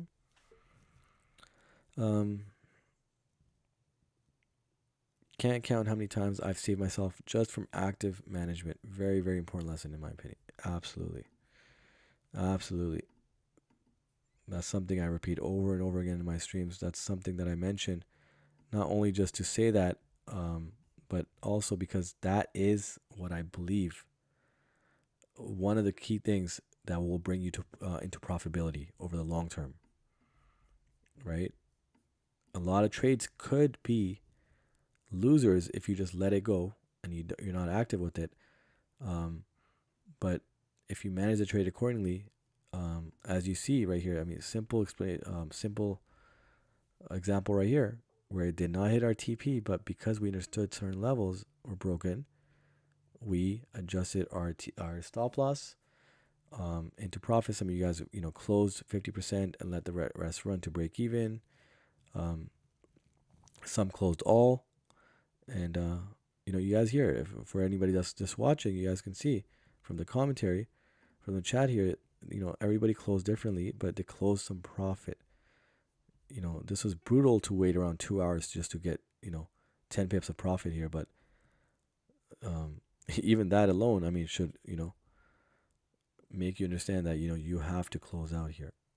And you can see now how that would have saved you if you just let the trade run. That would have saved you from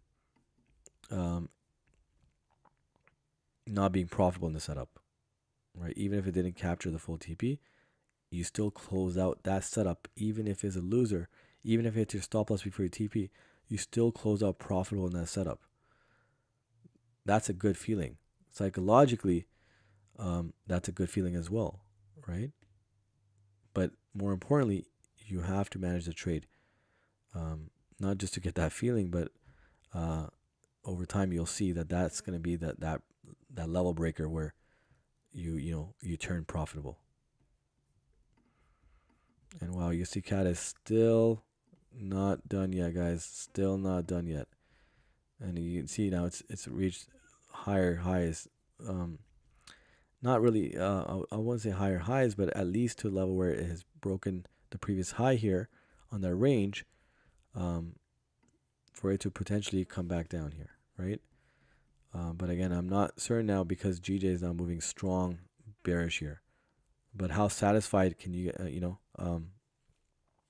are you guys now that you guys seen this pair go at 15 pips in profit and you guys closed a decent amount of profit, right? There's a certain level of satisfaction, and that's only because you guys were active with your trade management. That's what made you survive this setup. That's what made you profitable and risk-free in this setup. So kudos to everybody. Kudos to everybody who did take the setup. And again, tough lesson learned for anybody that didn't. Right? I teach this lesson over and over again, and on my streams, and I'm very, very strict with that. And again, I break the levels down with you guys. I literally break the levels down on where I feel, I'm going to let this go. Because I could have closed it out 15 times over. You guys can see how many times it kept going up and down, up and down, up and down. Because I was confident with the bullish pressure that we will see, GJ in profit. It was going to come up with a strong push before coming back down. And in fact, it did exactly that. Exactly that. The only pair that did not comply, and is still not going according to what our analysis is USD CAD here. But you've seen that even though GJ has made a bullish run, USD CAD was still running bullish, and with the inverse correlation, that doesn't add up. So there's certainly something that's not in normality with USD CAD. You can see. Look at this.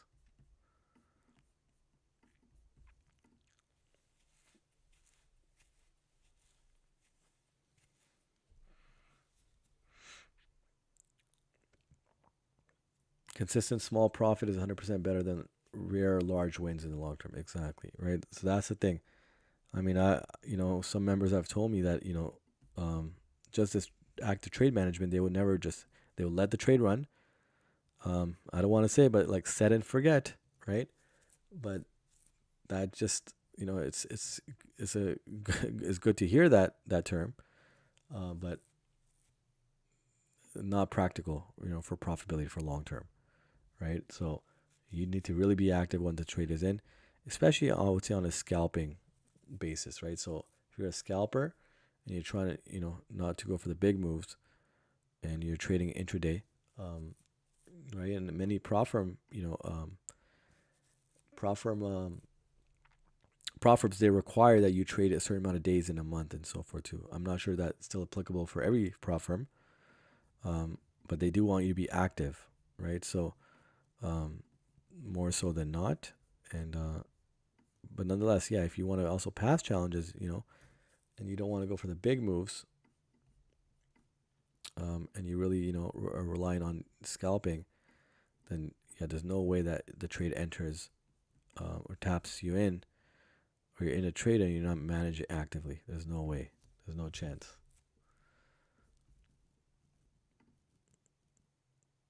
Some people hold that gambling mentality way too hard. Yep, that's too commonplace. Again, I've gone through that battle as well, so I'm not gonna say that I didn't have that. I had that too, and I had to fight that off too. It's a tough battle. It's a really, really tough battle. But I promise you guys, there is light at the end of the tunnel. There is hope, if you stay consistent and disciplined. That's the biggest battle, I think, of life, right? Trading itself teaches you so many life goals. And I learned a lot, about myself and how to be more patient, how to exercise patience, how to be more disciplined, and how to, attain such a skill where, it teaches you way more than just trading itself. So it's literally a powerful skill um, that can go a long ways with you.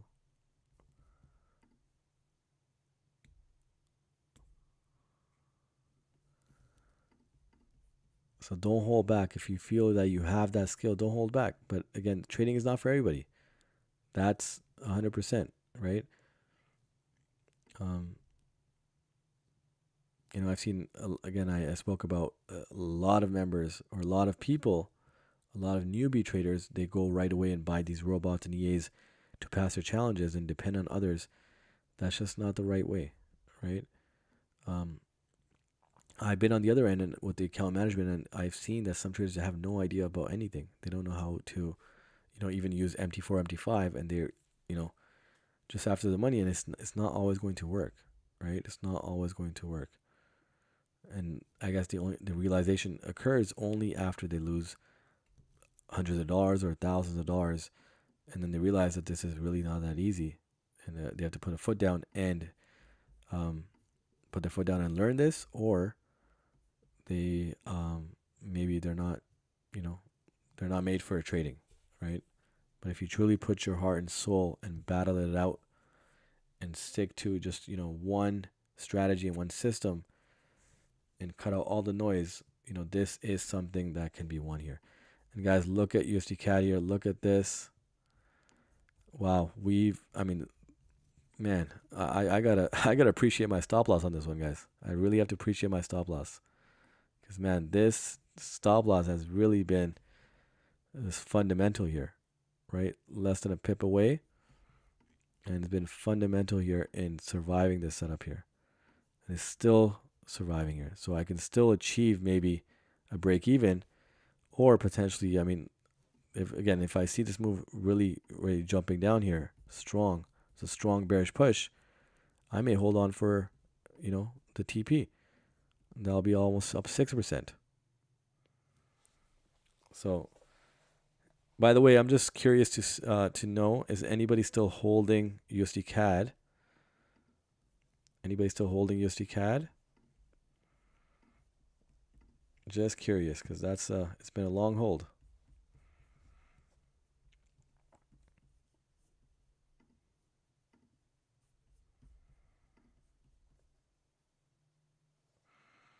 Prop firms love their commission. Yep, of course, especially if you naturally have an affinity there. But yeah, it's all learning. Absolutely, knowledge is life.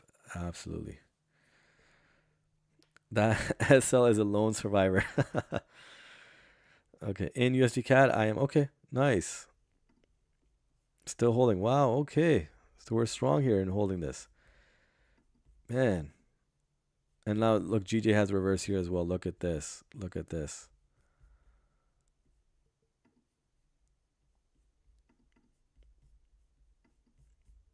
So again, I hope everybody that is still watching here, I hope you guys did, close out profitable on GJ. And again, I'm not looking for any re-entries, guys. It's too late, going into New York session now, very soon. Too late into Friday. It's not worth it. But wow, what a push right there. And you can see it's nicely respecting that range. So you can see it did not completely come up here.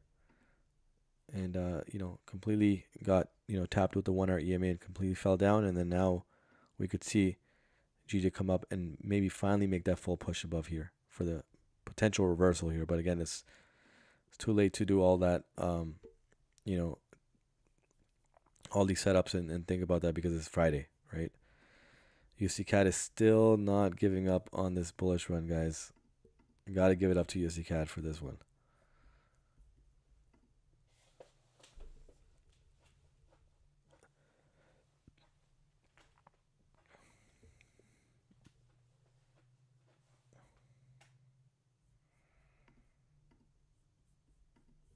Yeah, let's see.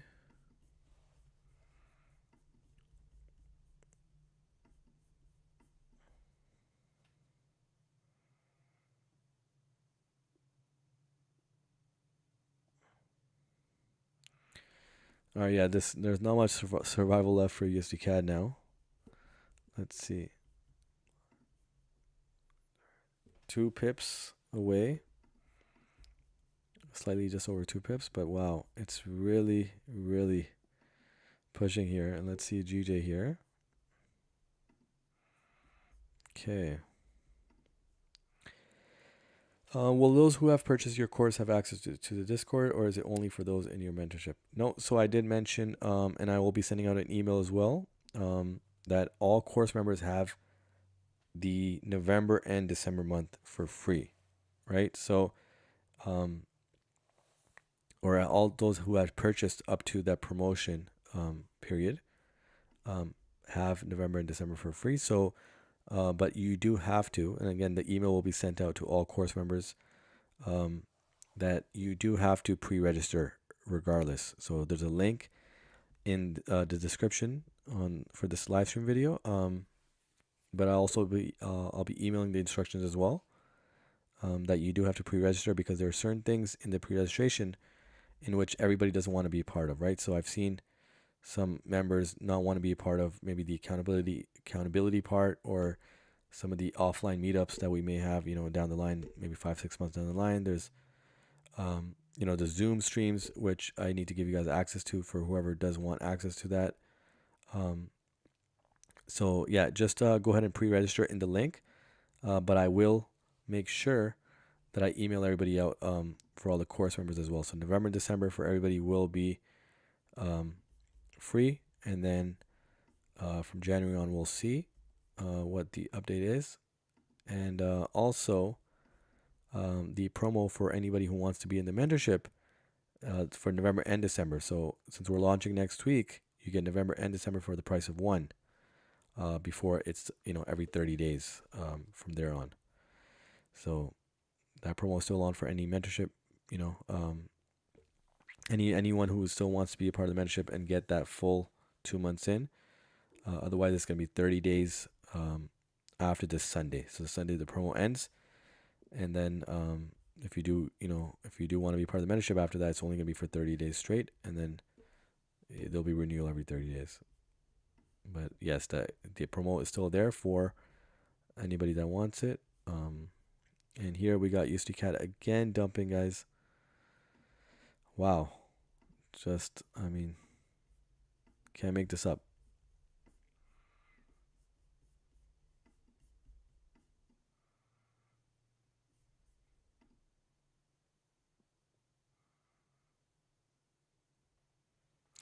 GJ wants to break downwards through this zone, in my opinion. Let's see, GJ. Yeah, it certainly can, but again, it's still caught up in this range right here. So you can see here, the 1-to-1, the second, and if you want to call this a tap, because we can lower this range on the higher time frame, you can see this is just wicks. However, if it has not completed this full push here, and if it fell off from here after the 1 hour EMA, we could see this price, jumping all the way up and reaching that level, and then coming back down, right? But again, it's Friday, guys. It's we're almost into New York session, and so just a lot of uncertainty lies upon us. But USD CAD is dumping here, so let's see. But yes, if GJ does not come all the way down here, it's certain that it's going to come all the way up here and make that full push above here before making that push down. So that's what I can see from GJ.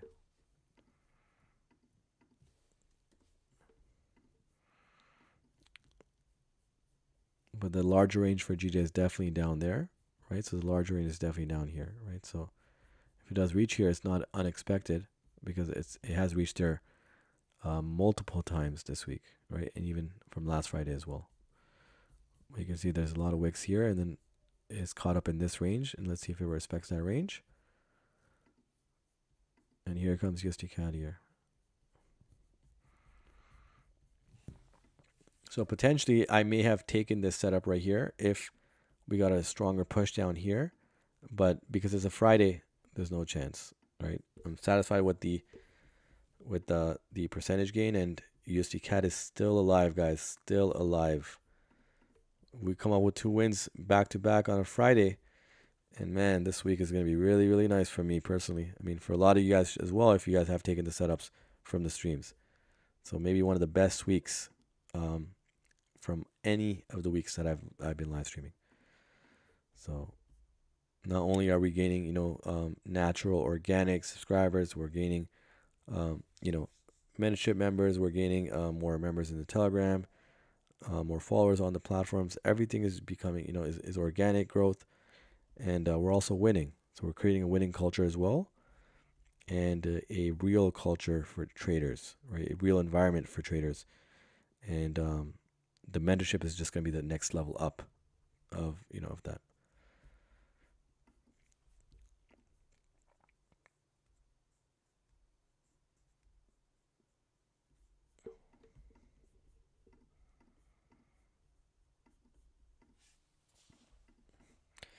Wow, USD CAD is really trying to push down here, but let's see, is it strong enough, or is there pushback here? The 1 hour can really push strong here. You can see now the 1 hour closed strong here, on the downside here, but then pulled back all the way up here again. And could this all be a wick now? We got 10 minutes left, 11 minutes left for maybe a complete push down again as the previous hour closed. So do we see that again? And then on the reverse, do we see GJ push back all the way back up here? But we're very close with our SL, guys. Very, very close. It's a close call here, but price seems to be pushing down here. Let's see, how far are we? Oh, wow, look at that push again to close off the 1 hour. We got 10 minutes left, and it's making that push down again. See, GJ still slow to move, but USD CAD is now making that push down. Let's see, is it strong enough? I mean, this 1 hour candle can close, red with a red bearish engulfing end. So let's see if it makes that move. Again, a lot of space to move down.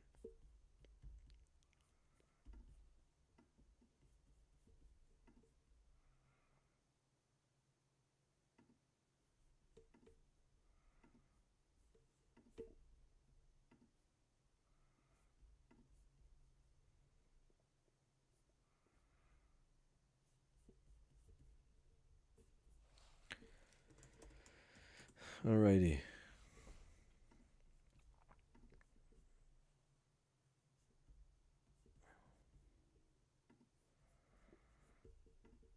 Look at that. USD CAD is making that push again. Is it strong enough? We still got 9 minutes to go. 9 minutes to go.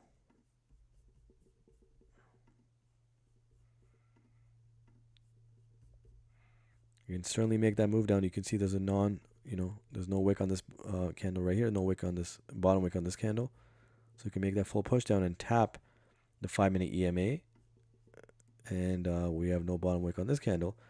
No bottom wick on this candle. No bottom wick on this candle. No bottom wick on this candle. So that's why I say if it does come down here, it's going to make a strong push all the way south.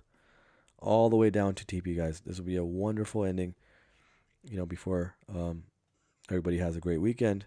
Hopefully it's great if, we get a nice push down here, or it's better than, taking a loss here.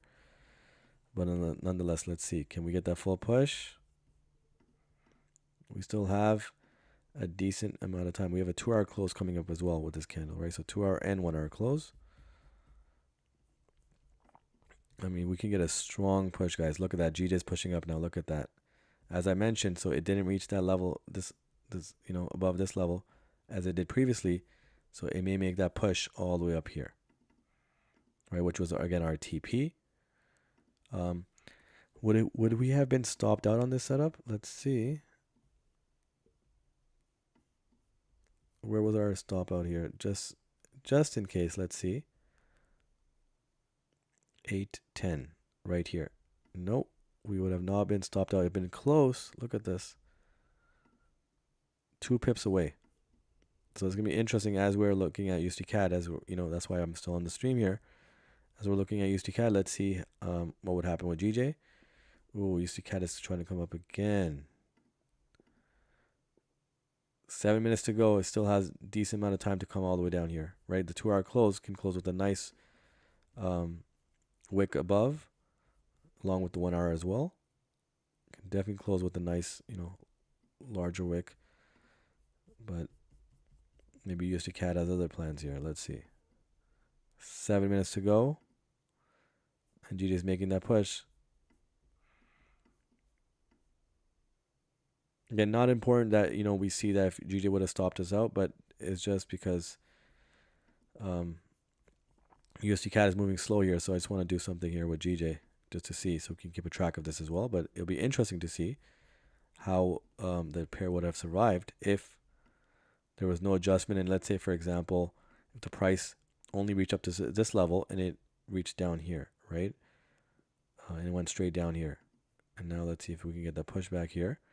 We also have a 2 hour close coming up as well for GJ. So does it reject the EMA? So does it reverse here? Let's see. So a very interesting close here that's about to happen in 6 minutes.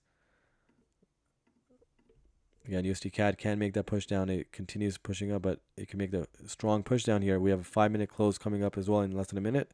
And a new 5-minute candle to close off the 1 hour candle and the 2 hour candle. And we've seen in the last the ending of the last hour, the last 5 minutes, we saw this full push down here, right, at 5:55 to open up 6 a.m. candle down here. And let's see. So we got 5 minutes left here, guys. Let's see how it closes. The 1 hour candle closes here. It'll be very, very interesting here. Let's see. And also GJ as well.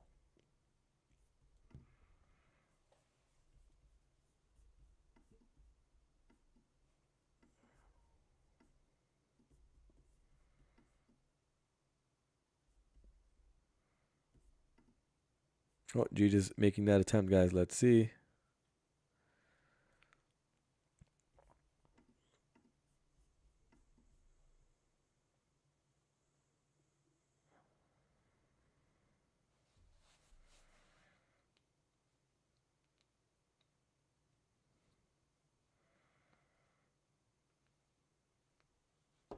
Oh, nice push down from USD CAD, guys.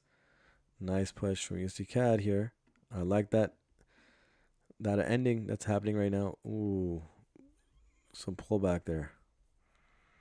Let's see. I still believe it can reach here. We still got 4 minutes to go. It can still make another attempt here.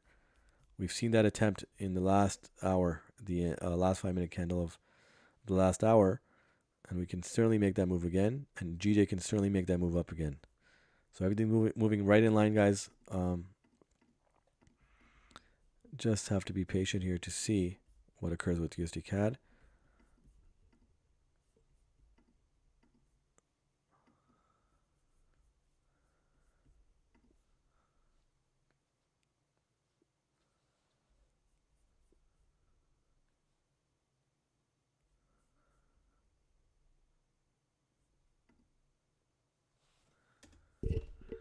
Okay.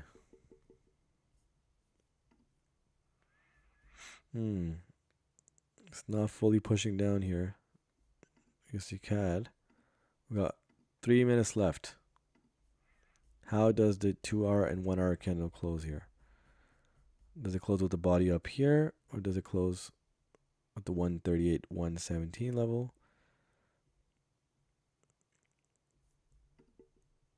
It's gonna be very interesting here. We got 3 minutes left. Oh, it's pushing strong here. Pushing strong.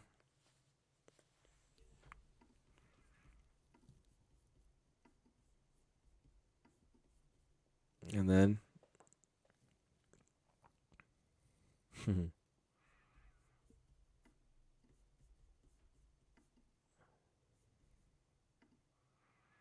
wow, GJ made a reversal here as well with a potentially strong bearish close.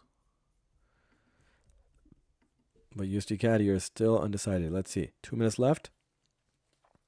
Again, we've seen the movement happen in pretty much the last 2 minutes for USD CAD here in the previous hour to close off the 1 hour candle. And we're right around that same time, right, for the new 1 hour close here, and let's see, how does it close here? Does it close bearish here? Does it close bullish on the 1 hour time? I mean, sorry, on the 1 hour it's still going to close bullish, but on the lower time frame here, does it close? Ooh, so push here again. Let's see. So GJ, what did GJ do here? Still down there, and USD CAD is pushing up strong. Let's see here.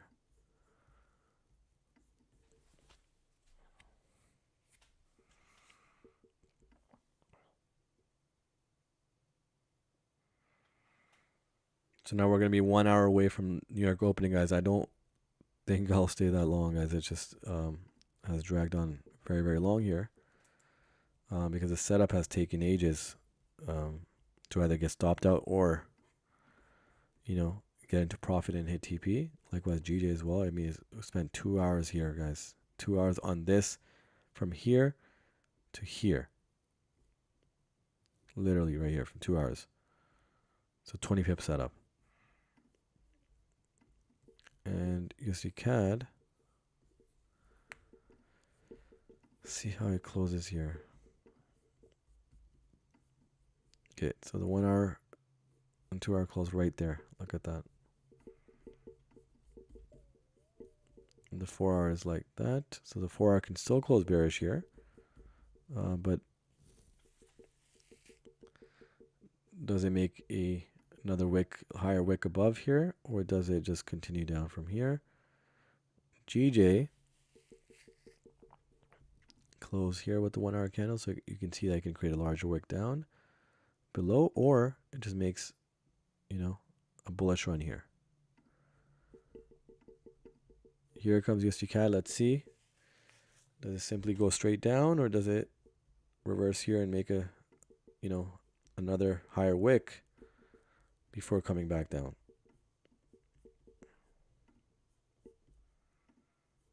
Okay, here it's switching up here.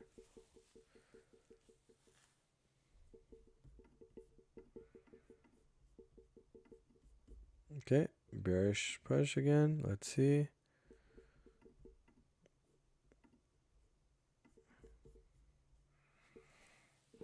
Wow, this trade has really just taken really, really long. And it's still somehow surviving. I don't think now, with the bullish pressure here, I don't think it has much left in it. Let's see.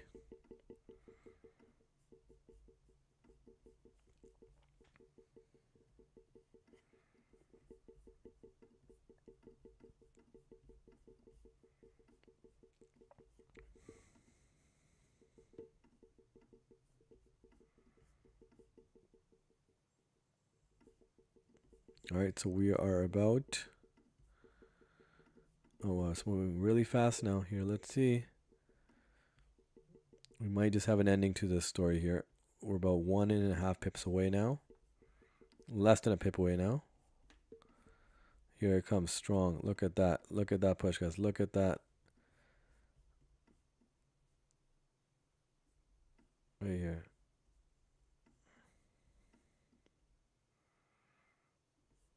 And GJ is making that bearish run as well. I think here it is, guys. This was where USD CAD ends. So where it ends. Oh wow, don't tell me. Oh, there you go. Okay, wow, look at that. Look at that. And guys, that is the end of the storyline for USD CAD for this setup here. So you can see it never really stopped its bullish momentum here. It is respecting this range overall, but it may create a larger wick here. Again, it is Friday. We are about to enter New York session in less than an hour. And, it may continue a bullish run before maybe coming back down to close off the hour. But yes, that is the storyline here. So we got a little bit of profit here. Some of you guys got more profit than me. Closing strong, when there was a bullish run on GJ. So that was a profitable setup.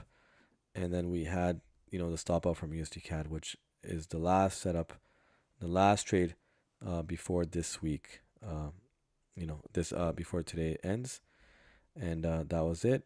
So again, see how you guys did for the week. If you guys did take all the setups for the week, there should have been a considerable amount of percentage gain. I mean, if it was maybe 1.5%, 2%, 3%, 4%. For me, it's just under 4%. If you guys lost this one right here to end off the week, it could have been maybe 2% gain, right? 1.5%, 2%. That's amazing. Again, you have to realize that if prop firms will like 8% gain, right, which is again very high for a 30-month period, even though they don't require for a 30-month or 30-day period. Sorry, they don't require for 30 days anymore because a lot of prop firms have removed that requirement. Still on 2%, 1.5 gain per week. That is somewhere around the 5 or 6% mark per month. So remember, rest assured that this is a really, really good percentage. And we're gonna try for another profitable week. Nonetheless, it was a profitable week. Once again, so this is week 9 now, I believe, since I've started on YouTube regularly. Let me just see, at 4, 8, 9, I think the 10th week actually, sorry. The 10th week, and every week has been profitable so far, with this one being one of the higher ones. It's one of the best weeks yet. And, we'll look to see how we can capture more moves in the upcoming weeks, right? And again, I promise you guys we're not done. There's lots more to come. And we're also launching the mentorship next week and the website as well. So there's a lot of news, next week. Looking forward to seeing a lot of you guys in the mentorship and beyond. And let me just read the comments here. Okay, out. Okay, so you got out of USD CAD, stopped out. You're probably right. We are too close to New York Open. We'll reevaluate shorting USD CAD. Happy to have an exit and profit earlier. Excellent. And out of USD CAD, it is what it is. Exactly. Right. So it's okay. We only took losses on Monday and Friday, and wins throughout since that period with break evens as well. So it was a nice week. Again, we will come back next week from Monday, hoping to see a lot of great movements, from the price, respecting the inverse correlation, respecting the ranges that we trade, and we'll see how we do next week. And as you can see, GJ is pushing down here as well. So since USD CAD made its mark above here, we can see GJ moving down here. Again, it's respecting the larger range. So not that it's not respecting any range, it's still respecting the larger range, and it could be potentially breaking out here. But thank you for your live stream. Have a lovely weekend. Yep, you guys as well. Thank you. Have a great weekend, guys. And we will be back here next week. And appreciate again everybody joining the stream and all the new members and new viewers as well. So yeah, thank you as well. And yes, I will catch you guys next week as well. Take care and have a great weekend. I'll see you guys next week. Take care.